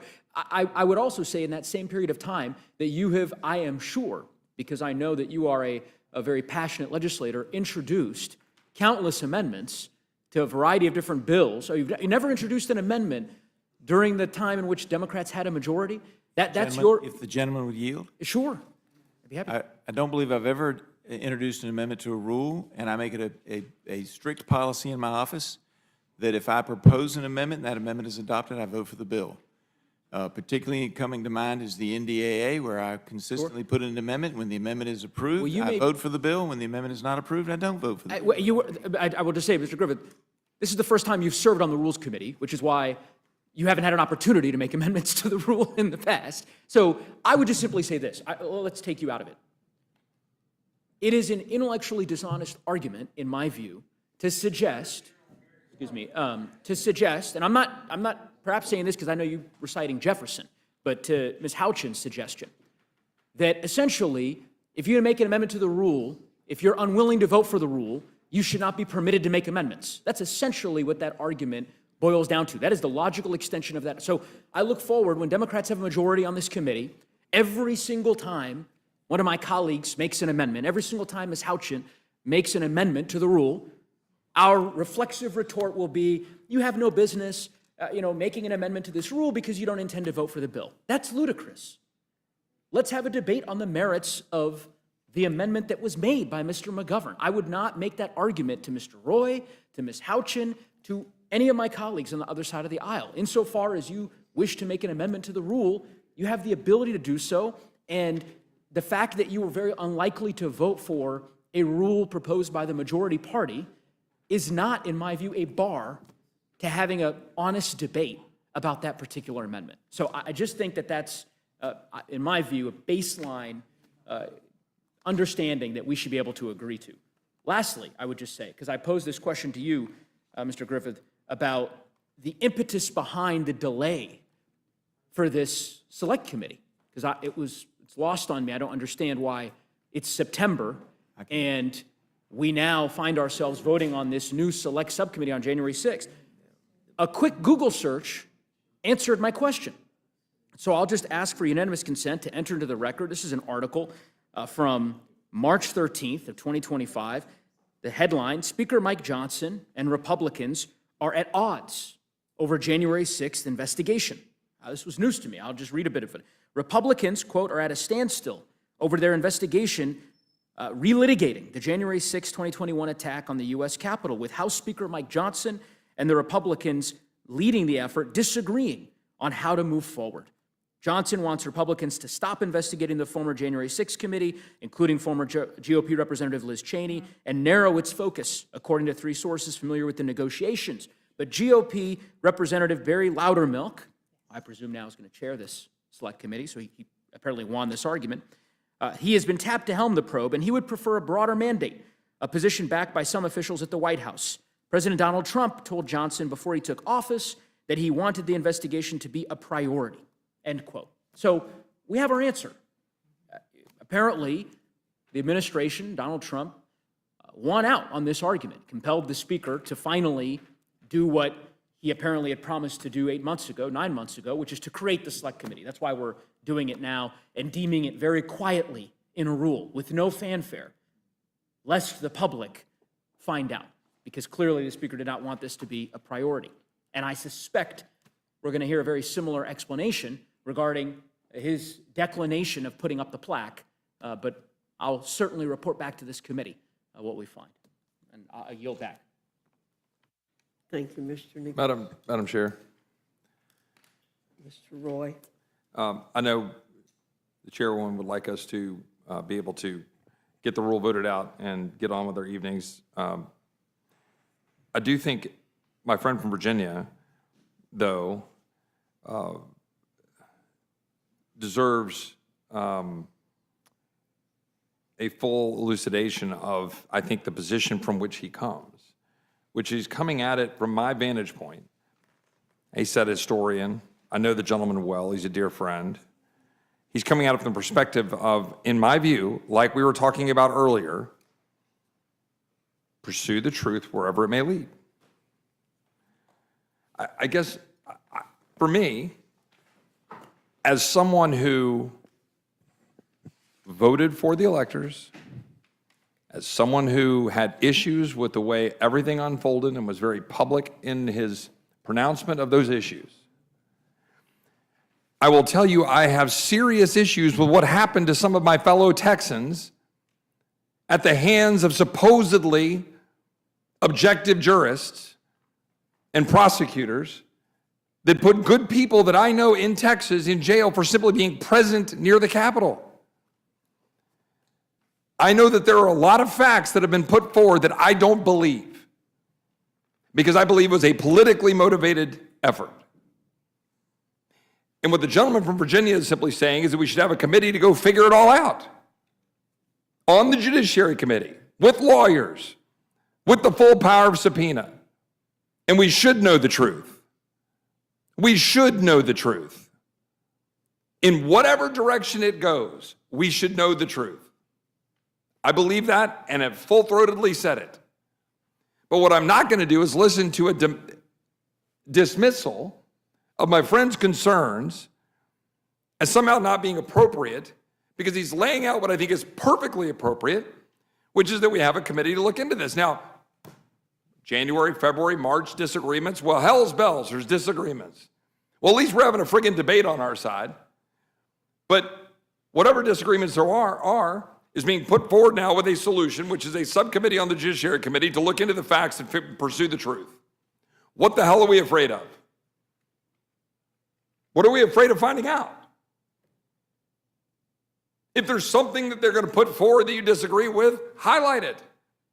But at least there'll be investigators and staff and members that can go look at a politically charged effort, which was by definition one-sided, and then go look at the record and decide whether that record reflects the truth. I support my friend from Virginia, and I yield back.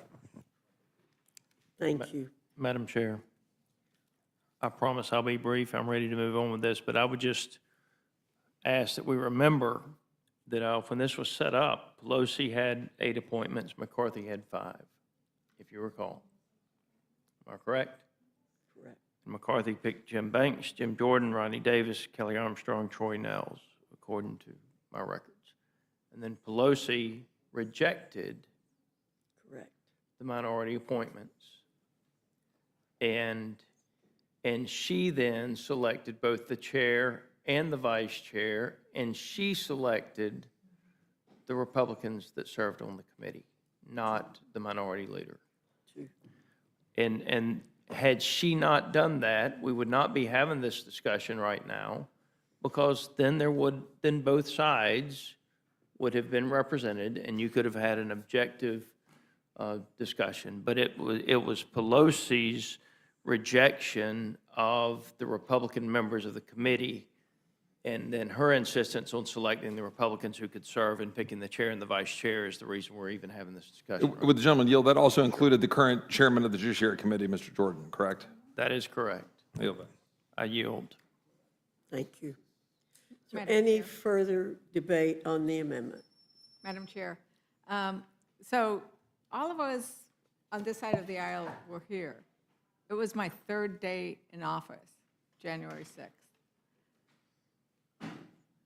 And it deserved, it demanded to be investigated. And there were attempts to make sure that there would be a bipartisan commission that stood outside, and Republicans voted that down. But the other thing that happened, and I think that this is why Representative Scanlon's motion is important. If the public would look at this, they don't know Section 9, House Resolution 605 is hereby adopted. There was no presentation of this before the Rules Committee. We did not hear from the chair and the ranking member, so we could not have a debate and ask questions. The American people could not see what was happening. It was just hereby adopted. 605. How do the American people know what Resolution 605 is? So that's why we are raising these issues, because it has been just thrust upon them. And if we hadn't brought this, if Chair McGovern hadn't started with his amendment, if Representative Scanlon had not had hers, there would have been no debate whatsoever. And I think that that is an important thing. And as to the issue of, if this is passed, will you vote for the bill? There are always amendments to the bills that we consider, and in fact, I know that before I had the privilege and honor and benefit of sitting on the Rules Committee, when Democrats headed it up, there were many Republican amendments to Democrat bills. We didn't demand that if you were a Republican and your amendment was passed, and many of those Republican amendments were passed, and many of these Democratic amendments to the Appropriations bill will get passed, there is not a requirement that if your amendment is adopted on a piece of law that you must vote for the bill.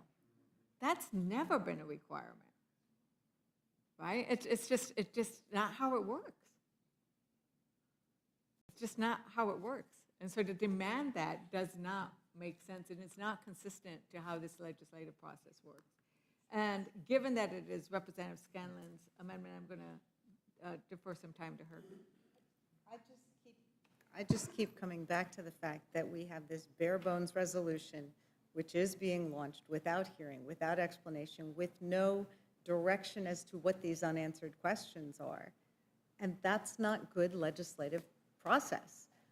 We have Mr. Griffith, who thinks that the questions have to do with missing evidence. We have Mr. Roy, who thinks it has to do with whether or not Texans were unjustly convicted. I mean, I think there's some fleshing out that needs to be done if this is to have any kind of legitimacy and be anything other than a fishing expedition for retribution. So that's the basis of why I've offered the motion, and I'd urge everyone to support it. I yield back to Ms. Ledger-Fernandez. And I yield back to the chairwoman. Hearing no further discussion, the question is on the amendment. All those in favor signify by saying aye. Aye. Those opposed say no. No. In the opinion of the chair, the noes have it. The amendment is not agreed to. I'd request a recorded vote. Roll call. Ms. Scanlon requests a roll call vote. The clerk will call the roll. Mrs. Fishbach? No. Mrs. Fishbach, no. Mr. Norman? No. Mr. Norman, no. Mr. Roy? No. Mr. Roy, no. Mrs. Houchin? Mrs. Houchin, no. Mr. Langworthy? Mr. Langworthy, no. Mr. Scott? Mr. Scott, no. Mr. Griffith? Mr. Griffith, no. Mr. Jack? No. Mr. Jack, no. Mr. McGovern? Mr. McGovern, aye. Ms. Scanlon? Ms. Scanlon, aye. Mr. Neguse? Mr. Neguse, aye. Ms. Ledger-Fernandez? Ms. Ledger-Fernandez, aye. Madam Chair? No. Madam Chair, no. Clerk will report the vote. 4 yeas, 9 nays. Noes have it. The amendment is not agreed to. Is there further discussion? Ms. Ledger-Fernandez, you recognize?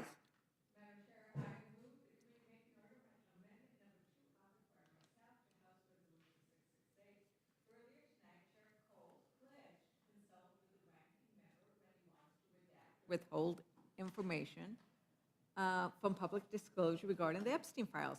But a pledge is not binding. It's a pinky promise. Under the resolution right now, the chair could withhold information from the public if he thinks it's in the interest of national defense or foreign policy. There could be executive orders that allow him to withhold information. These are incredibly broad topics. And this resolution gives the chair the sole power to decide what's covered and what can be redacted. The resolution also allows the chair to withhold information if it could jeopardize an active federal investigation, which the Trump administration could initiate, thereby forcing the withholding of additional information. So my amendment is simple. It would make sure that the Oversight Committee chair actually consults with and gets agreement from the ranking member before redacting information from the public.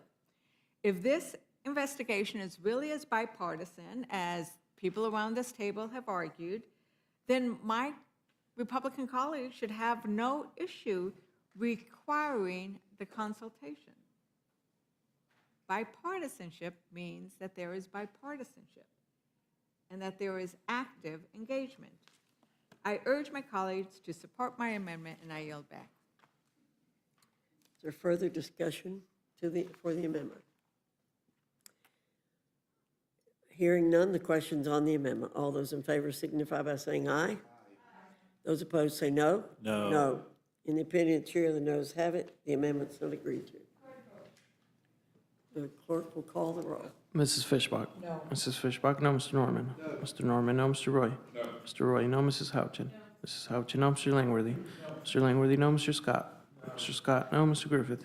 Mr. Griffith, no. Mr. Jack? No. Mr. Jack, no. Mr. McGovern? Mr. McGovern, aye. Ms. Scanlon?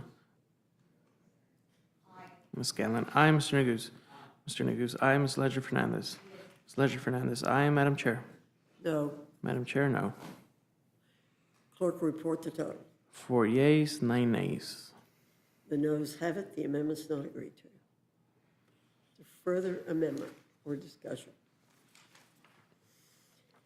Hearing no further discussion, the question's on the motion from the gentleman from Virginia. All those in favor signify by saying aye. Aye. Those opposed say no. No. In the opinion of the chair, the ayes have it. The motion is agreed to. Ask for a roll call, Madam Chair. Recorded vote's been requested. The clerk will call the roll. Mrs. Fishbach? Yes. Mrs. Fishbach, yes. Mr. Norman? Yes. Mr. Norman, yes. Mr. Roy? Yes. Mr. Roy, yes. Mrs. Houchin? Mrs. Houchin, yes. Mr. Langworthy? Mr. Langworthy, yes. Mr. Scott? Mr. Scott, yes. Mr. Griffith? Yes. Mr. Griffith, yes. Mr. Jack? Aye. Mr. Jack, yes. Mr. McGovern? No. Mr. McGovern, no. Ms. Scanlon? Ms. Scanlon, no. Mr. Neguse? Mr. Neguse, no. Ms. Ledger Fernandez? Ms. Ledger Fernandez, no. Madam Chair? Aye. Madam Chair, yes. Clerk, report the total. 9 yeas, 4 nays. The ayes have it. The motion to report is agreed to. Accordingly, the gentleman from Virginia, Mr. Griffith, will be managing this rule for the majority. And I will for the minority. McGovern? Madam Chair, I know we're late, but just 10 seconds, personal privilege. My legislative director, Hannah Arvey, this is her last Rules Committee. She's heading over to the administration, so we've only got the benefit of her services for a few more days, but I just want to wish Hannah well as she heads over to the administration. Congratulations. Thank you for your service. Sorry we couldn't have given you a shorter meeting. Thank you very much, everybody. The meeting's adjourned.